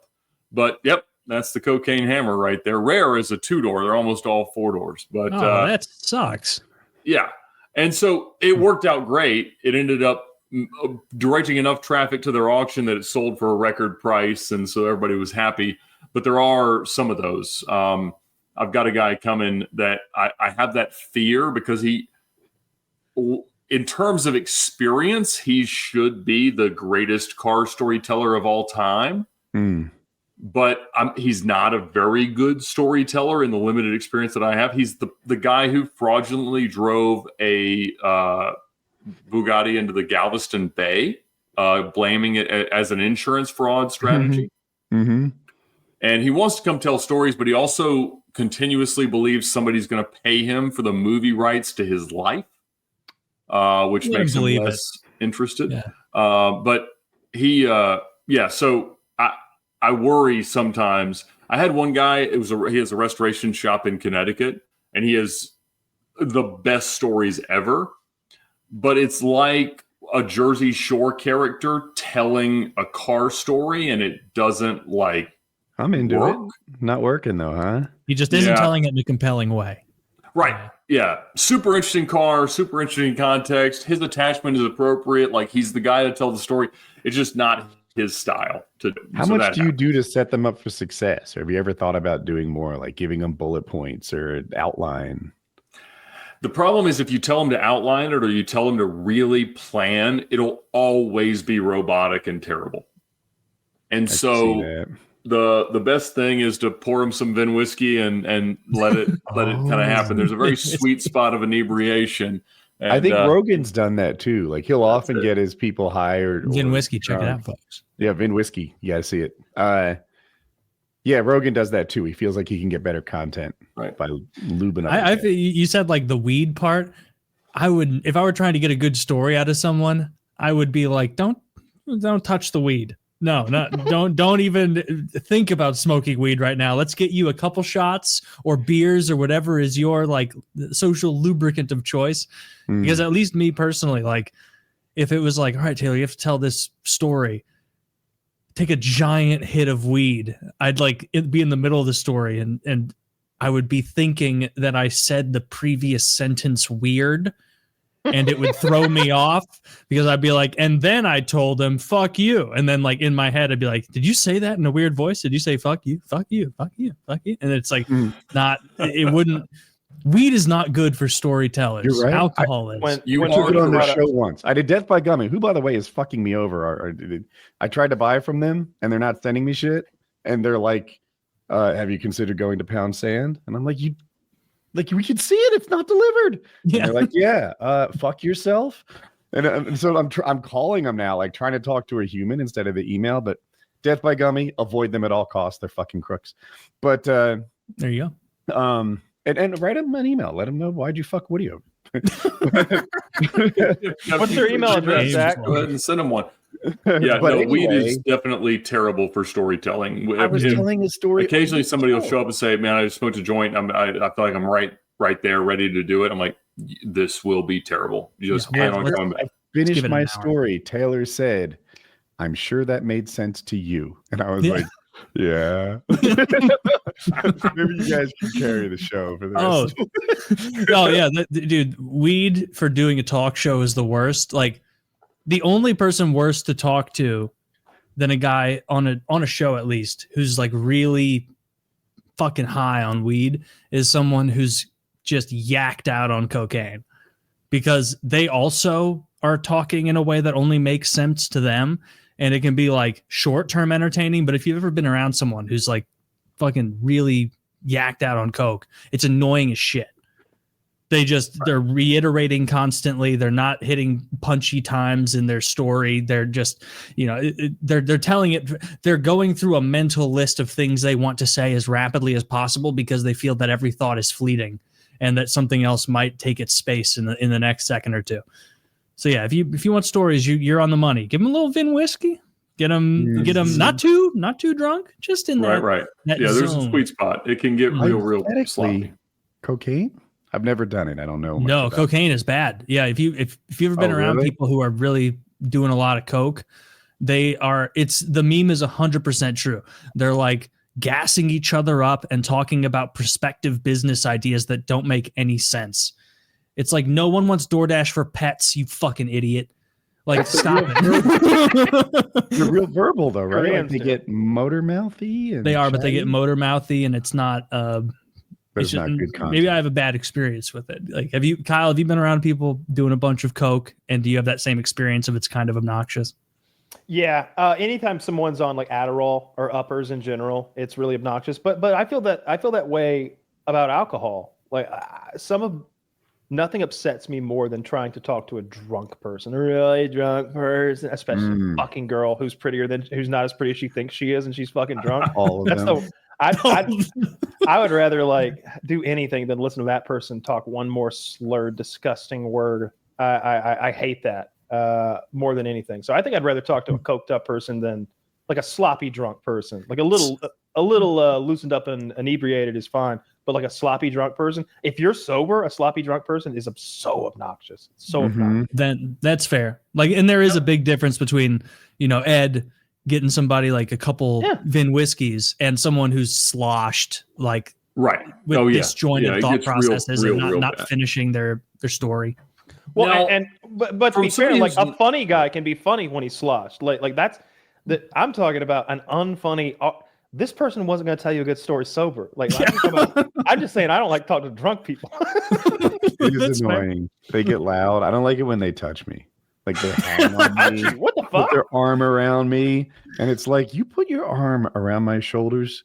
Prepare to get thrown. Like I don't do that. That's not That's not a thing you can do to me. You can't fucking alpha me and wrap your arms around my neck or whatever like that. I don't like that. Oh, I don't think that a drunk person doing that would be trying to alpha. I would think that they're like so out of it. They're like, well, clearly I'm not going to make a connection with you verbally, but if I get close, we can be physical kind of friends. I'm so very much opposed to that. like here's my question, Taylor. All right, from a cocaine perspective, because I have not tried it either. Me either. But I am fundamentally a pretty introverted person. Like, I can drive across the country with no radio in my silence and love every second of it. Mm-hmm.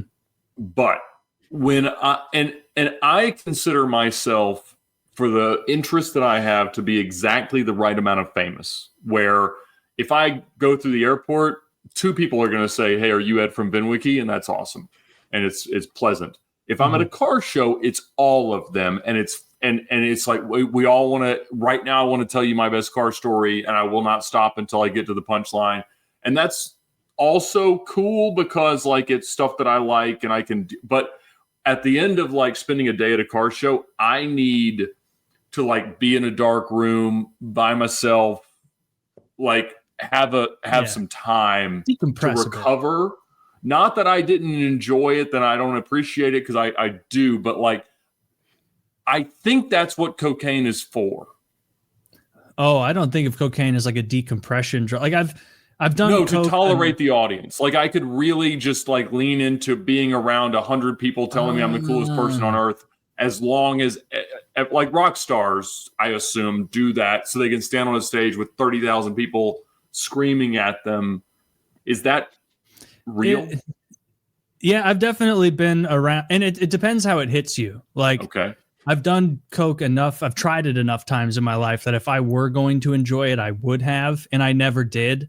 Like, I'm already high strung and neurotic enough. Like, I only like weed. I like downers. Even in the weed world, I always at the dispensary, I'm like, don't show me any sativas, like not even any hybrid leaning sativa, just the indicas, just the downer, like end of the night thing. But cocaine, like, I've seen people get what you're saying, like, or behave the way you're saying, where like they do cocaine and they're like hyper social, they are gregarious, they're having a fun time, enjoying themselves, and then 5 minutes later they're like desperate with friends to do more cocaine. And so, like, that's where the coke train ends, is like, if you've been around people who are really doing a lot of lines, like, they'll be high on cocaine for like 20 minutes. And then it's like, this is the truth. Most of the conversation you're going to hear around people doing cocaine is how they can possibly find more cocaine at this hour. For the vast majority of it, like for every business idea that takes a minute, it's 5 minutes of them being like, dude, this was supposed to last us like the whole fucking night. Do you think Ben is going to respond to us this time of night? Hit him on Snapchat. I'm going to hit him too. We're going to see cocaine. Like, I have no idea. Okay. I've never bought it. I've been around people who have it, and when in Rome, but like, I've never wanted more. Having just heard you say you have no idea, I feel like I have no idea, and you have some idea. I know it's more expensive than weed. Gram. Really? $75, $100 a gram. But like, my level of knowledge for coke is so low that like, I don't even know how many lines a gram is. Isn't it inflation proof? Isn't that a thing, that there's never an increase in price of cocaine? Apparently you can tell if you've gotten bad cocaine because you're going to have to take a shit badly, because they cut it with baby laxative. Yeah. So if you like are doing a big PSA to everybody out there, if you're doing cocaine and you have to poop, you're snorting baby laxative. Think about how much baby laxative you would have to snort, pure baby laxative, to get diarrhea. I'm thinking this might be an urban legend. Because just think about it. You don't put it in a baby's nose. If I told you, Taylor, you have to snort as much pure baby laxative I wouldn't want until you get diarrhea, you'd be making line after line. You'd be like, I don't know, I'm not feeling anything. Like, there's no way that's true. That's just what I've heard, and it's possible. Out in my head, yeah. Yeah, it's possible that's wrong, but you don't give it to the baby in the nose. Yes. Don't you tell me how to parent. Don't you? My kid's gonna be cool, dude. There's a reason they don't give you cocaine pills or syrup, because it only works if it goes to your brain, right? Yeah. Oh no, you can eat it. You can eat it. You rub it. You can rub it on your gums. You do whatever you want with cocaine. It's a hell of a drug. You can inject it. I've heard that. It's a hell of a drug. It is. Yeah. Wow. I've never enjoyed cocaine. I thought it was like weak compared to Adderall, which I can get a prescription from my doctor for, and they'll give me a whole bottle of amphetamine salts. I think cocaine's the most overrated drug on earth. Super At least overrated. of what I've tried, it's far and away which I'm not like a connoisseur. There's a ton I haven't done. Amphetamines are way better. Oversold the scariness of it, because as a child in like elementary school, they made cocaine sound like it was probably the big whopper of evil drugs. Now it's all meth and what's the other one? Meth and Fentanyl. Opium, maybe? or like opiates. I think opium is the other one I was searching for. Like the opiate family and the meth family, assuming they're different. Heroin, tar that's the scary stuff. But cocaine was pitched to me as super dangerous, and I'm not sure it is. I don't know how dangerous like the OD and stuff possibility with cocaine is. I know it's not even close to like pills and ODs on stuff like opiates. But I also like, I can see how people like, it was never for me. Like I never have enjoyed uppers other than ecstasy. And that was at concerts and in college. And I enjoyed that. But like, I have seen friends like go into evenings, like, you know, I think I'm going to have some beers and we're, you know, maybe, you know, we'll just chill. And then someone brings Coke, and then it's like a feverish desire to keep that going, where like they run through whatever amount of grams they have. And then it's like, you can't even have hey, what do you think about the Blues GM or whatever inane conversation you have when you're, you know, hanging out drinking. And then they'll be like, not even able to, you know, bandy it back with you because they're so invested in more cocaine. Just that's all they can think about when they're doing that. Like, and it's just how you're wired. Invested addiction lasts past the night. No, I don't think it's you're not going to do cocaine. You're not going to get like, addicted to cocaine in one night. You'd have to be rich to be doing it every day. Yeah, like I think there are drugs that you can get addicted to maybe the first time. Like I think heroin maybe. It just seems. I think that's like up there as the most addictive. It seems like so morphine. addictive, and it seems wonderful. Like when you see people do heroin, they're in ecstasy. They're so like purely relaxed and in this other place. Like they're on like a dirty Philadelphia street, and they're as happy as they've ever been because they've just had a little bit of an opiate. So it's got to be great. To add to what you're saying, I read this thing. It was from a Redditor about what it's like to do heroin, and he's in a traffic jam in a city on a rainy day, a situation I've been in so many times. And it is, to me, one of the most miserable things you can do. You're either going to work or wishing you were home. You're not where you want to be. And it's rainy, so it's taking triple the normal time it takes to go where you want to go. And he is seeing beauty in every raindrop on the windshield. And it was like, something about that resonated with me. Like if you turn that dreadful experience into something you're enjoying, then it makes you like the DMV at this rate. Like, and that, I don't know, it seemed powerful, too powerful. The ones the doctor prescribes, because the nature of it, like having more availability, lasting for months, weeks to months, I can see how people get addicted to it. And it's not that when we say addicted, especially those opiates, we're talking about if they don't do it, they're in a great deal of pain. You know, it's not even they're like, oh man, I really wish I could feel that feeling. I wish I could escape the way I've been escaping. I need more of that thing that allows me to do that. It's I hurt. You know, alcohol's like that. A lot of people don't know what happens when a true alcoholic goes cold turkey off of alcohol. They will die. They'll go into DTs and they will literally die. All hospitals carry like Miller Lite.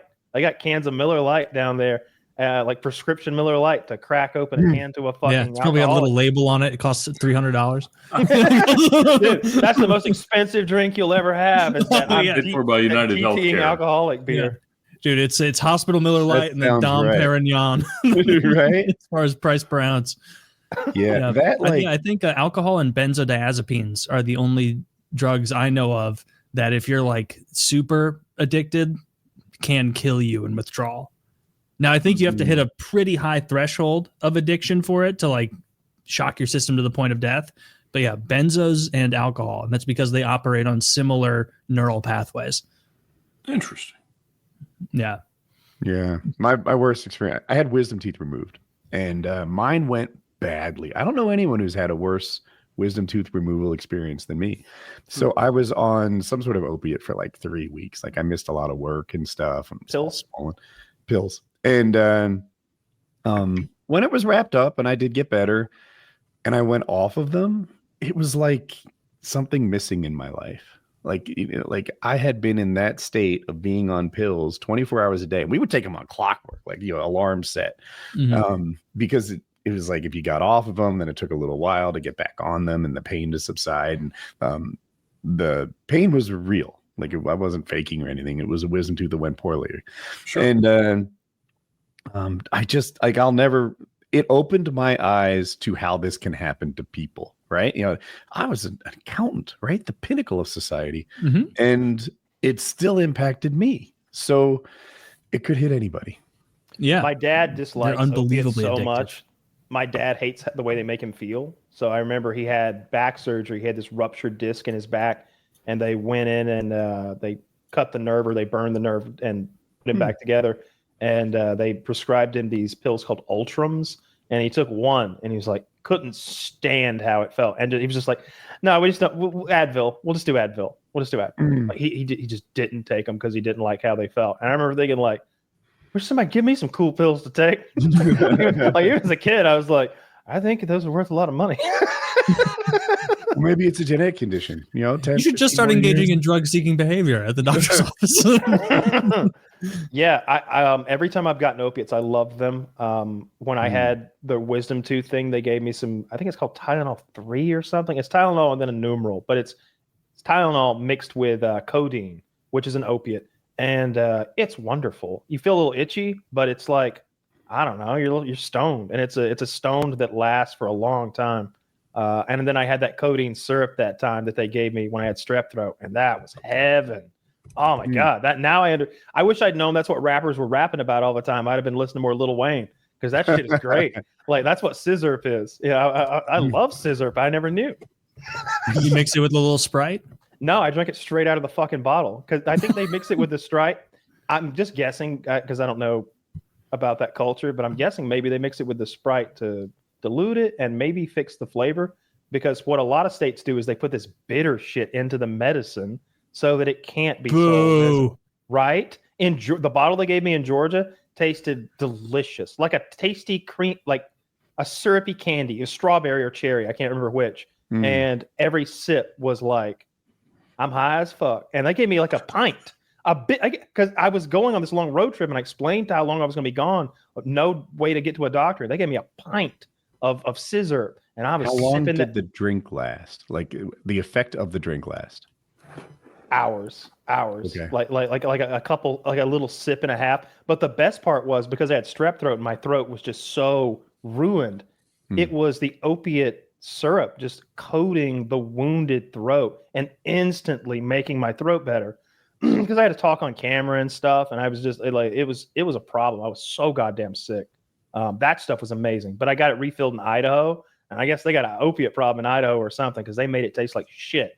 They made my drugs taste so bad, I threw them away. You didn't try and dilute it? I'm telling you, it tasted like the bad part of a pecan or something. It was like a terrible taste that they put in there. You didn't even put it in a ginger ale or something? No, I threw it away. It tastes like Little shit. Wayne gets that's for the best that you threw away. Probably so. I know Lil Wayne has had he's had seizures and stuff that's almost certainly caused by his ridiculous drug use. He rapped about it. He didn't just enjoy it casually. He was all about it. He's on our list for a reason. What the bucket list? Not the bucket list. Death pool. We do a death pool where we each pick like 4 or 5 celebrities. I think our rule is they have to be younger than 50, which makes it hard. I think so. It is hard. And it's so we pick much more fun to predict untimely deaths. Yes, so we pick people who are likely the current crop of 12 or whatever. I won with that guy running against Putin for Navalny president. or something. Yeah, that was Navalny. Navalny. Yeah. Well, actually, we need to do a new We have an active one. We might need to renew it. We've the old one is out because someone won. Okay. Did one of us have Jay-Z? And so we would need to do it again. Yeah, we'll need He's to. a strong current candidate. He has 100 problems now. Yeah, turns out. I guess. DMX. Because of the Diddy stuff. Yeah. People are saying he wasn't too chill of a guy. He doesn't have a mere 99 problems. Actually, anymore. we have a different pool that's like a pedo pool, and Woody picked Jay-Z for that. Legitimately, so I think so. Yeah. We picked people we thought would be caught up in the Diddy drama, and you immediately went Jay-Z, and which I thought was a bad guess because I don't know, for some reason I didn't think he would be into those freak parties with the baby oil and such. Can you throw that up one more time? Let me take a scan. I didn't read it properly. DMX is dead, and so Kyle won this one. Alexi won. Yeah. Okay. Mm-hmm. Yeah, you can see I picked some people that I thought were unhealthy. And near the age gap, Chris Jericho there. I figured, well, a CTE, you never know. And Lil Wayne was my number one draft pick, and he didn't pan Queen out for me. Latifah. Yeah, I mean, she's a heavy set lady, you know. African American. This isn't an order of our pick. This is just a pick. Okay. And so like that guy from Lost I have down there, Jorge Garcia. Towards the end, I started to pick like just the fattest celebrities, and when we picked this, Jonah Hill was very fat. Right. But he heard it. Yeah, he heard it. He's this, again now. And I don't want Jonah Hill to die. He's one of my favorite actors. Kanye was a strong pick, but it seems like he's bounced back. And I really like my Alex Hannold pick. It hasn't gone anywhere, but it won't go anywhere until it does. Yeah. I like Pastrana, man. That's clever. That's he was gonna, logic right there. This guy jumps out of planes without parachutes on him. Like, he could have plummeted to the earth and made me a winner of $0. You know Alex Hannold? He's the free solo guy. Did El Capitan? He's known for mountain climbing without ropes. That's a solid pick. He had a new like documentary type thing where him and a guy and a girl went and climbed this ice mountain in Antarctica or somewhere. I don't remember exactly where they were. They had to go by boat to get to the rock that they climbed on. They got off the boat and immediately like get on the thing and start climbing. But it was terrible. It was like, why didn't y'all just this footage is what you used? Like they got there, but there was some kind of issue where he didn't have all of his gear. So they didn't like have all their gear and they were climbing. Like they didn't have enough shoes. Like only one of them had climbing shoes and they're climbing this impossible thing. And they used ropes. And I was just like, what am I watching? How is this your follow-up documentary? It was so lame. It was bad. That's a bummer. His first one's amazing if you haven't seen it. I don't know where to watch it. I'm sure it's on Hulu or HBO or something like that. But my hands are so sweaty watching him climb up those mountain faces. And you really like him. He's a likable guy. Mm-hmm. He's a little on the spectrum. He's a little odd, but he's got this new romance. Cool people are. Sure. Yeah. He's got this new romance with a pretty girl, and she's sort of domesticating him, and he's into being domesticated because he knows he needs it, and then he's like, I can't climb with her here though, and he like goes and climbs the fucking mountain like without her there, and like calls her and he's like, I did it. Like when he's at the top, and it's like, this was great. This was like a movie, but you did it for real. It was, but then the follow-ups, that was garbage. I didn't give a shit. You got ropes and shit. You got these annoying characters with you, and they're being like bitchy, like they're climbing up the thing and like they're being cunty. He's like kicking rocks off, and they almost hit the other guy in the head, and he's like, I don't have my helmet. Right, left my helmet in New Zealand. Oh, I got no helmet. That rock hits me when I die. And just like being real bitchy about stuff. That's not what he sounded like. He probably wasn't from New Zealand, but you get my point. They were annoying and they were complaining the whole time, getting pissy about climbing this thing. Taking rocks to they fly by. I mean, sounds like that fucking Packers fan. Whine, because some guy is screaming at you, heroically standing up for his team. Mm-hmm. He was almost kind of like Mel Gibson, is like the in gold the standard of like edgy material documentaries because of that. Because like they somehow captured the craziness, but in like a humanized context. And so like a lot of the people that were on that project have gone off to do other great things. But in the documentary world, if you were on the Free Solo project, like that is the top of your resume. Yeah, it's wonderful. It like the effect that it had on me just sitting there watching it. My heart was pounding at times. I genuinely am worried about him, even though I know he's going to make it. Like I saw him on Rogan talking about it, but I watch him climb, and I'm sitting, hands are sweaty. Oh my god, I hope he doesn't fall. I hate those videos of the climbers make me very nervous because I put myself in that situation and I know I would die. Would you check out this UFC card? It's a good one this week. I've been looking forward to it. We should watch it with the Patreons. Of course, yeah. We always watch. I always watch the cards. I mean, you're there for all the good ones for sure, 80% of the time. Yeah. And this is definitely a good one. So this is Islam Makhachev, longtime champion of the lightweight division in many people's GOAT list. The student of Khabib Nurmagomedov, taking on a tough opponent. I think I saw Arman. I saw someone had this terrible cut on their leg, a wound, this week, fight week. And you could see stitches and infection, and they were going to fight. And it might have been Arman, but there's a lot, I'm not sure it was. The Merab fight, I'm so worried we're going to have two Dagestani Russian champions at the end of this event. You don't believe in Merab? So I'm just afraid of anybody whose last name is Nurmagomedov is the problem. And then Yuri, they win. Yuri is the most autistic UFC fighter that there is. He believes he is a samurai, and he, as you can see, he is not from Japan. He's got a top knot. He does all sorts of meditation, and he's serious and respectful. He's this serious guy and rules respectful about samurai. And they've asked him about it, like he was stealing valor, or not valor, but appropriating culture. He was like, "This is samurai code. I have great respect. Every man should have code." And this really respectful explanation for why he's into it. Jamal Hill is a fucking bitch, so I look forward to it. Everybody hates Jamal Hill. Jamal Hill. Tell Jamal Hill he's a bitch. I could beat up Jamal Hill, by the way. Why are we pulling against the American? He's a fucking crybaby bitch. I don't care about where people are from usually. He's a crybaby bitch. He makes all sorts of excuses for his losses, and they're nonsense. He's a crybaby bitch. Oh, he would have went he's like that guy who's remember when Wings was well, if he thought he could escape the chokehold or whatever, and when it's that kind of you're a UFC fighter, you should know. You lost fair and square, you're a piece of shit. Anyway, great card. Really looking forward to it. I hate Islam, but and where he's from, but it's hard to dislike him as a man. I just hate where he's from and the people he's with and his religion. Dude, are we losing even more ground in the UFC world because that whole card seems like Eastern Europe is running away with it? Yeah, absolutely. Eastern Europeans are the best fighters. Dagestanis are the best fighters in the world. It does, yeah. It's my personality to find something wrong with that, and I don't see anything wrong with that.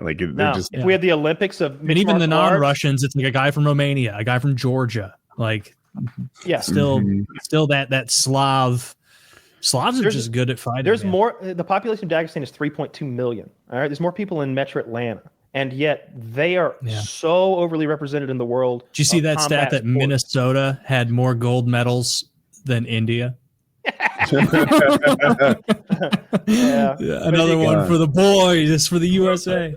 Khabib tells this story of they ask him about street fights and stuff. Have you ever been in street fights? He's like, no, I've never been in street fights. Ever had any close calls? And he had first moved to America, and he was going grocery shopping after training. He's still in his training gear. And if you see this guy and you know what you're looking at, he's a fighter's fighter, just built fucking solid. He's got the cauliflower on top of the cauliflower. And there's a guy much bigger than him at the grocery store, bullying everyone. And he gets to Khabib and he's like, no, you don't do this. And he's like, what are you going to do about it? He's like, I will smash you. I will smash you. This is not a joke. Don't do this. And the guy's like, Yeah, I think you will. And he just stops. And that's the end of the fight. He's like, people learn that you're a professional fighter in America, and they say, oh, you're one of those. We're careful around wild animals here. He's like, in Dagestan, they learn you're a professional fighter. They say, oh, Me too. Let's go. That's it. There are other street fights and fighting, and everyone thinks they're a pro fighter. Everyone thinks they're a badass in Dagestan. That's how he tells. It's a tough culture, but it also begs the question: who and how would you bully someone at the grocery store? That's my thought too. Like if Kyle's at the grocery store and he's got pistachios in his basket, and I'm like, I was looking for these. And I just, I just take your pistachios out of there. I guess they were overpriced. I feel like you would just be so flummoxed. You wouldn't even respond aggressively. You'd be like, am I on Impractical Jokers? Like, what the fuck is going on? I've seen it in convenience store footage. Just a big guy bullying everyone who was waiting in line to pay for their stuff. And I put myself in that situation. I'm like, what would you do? Like, would you really stand up to that guy? He's got you by 70 pounds. You know, you think you're that good? Would you just opt to live another day? I don't know. I'd hate to be in that situation. That's Zach, so weird. This is bullying someone at the store. Like everyone's trying to get out of there. Like just trying to get their shit done. So also on the card, there was another fight on the main card we didn't see, but it's Kevin Holland. Love Kevin Holland. This happened today. Kevin Holland was posing for a photo with a fan. Zach, can you play this? It's like a Twitter video. I don't think. I won't watch it. An X video. This is the red shorts. Oh.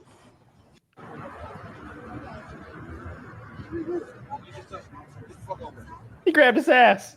I didn't know what he did wrong at first. I watched it 3 times. So I think the thing is the kid is short. Kevin Holland is tall, and like the way Kevin Holland's shirt is so long, it's kind of hard to tell where his ass is. And this kid reached around to like pose with a photo with him and grabbed Kevin Holland's ass. And Kevin goes, "You just grabbed my ass. What the fuck is wrong with you? Fuck all y'all. Get the fuck away from me." And like had a little like gay phobic meltdown. I don't think that's fair to say fuck all y'all. Because some of those guys, actually, only one of them grabbed his ass, and that could have been accidental. Dude, and so, not letting anyone else take a photo, not very cool. That kid's face, he's like, "Oh no, I did grab your ass. I'm so sorry." It almost reminded me. There's this cop video where the cop's patting this black guy down. He's being arrested for probably no reason at all, probably innocent. And he's like, "Cop's like, hey, what's this?" "That is my penis." "Oh." Sorry. Oh, that's an oldie but a goldie. That's funny. And the cop, it's like you were grabbing prime penis area. It's not like this is shocking. It's like you have a body. Dude, he was packing heat though. He had a mag light in there. It was wild. I don't recall seeing the grasp itself, but I remember the video. And what you got to think is like, I don't know about you, but if I'm in a situation like that, I'm gonna shrink up a little bit, you know. You're going to be anxious? That guy was wielding a deadly weapon. But what if it's you hot might out? have been a customer of your first sponsor this evening. It could have. Yeah, he's blue chewed up out in public. Topic for the show closer. I'm curious. I saw this on. Okay, your objective is to be the fastest person on Earth. This is a foot race. How young do you need to go before you're better than everyone at that age range? For example, I thought I could be the fastest 10-year-old in the world. And then I watched 200 meters, by the way. Then I watched a 10-year-old set a 200-meter world record. I'm not there. We got to go younger. How young do you think you need to go before no one on Earth is faster than you? Dude, I got to go to like 6. 6? Like this, like wait, in your current age? Right now. No training. Right now. We're going to go outside and foot race. Actually, no, I could do 7. Well, can I impede their ability? The Tyson Paul question, right? Like, yeah. How old do you have to go before you're the best? Yeah, that's true. Right. Doing math. I mean, it's the exact same thing. Like, all right, what could I, as a YouTuber, go into boxing? And how old does somebody have to be that I can actually contend with them? And apparently, at like 60 years old, like, the best you'd ever be is junior varsity high school quality, right? Mm-hmm. Like in any athletic discipline. Sure. So which I think is really, really interesting, right? Because like there's I don't know of other than maybe Beast Games. I don't know that there's a crazier example of social media influencer turned like real world thing than Jake Paul boxing Mike Tyson on Netflix. Like that's the moon landing of our, discipline. The moon landing. So he had to go to 65 for Mike. So Dakota White is the fastest 7-year-old. She ran the 200 meters. I got it. The 200 meters in 59 seconds. So is that fast? That's an eighth of a mile in 59 seconds. Can you 200 do that? meters is an eighth of a mile. I think it's 400 meters around an Olympic track, right? Is a mile? That would be a quarter mile. No, 4 laps is a mile. Yeah. Yeah. Dude, if she's running an eighth of a mile in a minute, then I need to up my 200 age. meters. She ran 200 meters in 60 seconds. Okay, so that is an eighth of a mile, right? That's about my pace. I'm right. The 6-year-old girl, you say? 7. 7? I think I can hang with her. Yeah. An 8 years old. Here's an 8-year-old doing it in 30 Dude, I would seconds. thrash that 6-year-old girl in the race. The 8-year-old is twice as fast. What'd you say you would do? Well, thrash. Don't I clip heard that flash. out. I thought you were gonna flash this little girl. It's not better what he actually said. No, because then the 26-year-old cop is going to catch me very quickly because I'm in the 7-year-old speed. It's a tactic. Class. People do this. Yeah. Next, you're going to be mad that I had my pockets full of oil that I can throw back and slick up the track. Yeah, I would say I could take any 7-year-old girl. Not to be a braggart. I don't think you can. Dude, if she's running a minute for an eighth of a mile, I can run an 8-minute mile right now. That's not like you could run an 8-minute mile right now. I did that on my elliptical. We're not running that. We're running if 200 you meters. Run an eighth of a mile and video it outside, I'll buy you a Sterling engine. Well, outside, now I have to worry about my neighbors laughing at me. We're giving away Sterling engines. I'll strap the GoPro on tomorrow. My goodness, eighth of a mile run. Like wait, did I say that? 8-minute mile run? Oh, 8-minute mile. Did I say it wrong? I didn't. I can do an 8-minute mile. Really? You said an eighth of a mile at that pace, but I can do 8-minute I mile. agree. Yeah. As much as I did that in middle school, I don't think I could go run an 8-minute mile right now. I don't think these guys have tried it recently. I did it on the elliptical like 3 or 4 months ago. Man, I've been playing old man basketball. I did it on my bicycle. I'm shocked at how terrible out of shape I am. All I needed was that episode of King of the Hill where Cotton and Hank go back to Japan. What was your time in high school? Like 6 minutes 20 or something? I got my fastest ever was like sophomore year of high school, and I got like 6:25, 6:30. Right, so I had never done it before. The first time and only time I ever did it, I ran it in 6:45, and it was in 11th grade, something like that. And I just remember being like tired, like really like wanting to quit on that last lap. I felt like shit. But I was playing hockey for hours, like 5 days a week. It was the fittest I've ever been in my life. I was completely out of shape and nowhere near fit, and I did it in 6:45. So I feel like now I could easily knock it out in 8 minutes.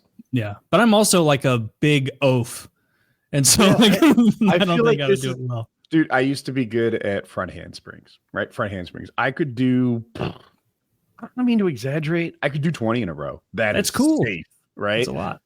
Could I do 40 in a row? Yeah, it seems like I can't do one. Right?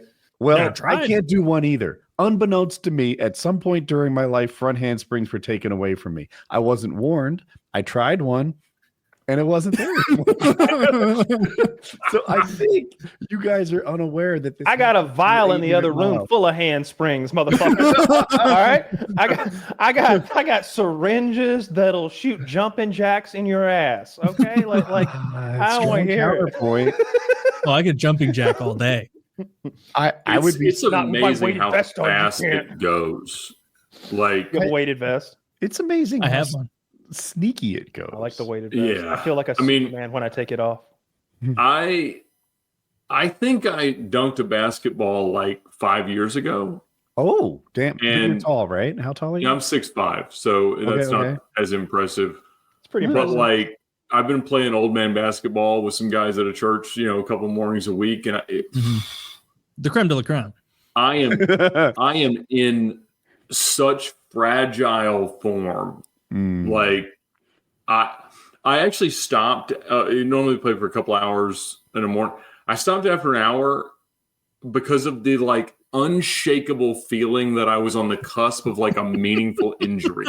Like I don't know what it was going to be. It probably was nothing, but like a soft tissue injury is so on its way to my life that with a 6-month surgical recovery, and I'm like, man, I can't.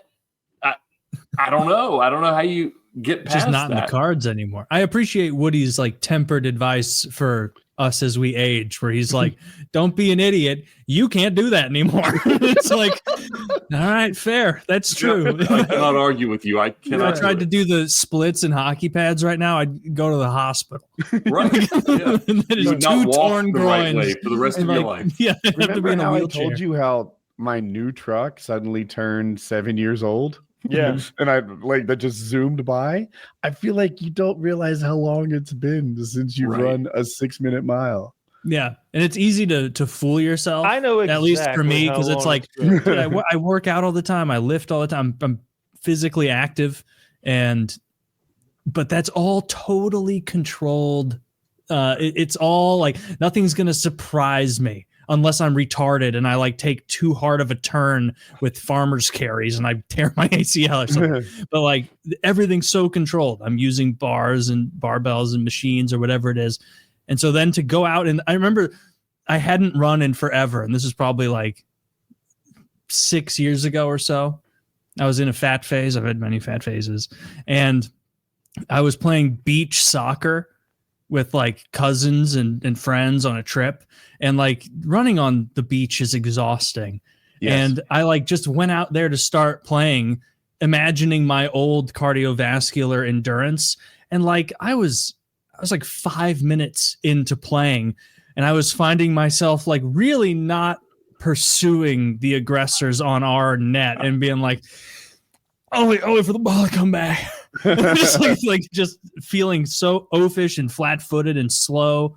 That was a bit of a wake-up call. I did not enjoy that. It feels really good to have good cardio. I've a few times in my life I've had good cardio, and it's like a superpower. It's like everything that you do is now just so much easier. Mm-hmm. You can just really lay into your girlfriend like never before. It's a real superpower when you've got good cardio. When at the end of that cut, I was doing like a 5K every day on the elliptical at like high speed. I would send y'all my heart rate and be 170. Oh, that reminds me. I saw Magnus Carlsen, not Magnus Carlsen, some other chess player. Guy. They had their heart rates, and their heart rates are going up to like high 160s and 170s while they're playing chess. And nervous. And their hands are shaking, like crazy shaking. And then I saw one better last night. It was this guy broke the Super Mario world record, any percentage speed run. Okay. He beat Super Mario 1 at any percent faster than anyone's ever done it before. He was 0.3 seconds off absolute mechanical perfection for 5 minutes. And his heart rate was over 170, maybe 185 or something. And you can see it like going up every time he clears a level, it goes up 10 or 15 more. Because you know how speed running goes. Every second that he's doing it correctly is something he's packing on to. It's money he's putting on the table. It's his time invested. He's so close to doing it, and he'd been doing it forever. It's crazy. I was so happy for him. Like burning hundreds of calories speed running Mario is very funny. Yeah. That's amazing. Yeah, there's a trick to laying into your girl for like forever. It's all technique based, and it's in the fist. Oh, my technique is to choose the bottom. And so Woody's on all fours, and he lets her do it. Well, I think we've had a great time. Ed, where can everyone find your content and your Vinwiki? Yeah, there you go. Vinwiki, Ed Bolian, anywhere you want to go. Vinwiki is a partnership with local distillery ASW. Come on out and try some. And it's always a pleasure to join you, gentlemen, for a fine evening of discussing whatever in the world this was. It's a lot of fun. I'm really glad you came on. We have a good time. PKA 735.